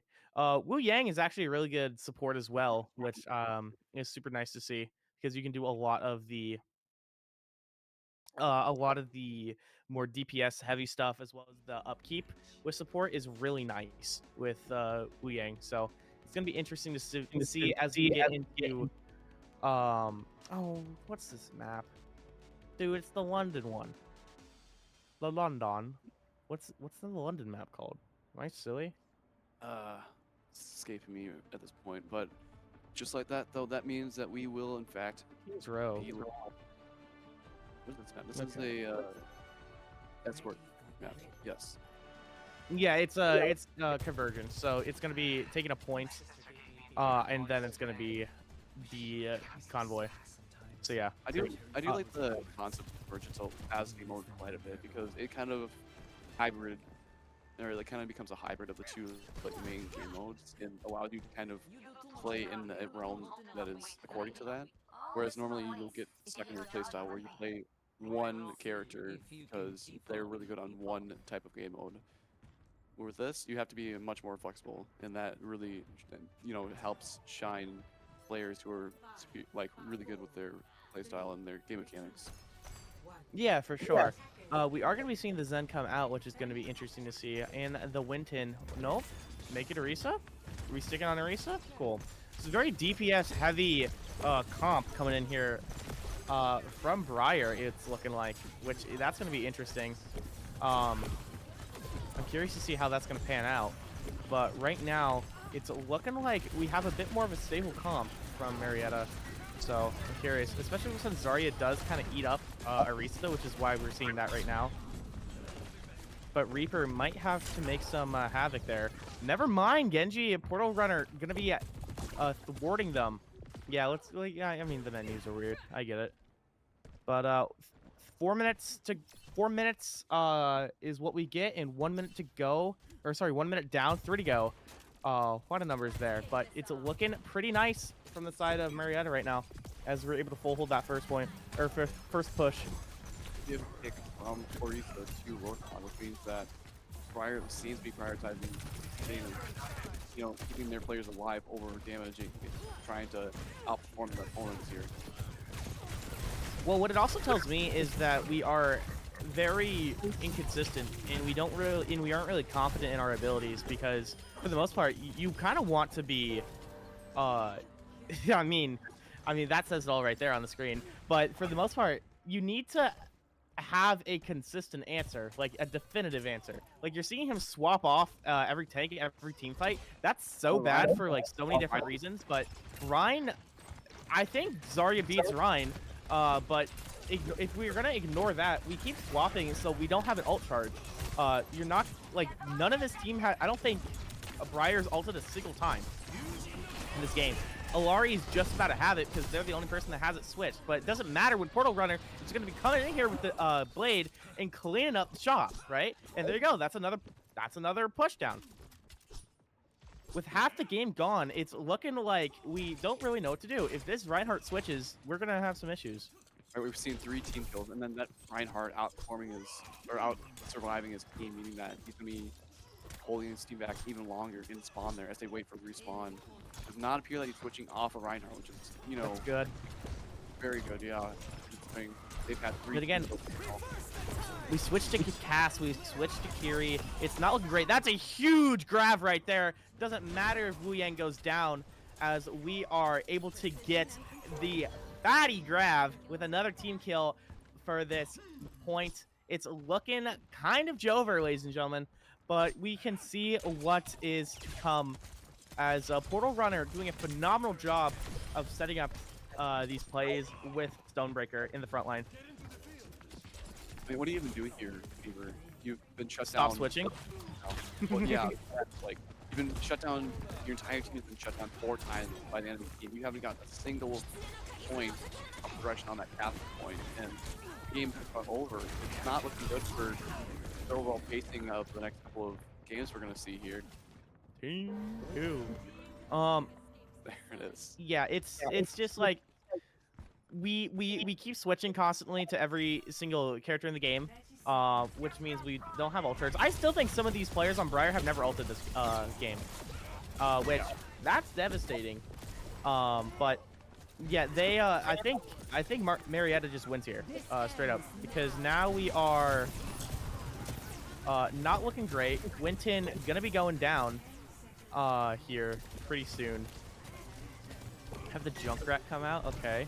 Portal Runner did get taken offline, so he is rotating from spawn, but it doesn't really matter when the other 4 teammates that you have are so competent and so consistent that you don't need the full 5 in order to hold Briar back. That's insane. So I mean, it's looking pretty not great, because they just have to get 1 tick, and then we're gonna be saying thank you so much for playing my game, just like Mario. it would appear that. But yeah, that's devastating, Moonsum. I've been yapping for a while, and that's my bad. But You're all good, dude. With that awful shutout for Briar, like you were saying, all they need to do is capture the objective there, that first objective, and then they win that. It appears that we're playing best of 5 for all games instead of best of 3, which means that they will have one more opportunity to try to, turn this, game around. But given what we've seen by Marietta, how locked down and solid their team composition is, as I say that someone switches from Widowmaker, probably just for a couple cheeky kills, but otherwise they've been super consistent with their play. Really, really encouraging for Marietta. Not a good look for Briar at all. Yeah, not great. We do got the Malga coming out, which that's definitely fruitful. He does pretty decently into most of the comp actually. Maybe not Sim, and maybe not the supports, but again, I don't know. I'm not gonna be knowledgeable on how Malga fights the supports because that's not really his job, right? But we do have the Widow, which I'm curious about. Portal Runner is. Oh, we're using Sim Telly to go in early. Okay. Being able to take out. Yeah, okay. Well, I don't even have time to talk. I don't even have time to talk, man. You just keep running. That's vile. That's disgusting. So, this is best of 5, yeah? Yes. Okay, well, Yeah. it's time to see another shutout. Is my guess. But hey. Maybe Briar able to pick up the Red Bull, right? Maybe, dude, that's disgusting. that was a war crime. What I just saw on my television screen. That soldier just sliding in, just dinking everyone. Oh, Yeah. gross. But I don't think a map's gonna help. I don't. Pick your favorite map, Briar. I think you just got to be playing the most comfortable things you can do. Right. And to touch a point on what you said earlier about them switching off of ults or off of each character and resetting their ults, I think the big thing there was they just weren't confident in their abilities to play their characters. They were thinking that, okay, let's try this, let's try that, as they got shut out by wave after wave of Marriott. And honestly, they really can't just keep doing that. Like, number one, like you said, the ults being reset is so huge. Like we saw Genji with his ult take down basically the entire team single-handedly. It's just such a significant factor in the game that you can't lose it just by being unsure yourself. And number two, there's no way that you have as much experience with every single character as you do with one of your mains, right? You can't just keep rotating off of someone that you know and play by heart and change to someone that you think is going to be better in theory. Ultimately, Overwatch is a game that comes down to how you play the hand you're dealt and what you do in the scenario you're in. If you just try to keep changing it up for your own sake, there's really not going to be a whole lot of success. Let's be honest. Yeah, it's not too promising for what we saw. It looks like they're very unconfident. But things can change. They could have some swaps going around with either roles or um just advantage state more of the mental. But Marietta looking very prominent and very dominant as we get into game 3 here. We're going to be seeing what's going to be happening. So riddle me this. What production or Moonsum, are we is this the only Overwatch game we're streaming, or are we streaming all 3? What are we doing? I believe we're playing a couple other games as well. It just, yeah, we're only playing the game of Overwatch. But as far as matches go, I believe we're playing multiple after this. Okay. We're streaming multiple sets. Okay. I was So, wondering because oh, to my knowledge, it is supposed to be another two things of Overwatch, both of which will be best of 5, unless the Rocket League, like the Epic Games servers and Rocket League's able to get back up and going, then they want us to pivot to that. But as of right now, playing on more Overwatch. Yeah! Woo! Yeah, for context, um for context to everybody who's watching at home, the Epic Games servers, which runs Rocket League, which is one of the games we were originally supposed to be casting right now, just died, which means that we had to pivot from Rocket League to Overwatch, which is why we're here right now. yeah, they got taken down for maintenance because someone kicked a bucket or something over at Epic Games HQ, but it don't matter. All good as what map are? Is there a way we can see map names? There's not. Of course, there's not. I'm answering my own foolish questions. So, did you ever play Overwatch, Moonsum, or did you learn it just for this event? Well, what's your history with Overwatch? With Overwatch, I never played the first game, but when Overwatch 2 came out, I got into it a little bit. I got a few hours in my name. I, played some comp and everything. I really liked Roadhog, which I know that probably says a lot about me, but I also like I mean, going. I think anyone can enjoy anyone. You're right, but for the vast majority of Overwatch, Roadhog has kind of just been the middle finger character in some regard, especially considering I like. wouldn't disagree. I would disagree. He has a play style for sure. And then because, we were talking earlier about this too, Kiriko is always picked right away by your support teammate, which means that Mhm. you just got used to playing Mercy. Super fun, super, not necessarily the most influential character, but super consistent all across the board. And especially with her That's ult, fair. or not her ult, but one of her abilities that allows her to revive a teammate. That can be so crucial in pushes. Yeah, that's true. I played a lot of support. When I played Overwatch, back in 2017 to here. Let's see, 2017 to what? 2017 to 2023 is when I Yeah. played a lot of Overwatch. So around 6 years I played Overwatch for. Overwatch 1, great video game. Overwatch 2, it's an okay video game. It's like all right. Um, I feel like that's the general then consensus of a lot of but yeah, people. I stopped playing when Venture came out, and that was November 3rd, 2023. I want That to say. sounds correct. And then Um, yeah, no, yeah, yeah, Rivals came out, because and I got what the heck. upset at Malga, and then they took a while to fix Malga, so I was like, okay, I'm gonna be done. I'm going back to fighting games for a while, or I guess I always played fighting games, Felt like but there was the too, where he had a really interesting gimmick where he has one minigun that does insane damage and one that capitalizes off of that. But to me, it felt like Manga just didn't need that second minigun when he's just spitting out damage as quick as he was. yeah, Malga was just a little bit overtuned. That's all it was. Yeah. But it does appear like we are going back to Overwatch for what could be the final game of Marietta against Briar here. Minute or second countdown, and then that is the start of the game. We are playing on an escort map, so we don't have to worry about convergence at all. Hopefully, Marietta doesn't shut out Briar as hard, but here, given what we saw, I feel like that appears unlikely. I mean, Rialto's a classic map. Very excited to see this one back in action here. We could be going for some cheeky things off this bridge here, which it's looking like we are not, unless Wu Yang can boop, which I'm not familiar with. I don't think he has a boop in his kit. No, he doesn't. I'm putting my foot down on that. But the Zarya has been very consistent, which is going to be interesting to see.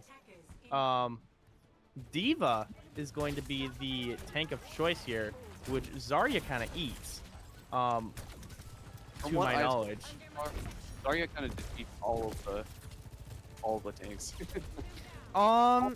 Yes and no. Arisa does have some counterplay, but like it's like eh. I'm trying to think. Malga does pretty decently into her. Hazard probably does well into her because Hazard's just really good. Yeah, for the most part, Zarya is a pretty solid pick. I think Junker Queen does pretty well into Zarya. Ball doesn't really do much. Doomfist does all right. Like you could take you could argue with everything I'm saying right now, and like I wouldn't really like have too much beef. Like it can definitely just depend for the most part. Right. But right now, Stonebreaker is doing more than breaking stones, breaking heads with being able to take control of this entire point for the most part.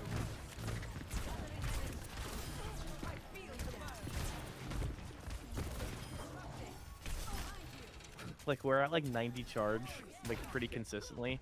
90, 100 charge, like pretty much every fight, which is absurd to see. We're just letting Stonebreaker have all the toys to play with, which is super cool to see. We do have Grab coming in online. We don't even need a follow-up second ult. Maybe Echo could be finding something. I don't know. Portal Runner fighting too though, taking down both of the DPS. Portal Runner might got a 5K. Is that a Just shy of it as we see all the players go down, but Opni snipes the ace away from Portal Runner. Yeah, Portal Runner getting a 5K, playing hot right now. So we are halfway through this push, and it has not really moved an inch. That's called tragedy. Sophocles, that's one of them. We're in Italy right now, but we could go to Athens or whatever the I think that's the Mario Kart map. We're just falling off the map. Okay, we can do that. That's fine. Two of the Briar team just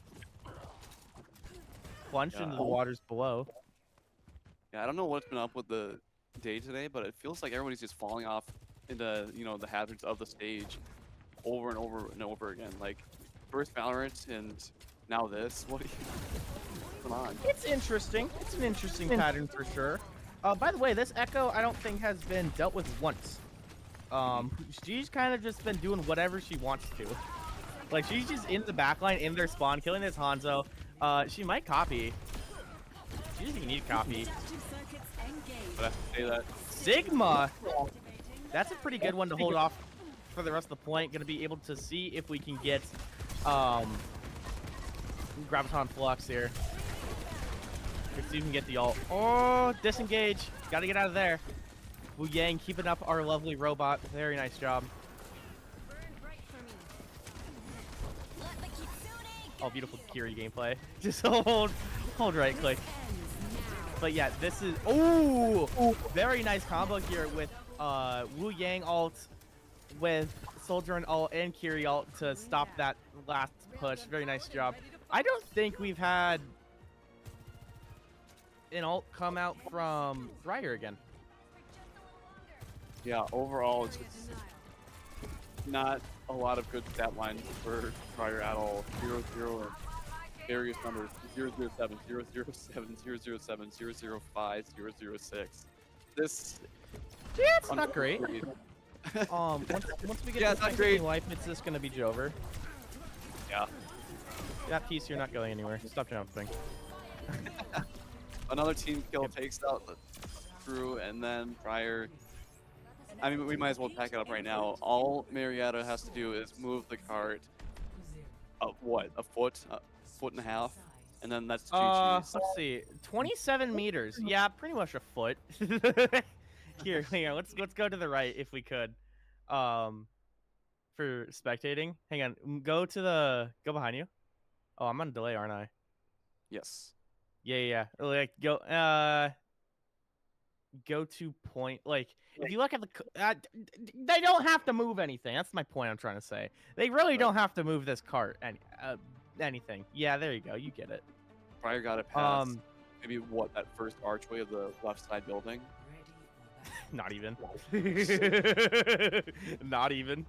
Okay. Well, a bit of a tragedy. Yeah. So I'm assuming here. Let's pick our horses. Do we see Soldier and kill everyone, or do we see Echo kill everyone? Knowledge is its own reward. My vote is gonna be Portal Runner for this first opening, I'm thinking just because Echo has to fly out and like set herself up ever so slightly, but you know, not really by much. But at any rate, it is very, very, very much unlikely that Briar can pull this out. But hey, I've been wrong before, many a time. But like, unfortunately, it might be no time. oh, Echo goes down. Interesting. Pit gonna be able to find something here. Portal Runner gonna be able to get the first kill. Okay. But Where is Portal Runner? Because right now Zarya's just kind of being able to take it all. Oh, there you go. Okay, there we go. We got one of the supports. Then it all falls apart. Okay. So the right horse to bet on was Portal Runner. Go figure. As we are able to take the Dubsky home as Marietta moves on. Very nice job. Yeah, absolute shoutouts like that are never fun for the team on the sour end of that. But what do you do? I would suggest don't switch every death. That's one of them. But you know, I play Rivals. I don't play Overwatch, so what do I know? Um, maybe I'm wrong. Maybe I'm wrong. Maybe the Celestial Rivals player is actually plat in Overwatch. I don't know. What I do know though is that we have a break coming up here as we are going to be seeing Briar face off against Carthage. So fear not, more Overwatch action will be happening right after this break. Stay tuned, ladies and gentlemen.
Ladies and gentlemen, we are back roaring away already as Carthage is up against Briar here. We saw Briar take a little bit of a hard loss last round or last game.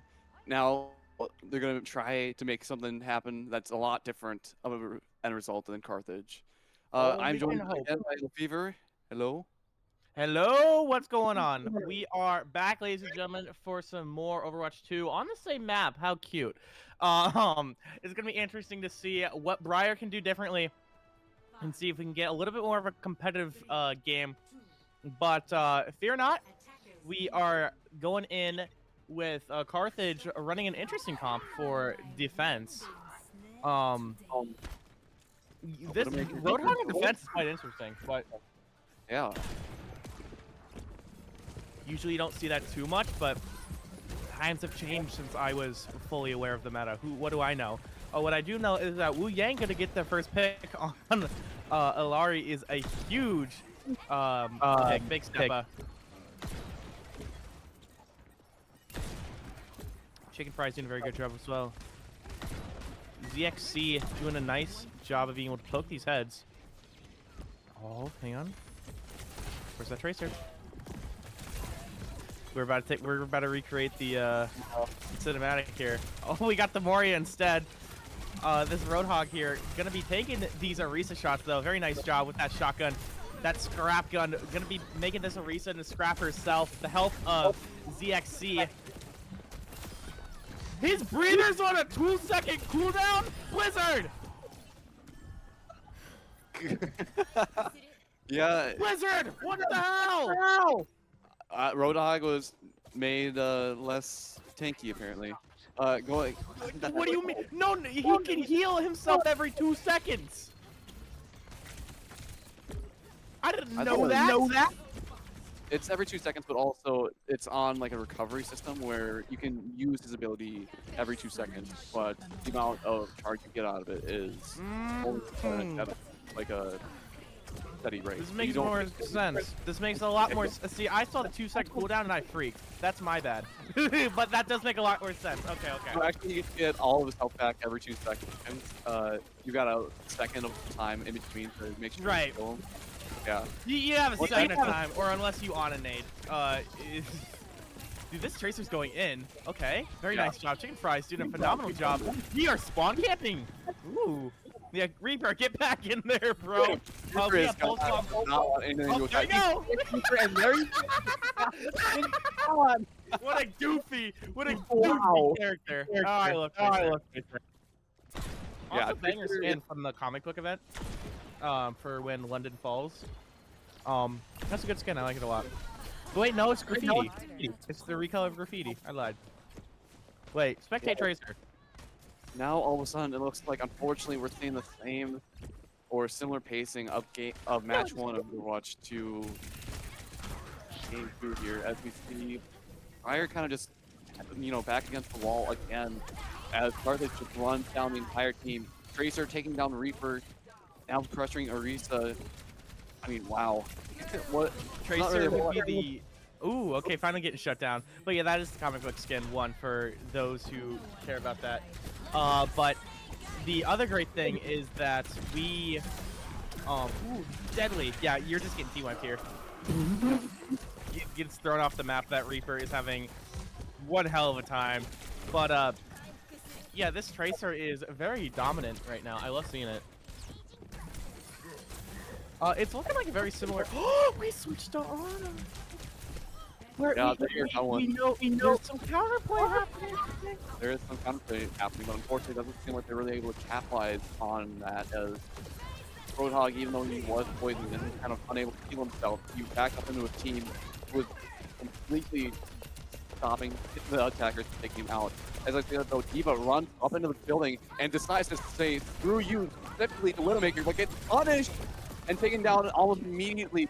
The second that Widowmaker jumped out of the window, you should have backed up back to your team. That was way too far. But What You a, know, I just, oh, I what you're entirely right, Moonsum, about that Diva going way too in, but I'm very impressed that the Widow stayed alive, mainly because we were doing such a good job of peeling for our Widow there, where we immediately saw and the Kiri was able to follow up, and then we had the team synergy to go in the 1v3 situation and turn on the Diva. Very nice job from Carthage there. I like the team synergy and the team play of Widow probably yelling in the mic saying, "There's a diva on me, fellas," and everyone's just like, "Yeah, okay, let's gank this girl." yeah, We do just that. Very nice. bait a diva into a sunlit square and then just got jumped by 4 heroes.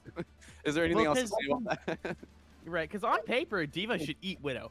Right. There's not really anything that Widow can do against the diving Diva, but when you play with your team, it definitely puts a wrench into things. But we're going to be seeing what happens with Reinhardt, Venture, Kiri, in Widow, in Wu Yang. That makes a lot. So, no? Okay. We're not going Venture. I was thinking we just run like hard dive, but with just a Widow. But, We're seeing Hanzo. Ooh, more more fun stuff. But yeah, doors are opening, and we're seeing defenders really, really far up. If they get taken out right out of the gate, that could be just the end of the game right then and there. Interesting shield placement there. Yeah, see, look, there you go. There's already 2 gone. Good match into one of there, or just they're- barely it looks like. And then Reinhardt's just walking at them. Very nice. That's exactly what you do, because, yup, this is exactly what you do, because Reinhardt's going to walk at them, because then they can't do anything. So then you leave the Sigma alone, and then, there you go, you won the game. GG. That poor Bastion couldn't do a single thing against that shield. He's got Right, nothing 'cause to do anything at all. Right, because now they're all staggered, right? And They're all that's a GG. Okay.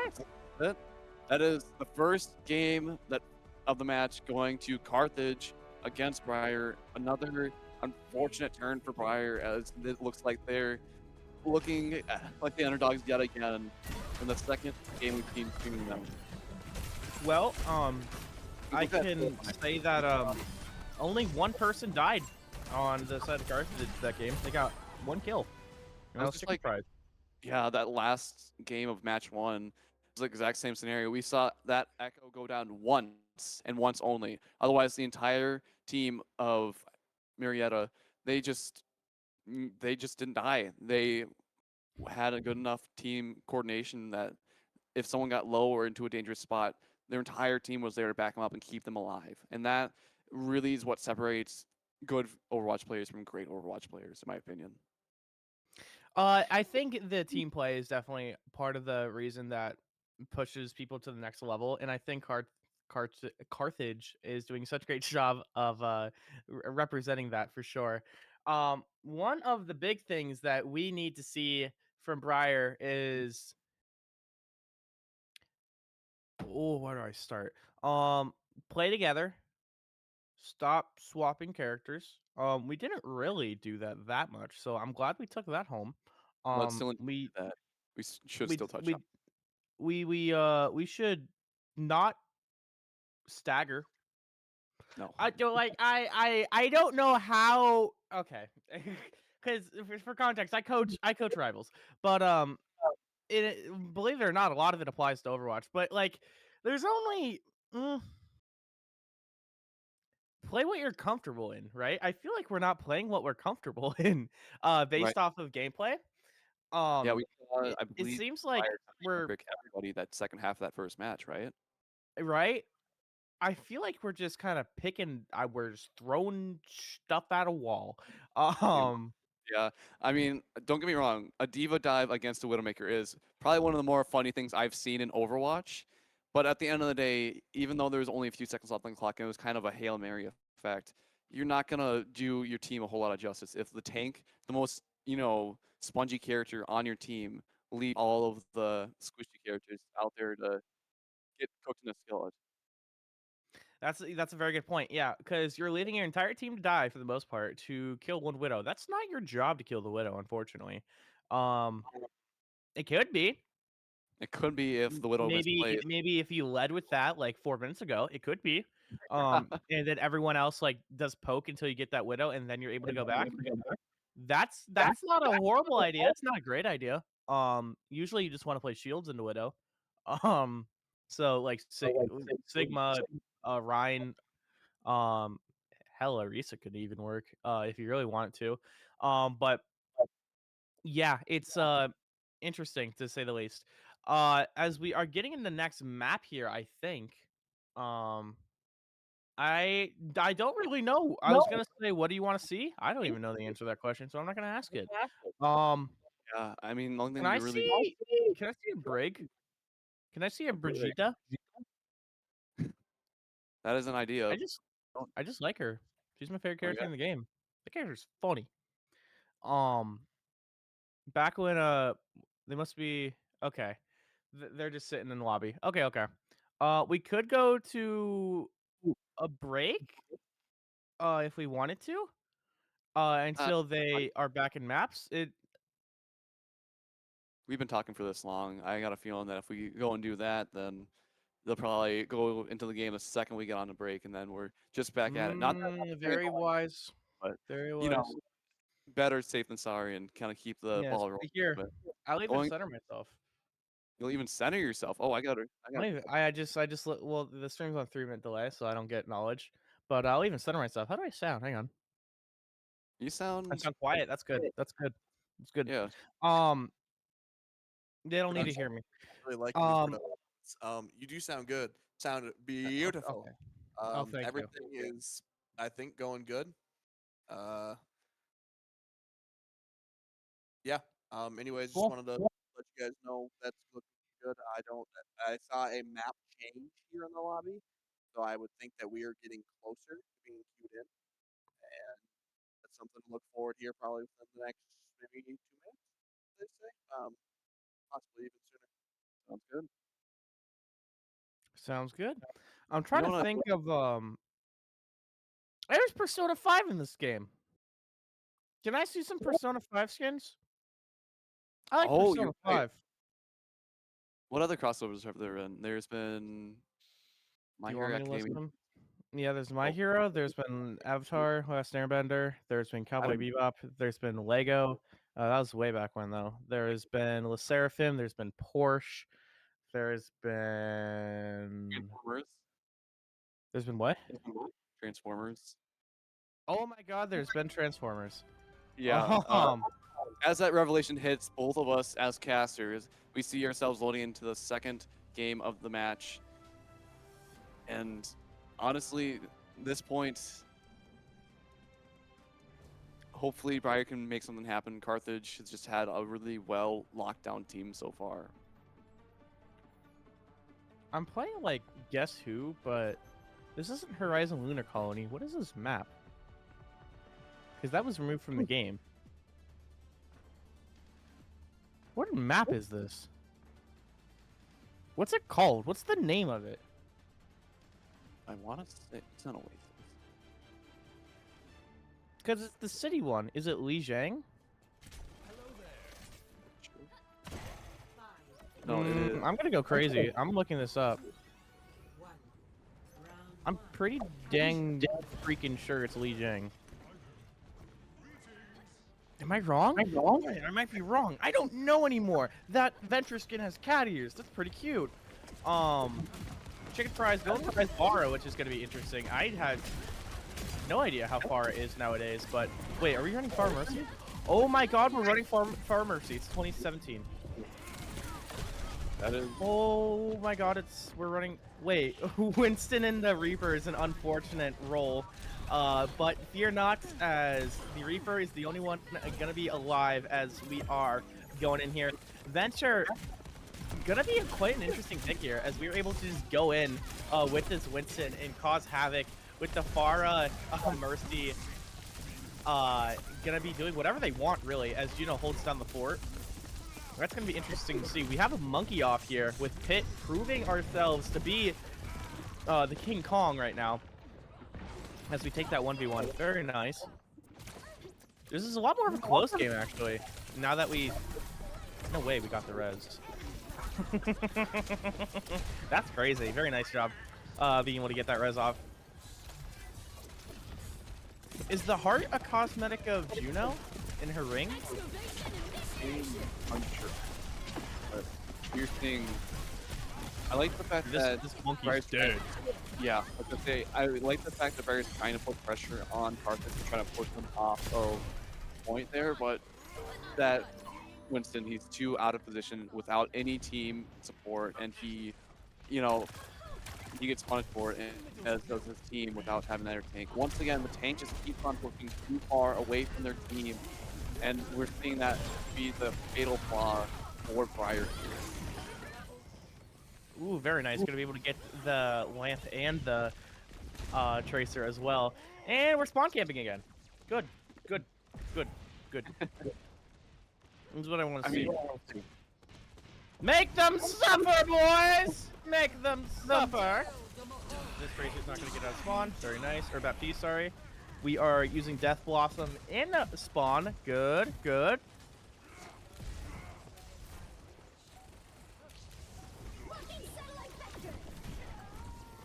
Oh, that is Juno. Okay, she does have. Oh, it's like all Valentine's Day themed, or like.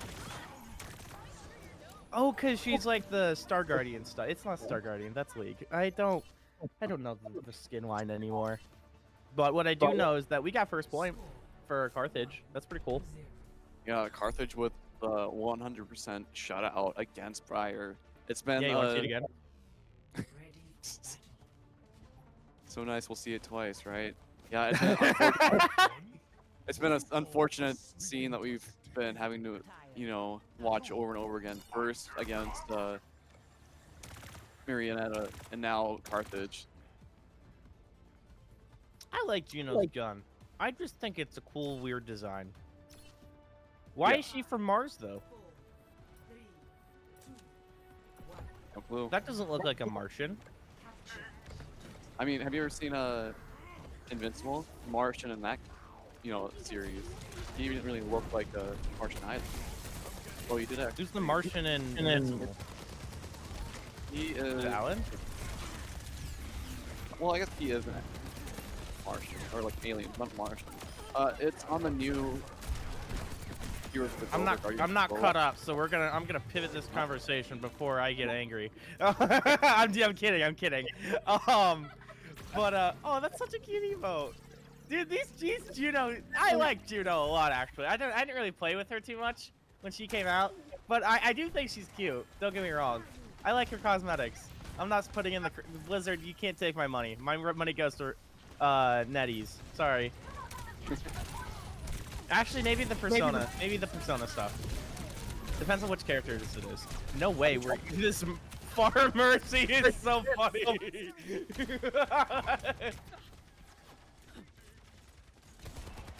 Oh, Christmas. This feels just like Christmas. Like we're doing Impulse into Spawn just to keep him in Spawn. It's so fun. Yeah, I can imagine Briar's not having the best of the day right now. Seeming that we saw what they played before this, yeah, I can't imagine it's great. But hey, that's part of the esports background, right? Sometimes you have rough days, and some days are rougher than rough. But oh, well, one of the best things, one of the best ways. So again, I come from a fighting game background. So I'm a very more of a cutthroat, be honest type of thing. I'm not gonna tell you that these.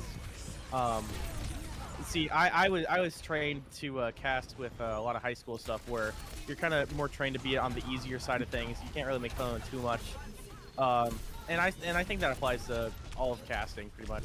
You don't want to degrade the players because they're just trying their best, and you can't do better than them. Because I don't think I could do better than Briar.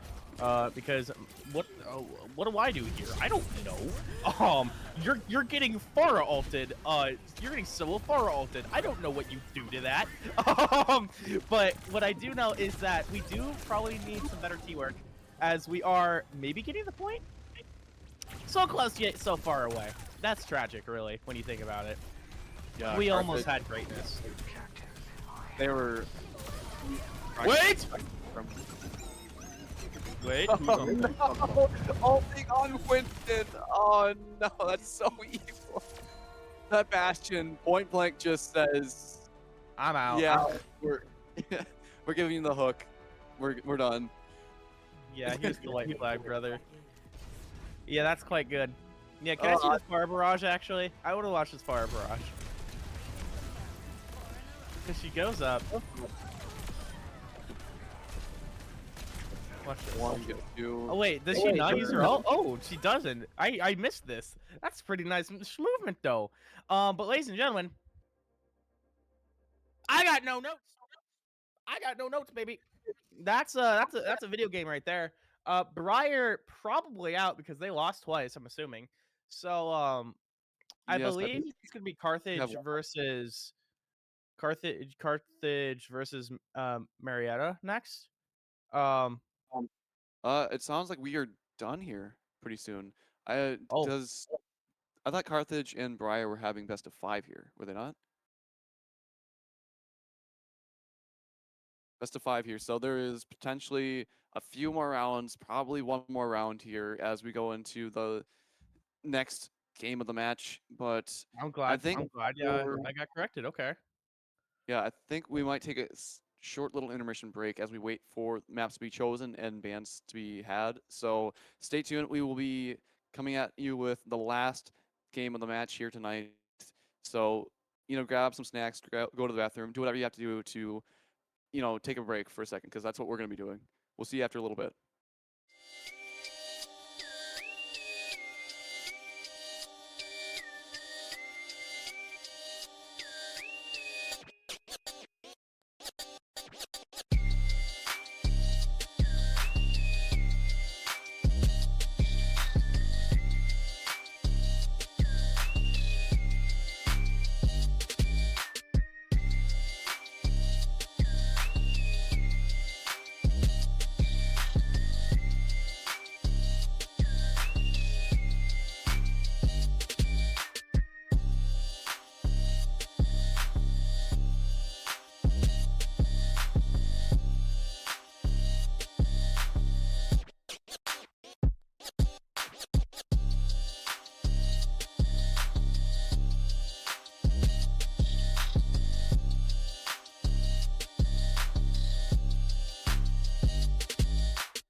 We are coming back online.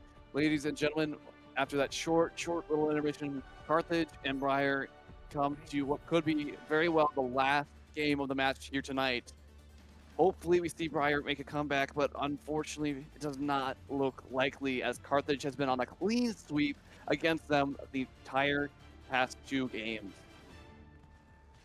Sorry, my mama was calling me, and I was wondering why. Hi guys, it's LaFever again.